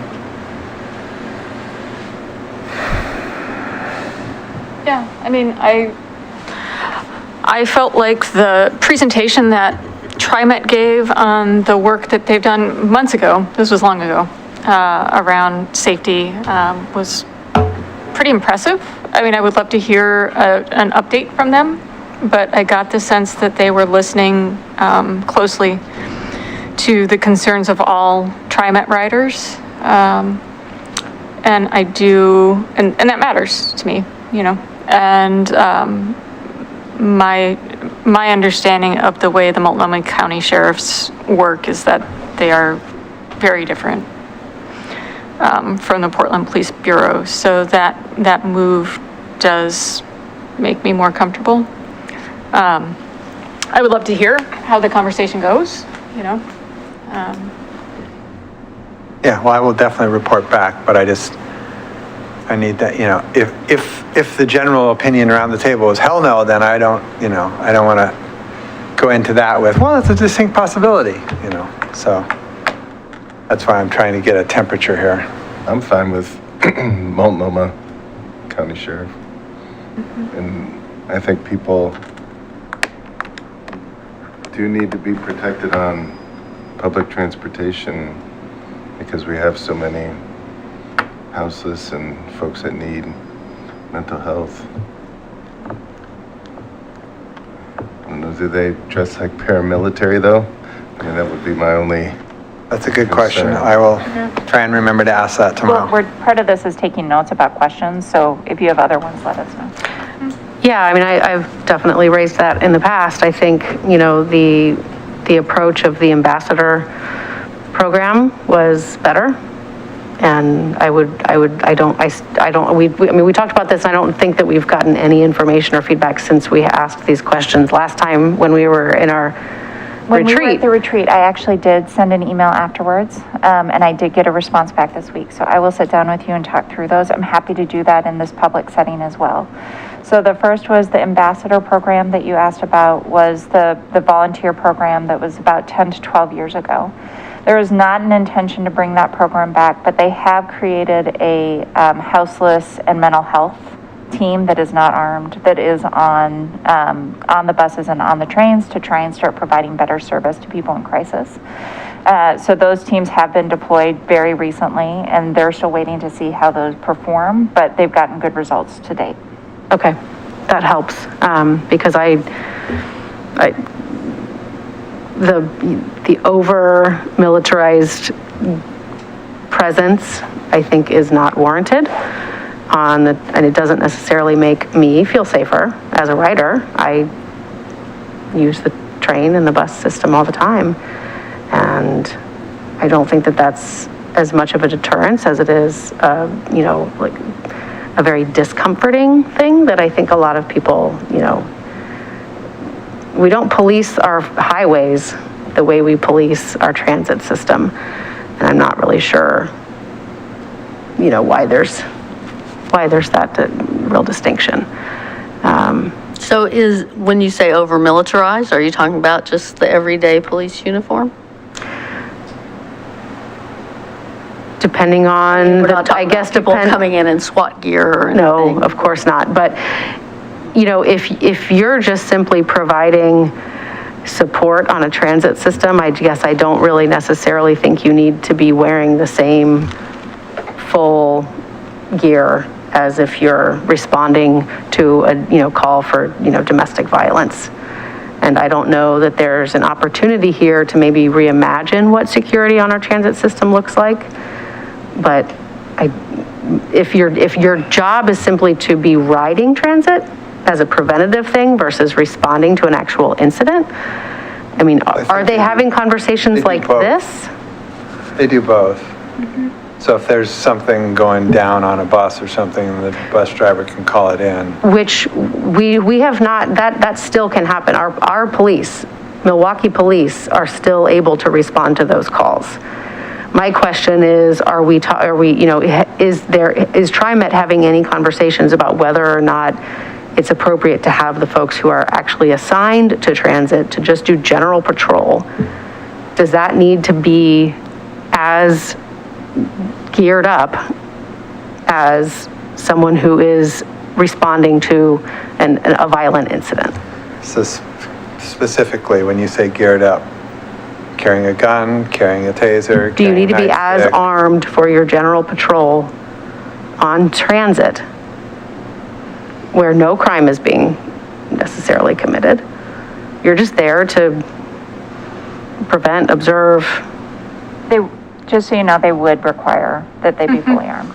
Well, I was gonna say, and if I put myself in this position of that officer, I wouldn't want to be unable to respond to the violent things that happen. If an officer had happened to be on the train where two people were stabbed over at, Hollywood, that might have come out differently. I mean, I would not want to be an officer on a train unprepared to respond to an event like that. So, I mean, my view is the same as it was at the time we talked about it before, which is we shouldn't be making these decisions without consulting.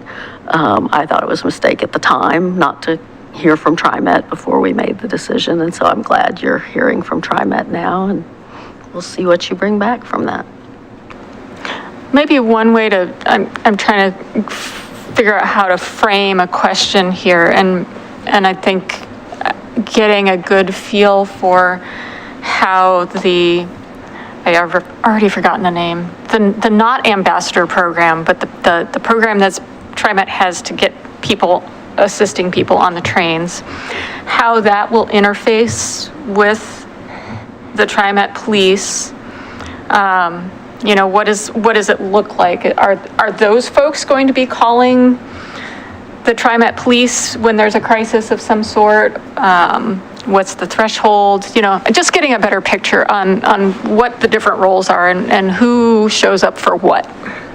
I think it would be good to get the people's voice who ride TriMet, and I know they did that, and they said that in that presentation, because I don't ride TriMet a whole lot, so I shouldn't be making assumptions on what I want to see people, how I want them to appear. Right. So, I think in a lot of discussions, even like in my work, we talk a lot about this stuff, but we never bring in the people who are actually really affected by the decisions that people like us make. And it's important to make sure that we get their voice and hear what they have to say. Yeah. TriMet just redid a survey on ridership. And I took it. I mean, there definitely were questions on there about safety and security. I don't recall a question that asked, sort of uniformed or not uniformed. No, I took it too, and it definitely did not. And it was very, very open to interpretation. I am, of course, concerned about security and safety riding TriMet. But as I just stated, I don't necessarily think that having, an armed police officer is that's not necessarily what I mean by safety and security on TriMet, and it might not be somebody else's idea either, but it could be. So by asking a question without asking another question or asking the question in a different way, TriMet doesn't have an answer to that, at least not based on that survey that they just did, and not based on the survey that they did with the broader community a couple years ago, the one that you referenced. I don't think there were questions about armed. Well, armed or not. How about that's a question for lunch? Yeah, we'll ask. That was my question. I want to know what are they even asking this question? Or is it just simply, we're just going to do, now that Multnomah County's running it, it's just going to be the same thing? So I do just want to make sure that I'm clear. Our officers cannot serve without being able to carry their weapons.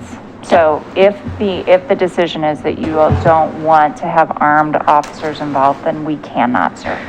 Yeah, and my responding to violent incidents does require our police officers to be resourced the way that they need to be resourced. But my question is, how much is TriMet actually dedicating to security that doesn't involve armed police officers? I don't think I know the answer to that yet, because I don't think that we've heard from TriMet about that.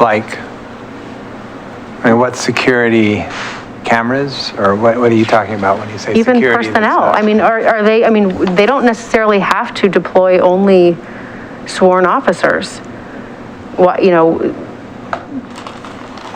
I keep saying the ambassador program, maybe it could be called something else, but folks who are writing TriMet on a regular basis, who are showing presence, you know, with clearly marked shirts or, you know, something that at least lets people writing TriMet know that this is a TriMet, this is TriMet personnel.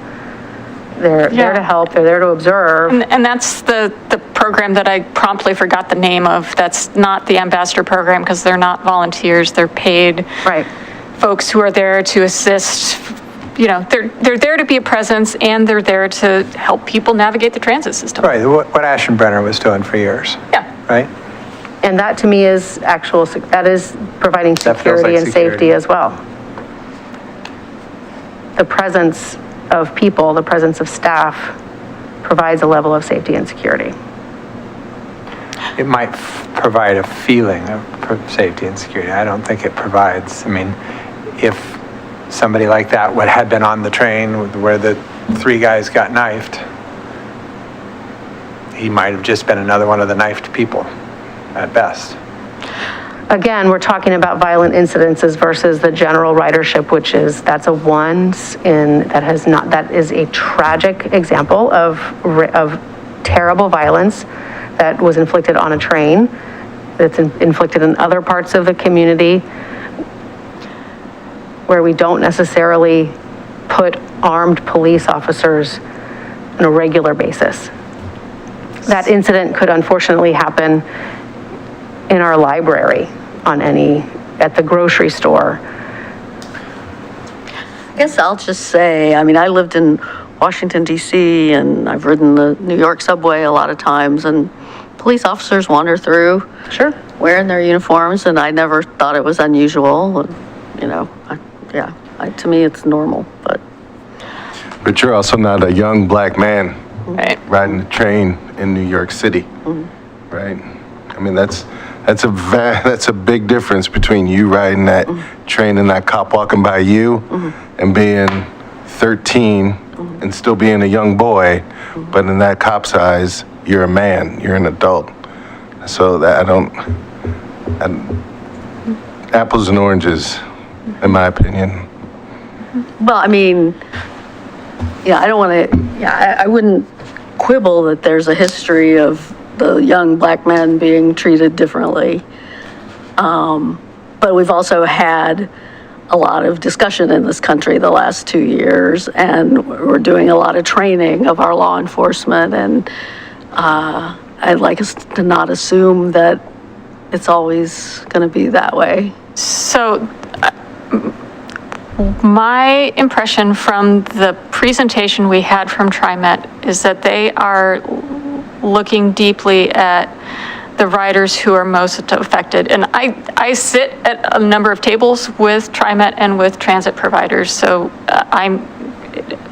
my conversations may be blurring here, but I know that the TriMet general manager, Sam DeSue, is very worried about these sorts of issues. Throughout the system, they understand that they have got to make transit safe for people who aren't just your average white woman.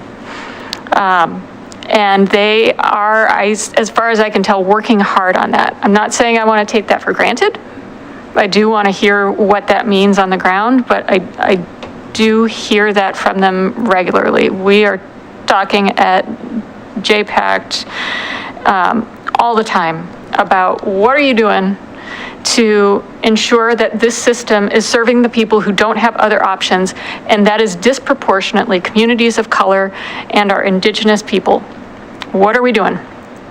And they answer those questions, but you haven't been there, so I'm not saying you should take it on faith from me, but I think that's the thing that we all need to hear more of.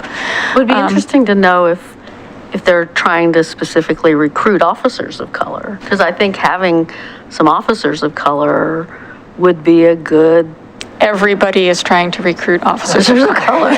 There's no shortage For this. of opportunity. Right? Yeah. Or even just. Well, TriMet, I mean, how many TriMet police are there? I mean, this is a system that is actually staffed by the local agencies. So it's now staffed by Multnomah, and they do have contracts with agencies for FTE count, and the mayor and I have Right. asked that question around. Right, so it's not, this isn't TriMet recruiting officers. No, These are the it's- They're agencies. basically pulling from all the jurisdictions that are willing to join. But funny enough, this was not actually the topic that I meant.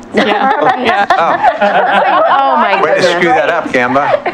What lunch are you talking about then? Tomorrow night, you will have a meeting with NCPRD. The mayor is not available to hear the discussion with NCPRD, with the board. And they are taking public testimony. This is about the IGA that you all have been asking them to approve for the financing of Milwaukie Bay Park. Counselor Beatty has been working with me. I really appreciate it, and has been talking to a lot of community members about the fact that tomorrow night is the testimony opportunity. I want to be clear about a couple things. It's not on the agenda. So the way this is looking. It's not on the agenda as an action item. It's on the agenda for like an update or something. Yeah. But what I am hearing is that it may be voted on.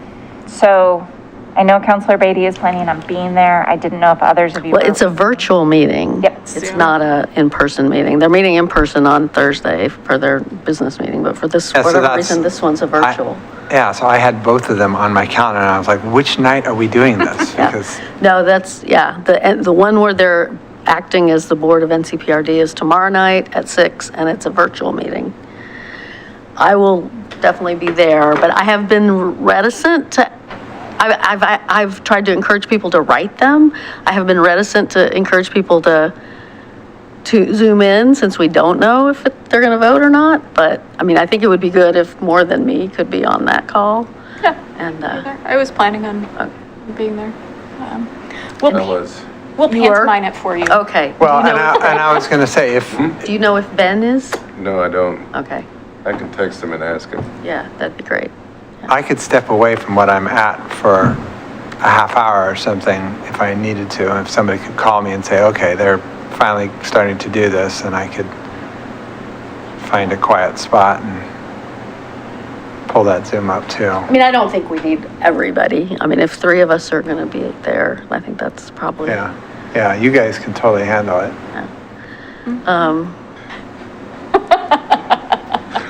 Well, and this is very similar testimony to what was done last time, so I don't think that there probably needs to be any more conversation. I just wanted to give you a place where we transparently say 3 of you are calling into a meeting, and that you're going to be talking about the park again. It is at 50% DD, which means that we are actually getting to the point where we can really price this and get a sense for what the impacts will be. But the money is going to have to start flowing pretty fast if you're going to keep up with the designs coming out of the process. Well, in case you didn't see it too, on the April 18th is the public meeting on On what that design. exactly the costing is these days. Yeah.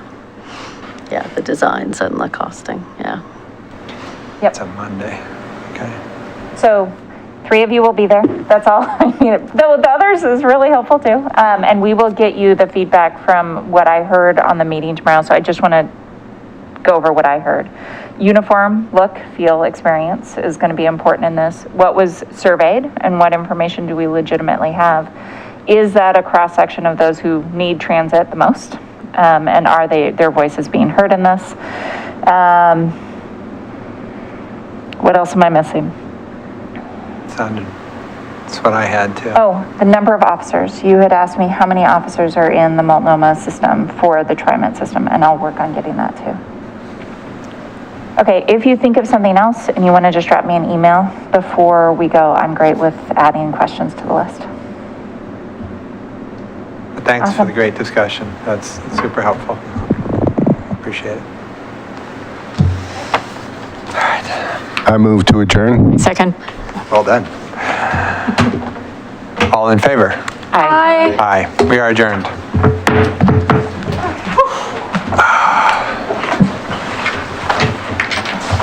Good job tonight, Josie. Seriously. Yeah, but you're gonna breathe.